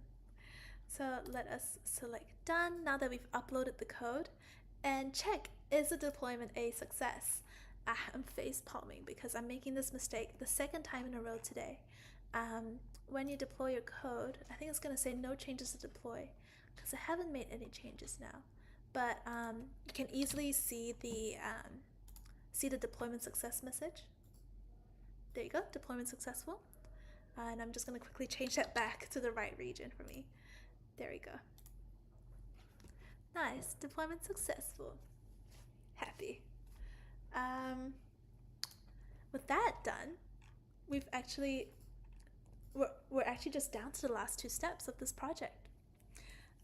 For our last 2 steps, we need to first write a Lambda function test, which means our function code is deployed, so it's technically usable. So why don't we test it and see if it does what it's supposed to do? Can it actually retrieve data from our database? Let us see. In this step, we will test our Lambda function by trying to use it to retrieve data from the DynamoDB database.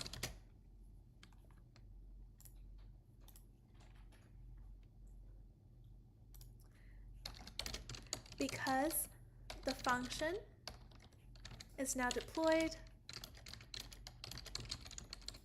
i.e. it's usable. Okay, so let us head on over to our Lambda function and let us select the test tab at the top. Okay, and your test tab is like a playground for your Lambda function. This is where you send fake events or fake events is the best way to put it, just to see how your function would react to it. So imagine if a user did request to retrieve some data based on a specific user ID. You can now start to write different tests with different user IDs and see how your function will react. Is it doing its job correctly? So in the event.json panel, we can enter the following piece of JSON to test this event. So what happens if someone were to test a retrieval of data using a user ID of 1? They just want to see what is the piece of data that's related to this user ID. Shall we just click on test and see what happens? Succeeded. Woof. Well, that's nice. Oh, and also, the reason why we also wrote the data in JSON, by the way, is because we're asking a Lambda function to search for an item, which means that we need it to be in a format that Lambda can actually understand and work with. So event.json is one, but there are actually a lot of different other templates for different kinds of output or inputs that you want to put for your request. So look at that, all different kinds of inputs, and usually it's all in JSON because that is the format that Lambda is quite familiar with. Anyway, for us, we put this in and it was a success. So good. Let's see, what are the details of the success? Oh, well, once you uncover your success and you open it up, you see that there's actually an error inside. Okay, so for some reason, the function says that it's a success, but the message in the details panel says something else. Aren't we glad we actually opened the details panel? Well, the reason why it's green and it says that it's a success is because your function successfully ran. there were no issues in getting your function code to run. This would have been an error if there was a key error in the function code itself. Maybe you're referencing certain regions that don't exist. Maybe you're referencing certain functions that don't exist in SDK. So those would be actual errors in the code that would stop your function from running. For us, the function actually ran. The entire function ran good, no errors in the code, but there was an error in what we were trying to do. Can you tell what the error is and why we ran into this error?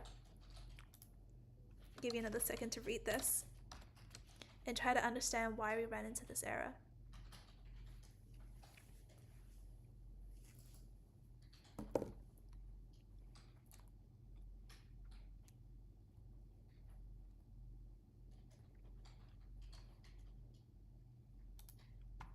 All right, let's have a look. Ooh, before we talk about that, let us actually answer the question on how we tested the Lambda function itself. So I'll quickly put in an answer to this, and you're more than welcome to start writing your own suggestions around why you think we ran into that error. To test whether our Lambda function works, what do?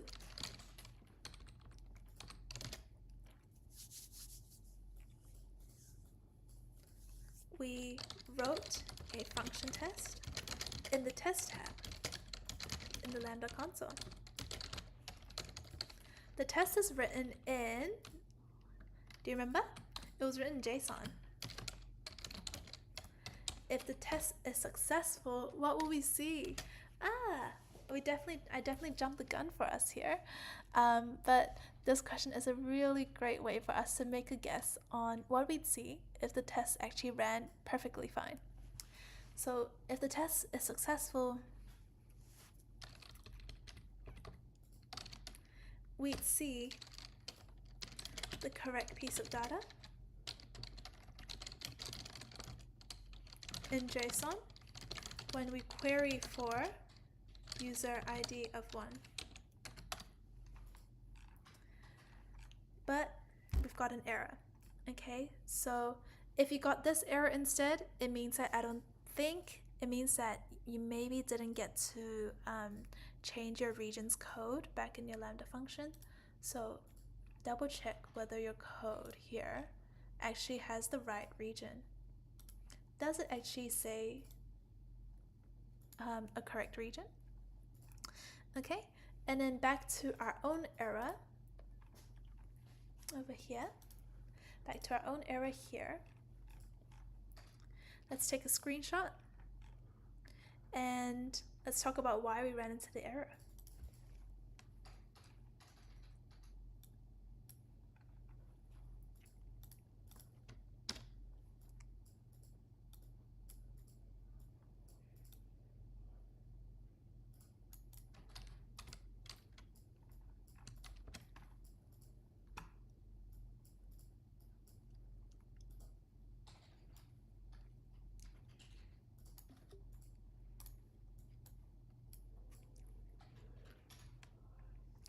Team, let's add that screenshot of our error and talk about why we ran into it in the first place.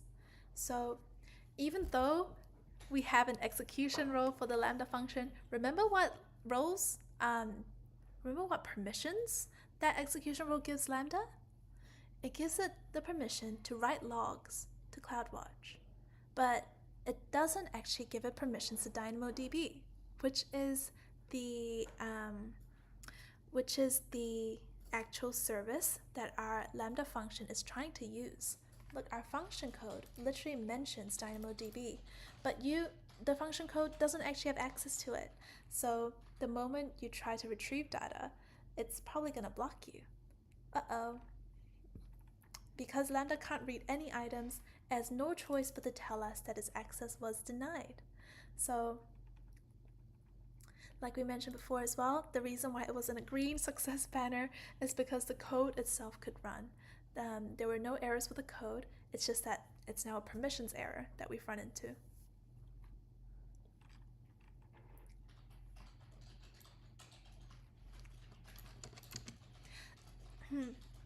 test displayed a success because the function itself ran with no errors, i.e. no syntax issues, or no syntax or dependencies in issues.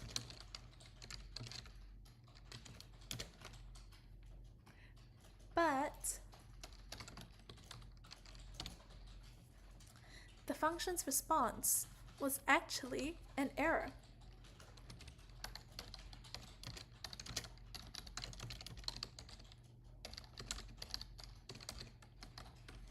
Because, why was that? Because our Lambda function is trying to retrieve data from DynamoDB,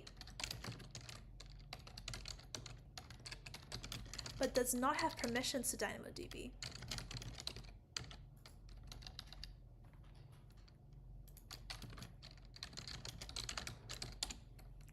Okay, so the Lambda function is retrieving data from DynamoDB without actually having the right permissions for it.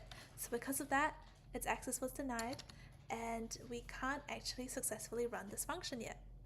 So let us run into step 6 of this project, which is all about granting DynamoDB the access to Lambda. So we're now going into DynamoDB's permission settings, or we're going into our Lambda function's permission settings so that it has access to DynamoDB and has the right to read the data inside those tables. So in this step, we're going to grant our Lambda function read access to DynamoDB.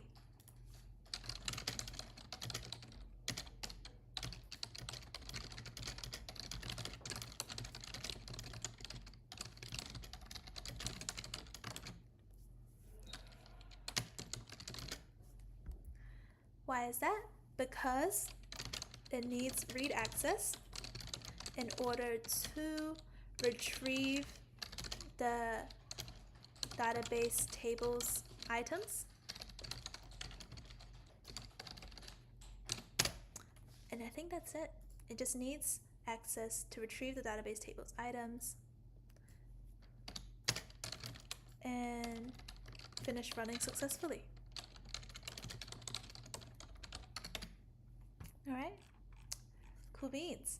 So let's go into our Lambda functions configuration tab and see if we can update its permission settings. So remember that execution role that was created for us? This is the shortcut that we can go to actually edit the permissions under that role. What's fun is you can actually go into the existing role that your function has. Just try expand it. Be a little curious. Ask yourself, what policies or what permissions does it currently have? Ah, look at that. The permissions it currently has, creating a log group and also creating a log stream, both of them are relevant to just storing records of things that have happened inside the Lambda console. So really glad that it automatically has those rights when you create basic permissions. But let us add some permissions so that our policy or our Lambda function can actually get access to DynamoDB. So we're going to type in DynamoDB here. We got 4 that we can pick from. Interesting. Okay, so we have 4 different permission policies that grants access to DynamoDB. Which policy do you think you should pick? Would you like to give it a go? How many policies, which of, the 4 here, do you think is the right one for you?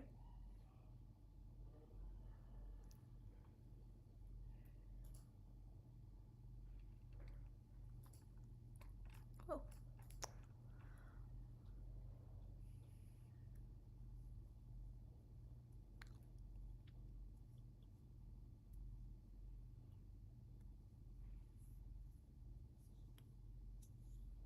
All right, team. So you can make a suggestion here. Maybe the policy that gives full access to DynamoDB. Add whatever suggestion or inkling that you might have about the right permission settings.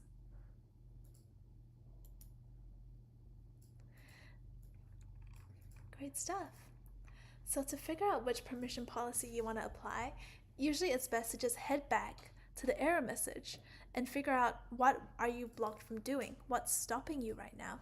So let's go into the Lambda function test again and just read the error message.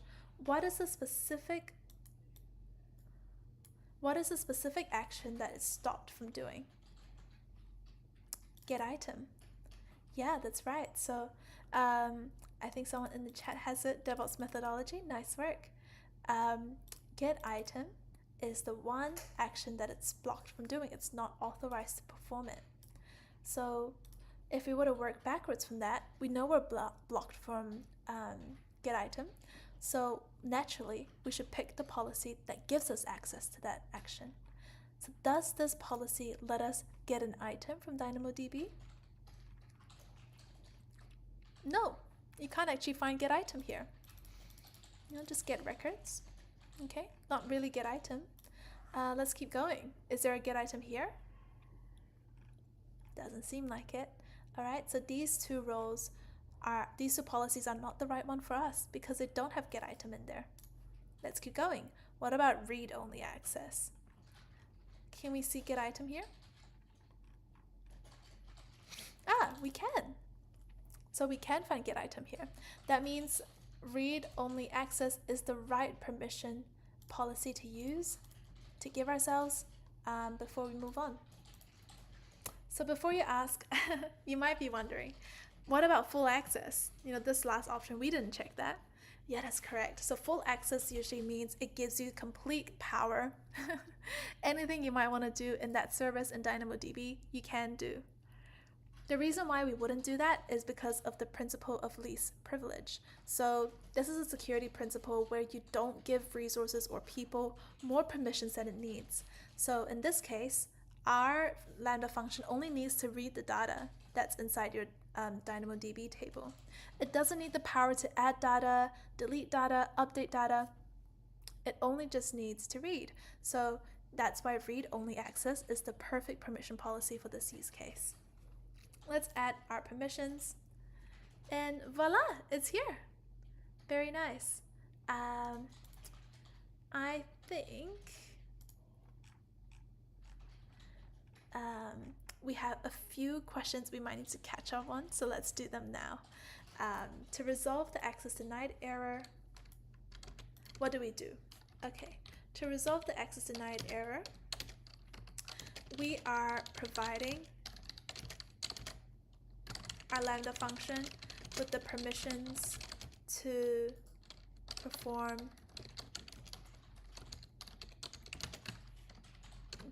get item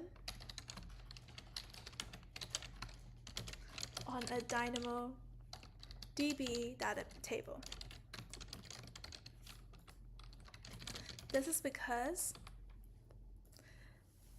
thank you so much, Eric, in the chat for mentioning. Thank you for sharing your time and knowledge. That's so sweet of you, Eric. That's really, really kind. Thank you so much for the lovely message. All right, this is because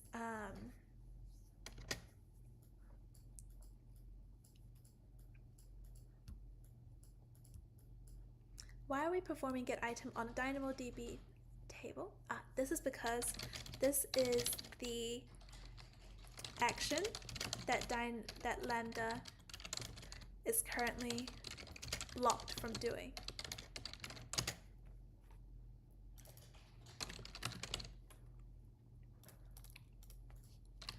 To resolve access denied,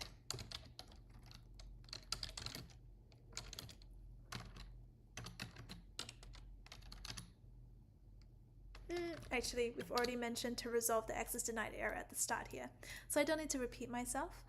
So let's just go over the full answer here. To resolve the access denied error, we are providing our Lambda function with the permissions to perform getItem on a DynamoDB table. This is because getItem is the action that Lambda is currently blocked from doing. It is the cause of our access denied error. So let us click done to submit that, and let us head back to our policy. And yeah, this is a bit of catch up on what we were talking about just now. The bottom two permissions, if I were to just, why don't I actually remove what we've just created so I can go back to where we were to explain this one thing again. So when we typed in DynamoDB, so these last two functions, that's what this is trying to explain here as well. What do these two permission policies do? Okay, they don't let you even read an item, so what good does it do actually? So these two actually are very, very helpful for DynamoDB streams. DynamoDB streams you can think of as kind of like an event-based newsfeed of data that's been changed in DynamoDB. Has there been a change in a data? Has there been new data that's been creating? But it's almost like a newsfeed log that's like what's new about your DynamoDB table. So it doesn't really let you get an item because you're not going to read items that have already been sitting there for months or years or days. It's more about you can now see what are the latest updates, what are the newest things that's been happening. This is a great use case for Lambda, because imagine if you can use a Lambda function to just get triggered when your DynamoDB table updates. Oh, when a piece of data in my DynamoDB table gets deleted, please alert the team over email, for example. Cool. So let's give this a quick answer. There were 4 DynamoDB permission policies we could choose from, but we didn't pick the other 2.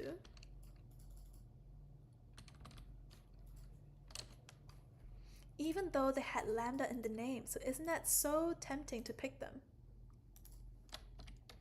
Literally have Lambda in the execution role name.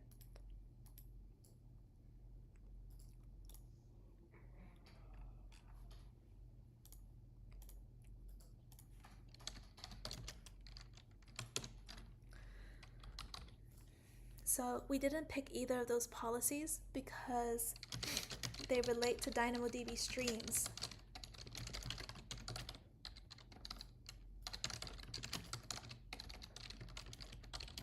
i.e. live updates of table items that have changed.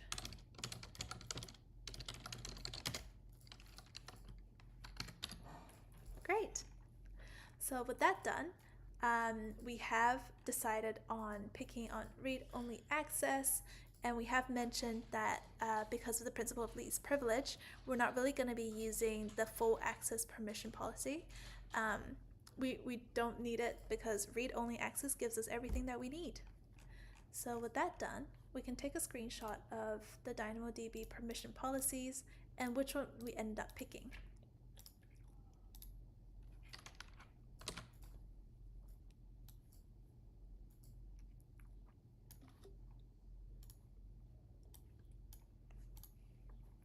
Alright, so let's explain that too.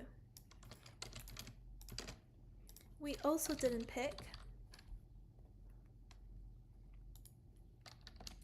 DynamoDB full access. So let us copy that cheekily and mention that here. We also didn't pick the full access permission policy because it would give our Lambda function the permission to do too many things with the table. The read-only access option was the right choice because it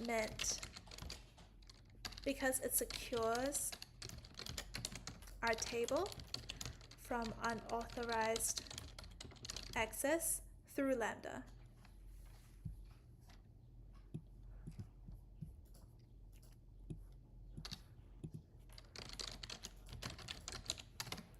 Great stuff, team. So with that done, I think we can move on to the very last step of this project. All right, so let's click add permissions. Let those permissions add.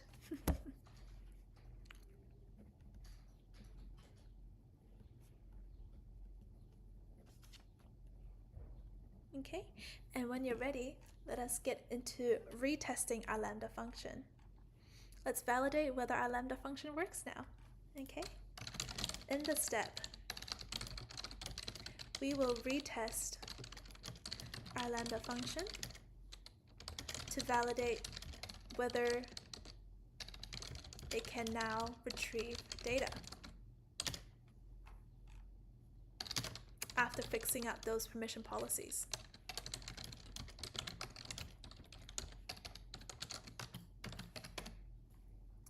Okay, so let's rerun the test. Head back to the test tab in your Lambda function and let's select test one more time. Oof, what do you think is going to happen, team? I'm feeling a little nervous now. Okay. Whoa, look at this successful test. You can actually see that in the details panel, instead of an access denied error, you can see that the data is right here. You have the email, the name, and the user ID of a piece of data. And this is exactly the data we inputted earlier in this project. You can even still see it in our items panel here. Perfect. Isn't that so satisfying to finally see the right piece of data come back out? So good. All right. So here are some use cases of what you've built today.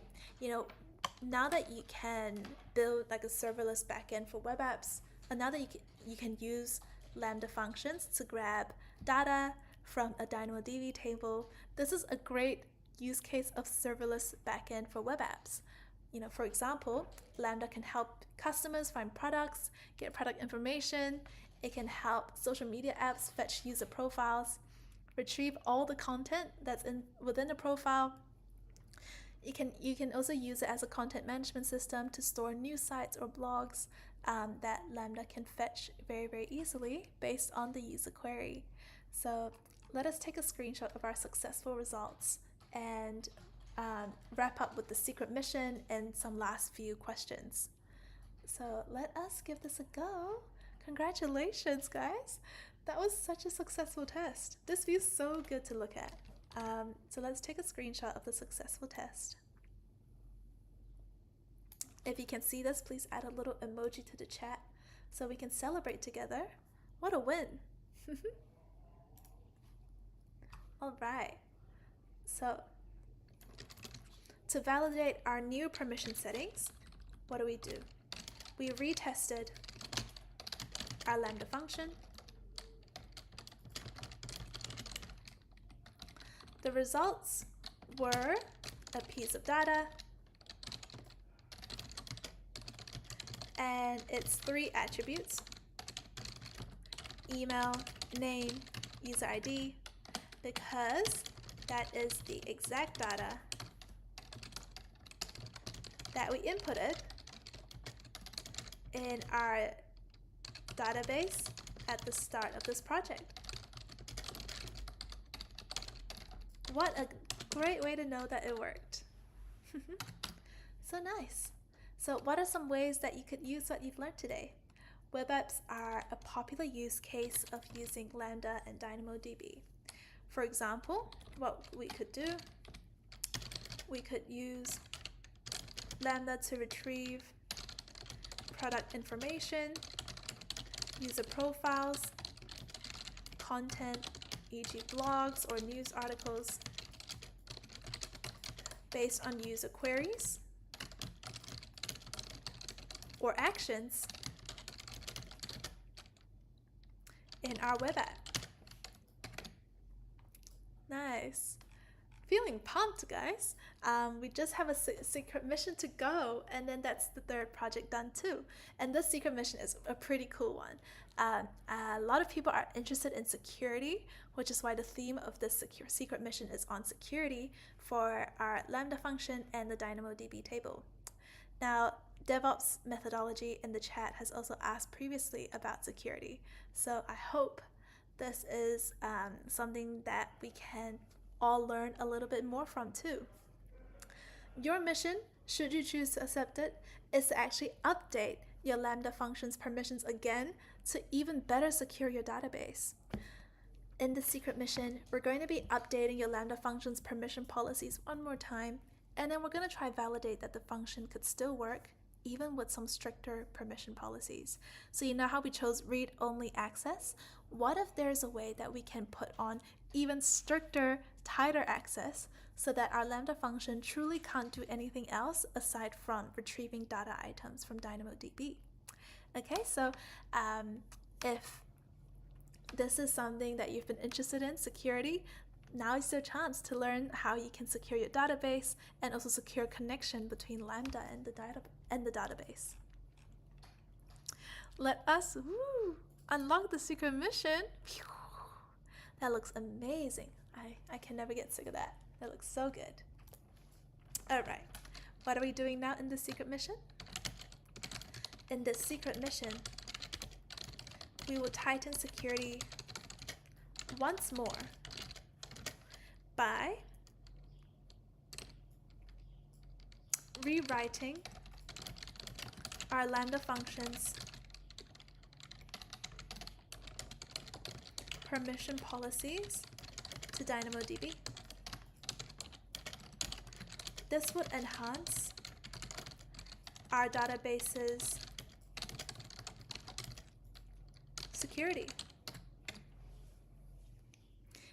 Data security must be so important. You know, out of like all the different things that you could be securing like network, there's data, there's your application itself. Oh, so much that you could be securing. I was actually going to say data must be one of the most important ones, but the moment I said out loud network security, like that feels very important too. So I can imagine why cybersecurity is just so important across the board. Okay, team. So how are we going to tighten security for our Lambda function even more? Let us go into our Lambda function again. Do you remember how you could edit its permission settings? I hope you remember. We were doing it just 30 minutes ago. You had to click on configuration, and here is where you can select permissions from the side tab and then select the execution role, which determines all of the permissions that your Lambda function has. We're going to be tightening security today, so we're actually going to make things even harder for our Lambda function. Okay, all right. We're going to tighten security by first removing the policy we just gave it. So let us select it, select remove, and then create an inline policy instead. So this inline policy is going to replace the ready-made managed policy that AWS has given us. So while the managed policy can give us read-only access to the DynamoDB tables, the inline policy gives you even more granular control. So this policy that we added gives you read-only access to all the tables in your account. In our case, actually our Lambda function only needs read-only access to the user data table, that specific table. So we can use an inline policy to make things even more granular and to specify that it's only this resource that you can use. So let us mention that for our project extension, we challenged ourselves to replace the permission policy we granted our Lambda function previously.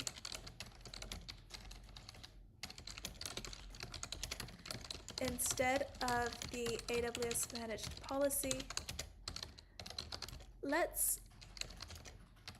we'll make sure it can only access user data. This will enhance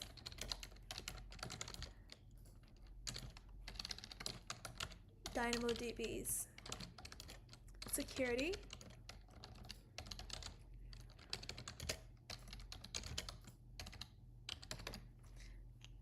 Very nice. So let us actually go ahead and delete the managed policy we do not want anymore. We're going to say bye-bye. I'm going to click on a cheeky remove button. Remove that away. And then we're going to add our permissions using inline policy this time. So again, we're not attaching policies like you've seen already. There are a set of 4 permission policies we could use. And even the one that we ended up picking, which gave the perfect amount, like the right permission,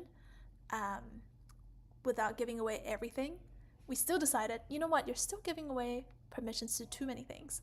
So why don't we just write the permission policy ourselves? So let's create it ourselves. And wow, there are 2 different options for creating policies ourselves.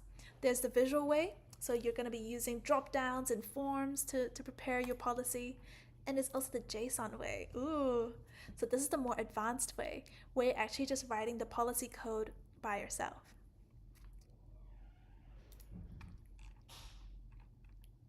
Aw, we got Maximus Suarez. Who is this person? First time? Joking. So to anyone who hasn't met Maximus yet, he is an absolute legend himself in the team, working on all sorts of content. You would have seen his face in a YouTube short, a TikTok, an Instagram reel before, I'm sure. Otherwise, a LinkedIn post. Thank you, Maximus. All right, so your pick. Do you want to do this in the visual editor or in JSON? The final policy you actually create is going to be the same. It's just that the process looks a little different. So with the visual editor, you're using the more beginner-friendly interface with checkboxes, you have drop-downs, and then JSON is when you're just going straight into writing that policy code. It's a bit more challenging, but it is a more efficient solution if you just know if you're becoming more and more familiar with policy writing.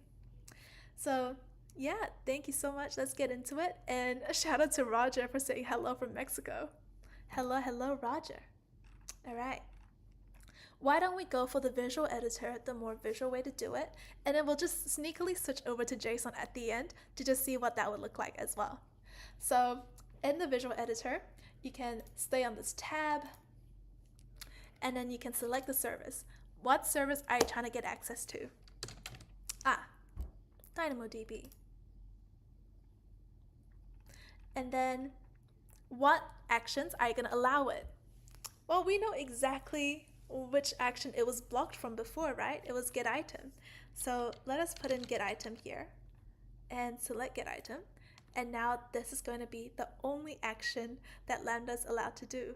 Not even the other actions that were allowed under the read-only access policy. So it's going to be a lot stricter now. Ooh, and you can even specify which resources this would apply to. Is it all DynamoDB tables? Nah, it's a specific one we're giving access to. So let us select add ARNs to be specific about which DynamoDB table we're trying to apply this to right now. The resource region. Which region was your DynamoDB table created in? For myself, just click into the console, by the way, if you're not sure. But for myself, I know for a fact that it's US West 2. So let us put in US West 2. And what is the name of our table? Do you remember? User data. All right. So you can even copy that over, paste that in, and there you go. That's your resource ARN. Isn't that also a nice little hint on how resource ARNs are created? You just need your region and your table's name. Put that together and you have your ARN. Of course, it has other data that it already has put in for us. You know, we're using an ARN. It's an AWS resource. This is the service category. Here's the region you put in. This is your account ID. This is the type of resource within the service. So within DynamoDB, we're creating a table here. We're not creating an item. And then the table's name is user data. Okay, so let's add this ARN now. And there you go. That's your policy already all created. You have your service figured out. You have the actions it should be allowed. And then you've even mentioned which specific service this applies to. If you switch that to JSON, look at that. You can even see the code version of the exact permission policy we just created. If you were to go for the JSON version of this task, of the secret mission, you can see that we already have that JSON code prepared for you as well that you can use immediately, but you just need to make sure to manually replace the ARN yourself. Okay, so that you're not referencing any random table. You're using the table that belongs to your account and in the region you set it up in. Okay, so let's take a screenshot of our setup page, and that will be our clue for wrapping up this secret mission too. Okay, so we're almost done. This one. And we'll just upload that into our project as well.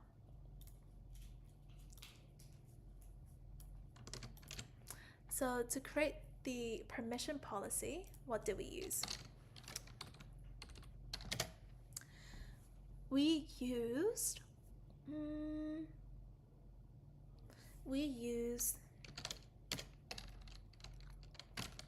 the visual editor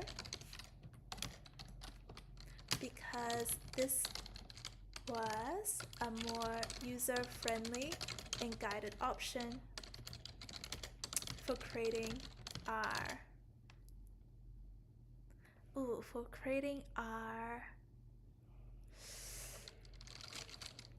custom policy.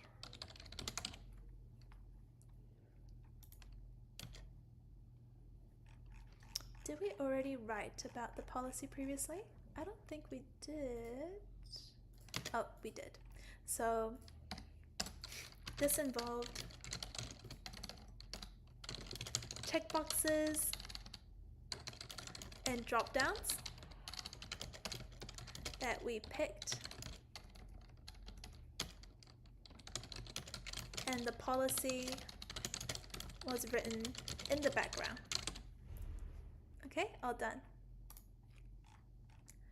Okay, so we're going to just finish up creating that policy now. So we're going to click next here, and we'll enter in our policy's name over here, which is user data, read access, and then create that policy. So once that policy is created, it was created within our Lambda execution roles page, which means that it automatically is applied to our Lambda execution role. Great, that's good news, because it means we don't need to do anything more to add. We can go straight into testing the Lambda functions permission straight away.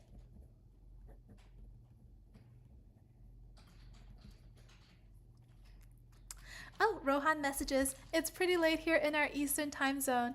Thank you for all your efforts. I will follow along on the video in the morning. Thank you, Rohan. Well, it's been lovely to have your presence here. And seriously, hearing you share your answers, mention a few comments throughout this live has honestly made it such a great experience for ourselves too. So thank you, Rohan, and we'll catch you in the next live too. Hope you have a good evening. All right, everyone. So we're almost done as well with our secret mission. So let's go back to our Lambda function and let's test it again. So we're going to go into test and let's click test one more time. What do we think? All right, it still succeeded. So that means that even with the limited permissions that it has, our Lambda function could still grab the data from our DynamoDB table. Okay, so that is a huge win because we could perfectly narrow down our permission policies to exactly what our Lambda function needs. We tested that it still works. So that is very much the principle of least privilege at work here. Woo! Well done to you. So let us just enter this and we're almost done with our project. when updating a Lambda function's permission policies,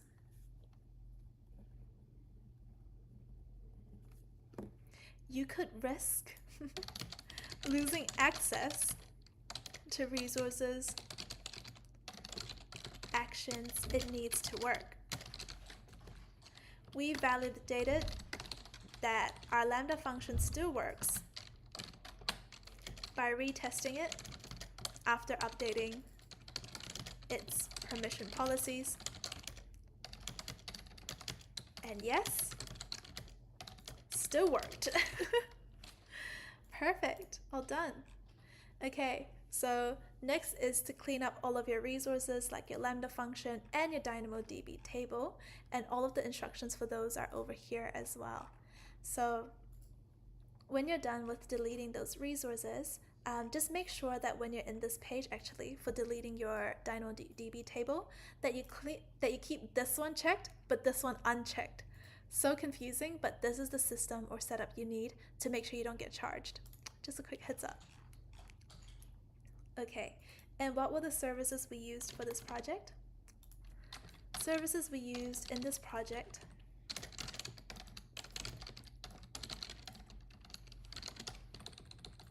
were Amazon DynamoDB and AWS Lambda. Key concepts we learned include Lambda functions and what did you learn from this one today?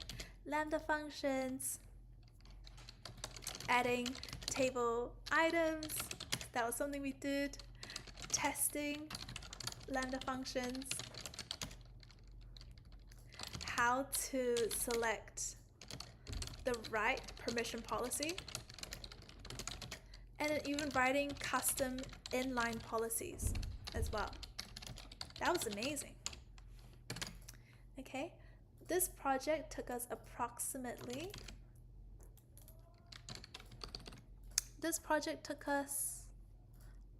around 1 hour and 15 minutes, including demo time. The most challenging part was probably writing the inline policy. It was something that's very new to us.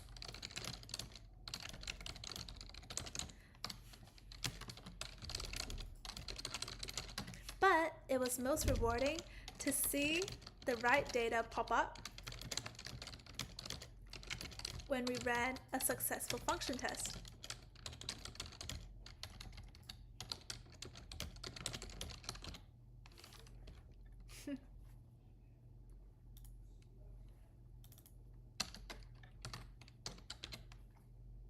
All right, so we did this project today to learn about the data tier,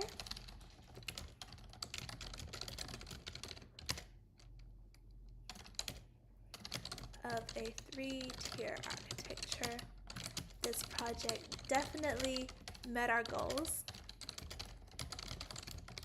as we learned how to connect it to AWS Lambda, which is the logic tier, as well. So good to start having integrations between tiers. All right, and that's a wrap. So you've also built a Lambda function that retrieves data from a database, no servers required because Lambda is a serverless solution. You've learned how to set up a DynamoDB database, create and configure an AWS Lambda function.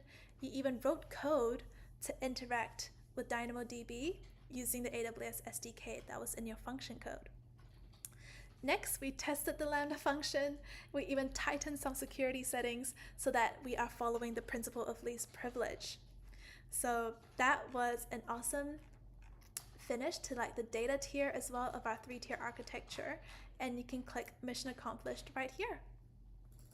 Oof. Okay, again, we're seeing that one of our answers weren't submitted. So let's try that again.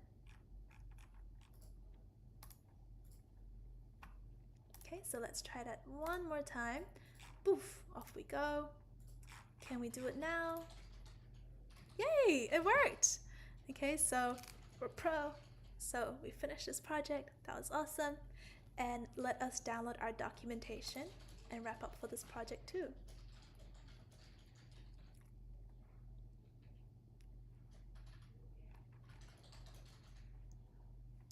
Alrighty, so we know that this is already 12 hours up as well for the project marathon, which is insane. That was 12 hours of AWS projects. I can't believe it. That was an amazing feat. Oh my goodness, look at the amount of live time that happened today. I think this is about 2 months worth of live time. Yeah. In one single day. Pretty mega. Pretty mega. Pretty mega. Yeah. Look at this amazing documentation we also just set up and we can put into our portfolio. So make sure you download your documentation at the end. And once it's downloaded, add that to your portfolio over here. Okay, very cool.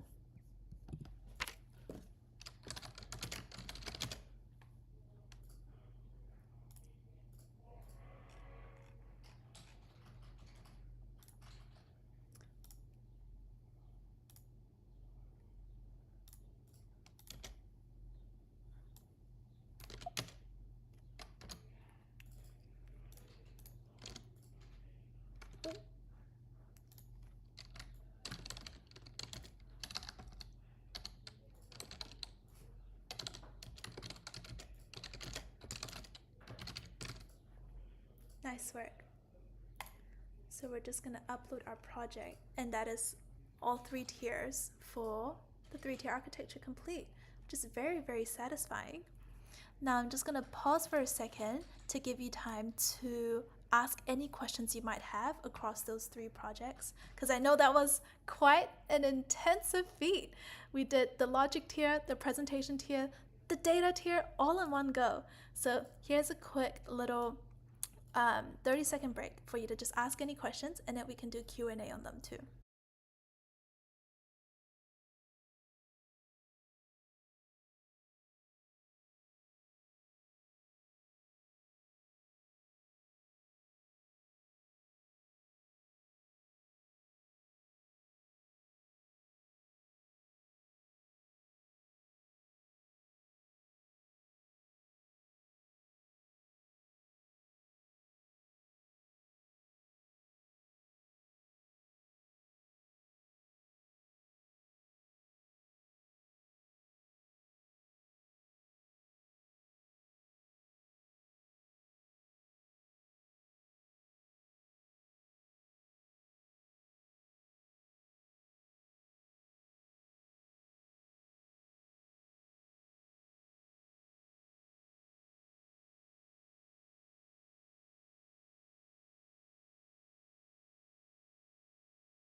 All right, so we have one quick question from DevOps methodology. How do you handle caching and invalidation in CloudFront? I love this question so much because caching and invalidation are 2 really, really great features of CloudFront.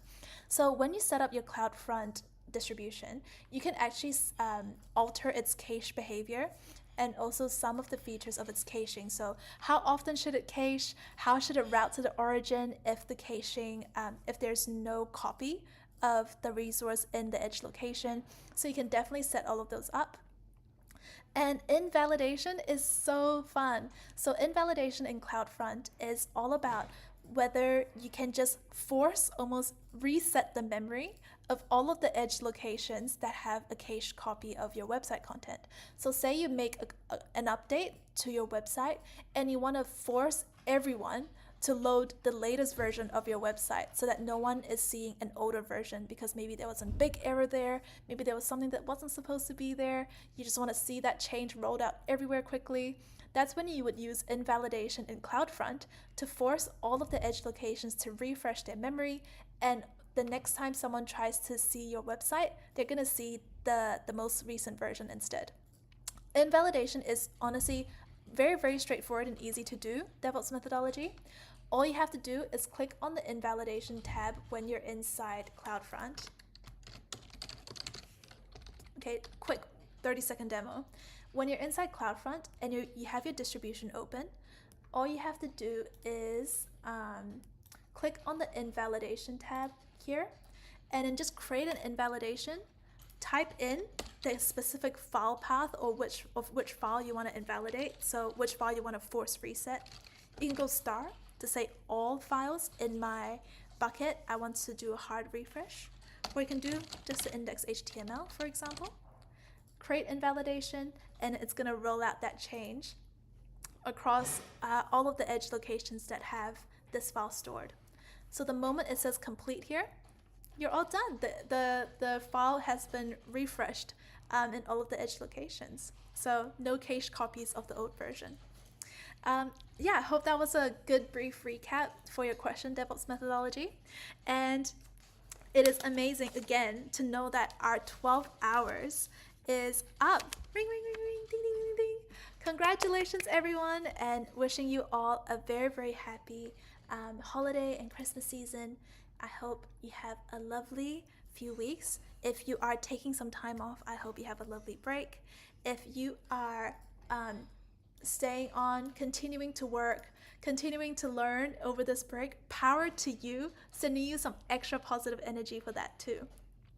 Now, because the 12 hours are up, it means the final part of our 3-tier architecture series, we will be running that as a usual live session on the first week that we're back, and that's going to be the week of 6th of Jan. The live itself, it will probably be around the 10th of Jan. That's when we'll be going through every single piece of this 3-tier architecture series in the final wrap-up project. I'm so excited to be doing that with you, and we will see you then. Amber, would you like to wave bye as well as we wrap up? Bye! See you later. Bye-bye. Thank you so much for all the good vibes over the last 12 hours. Oh yeah. Yeah. Oh. And we'll see you in the new year. See you in 2025.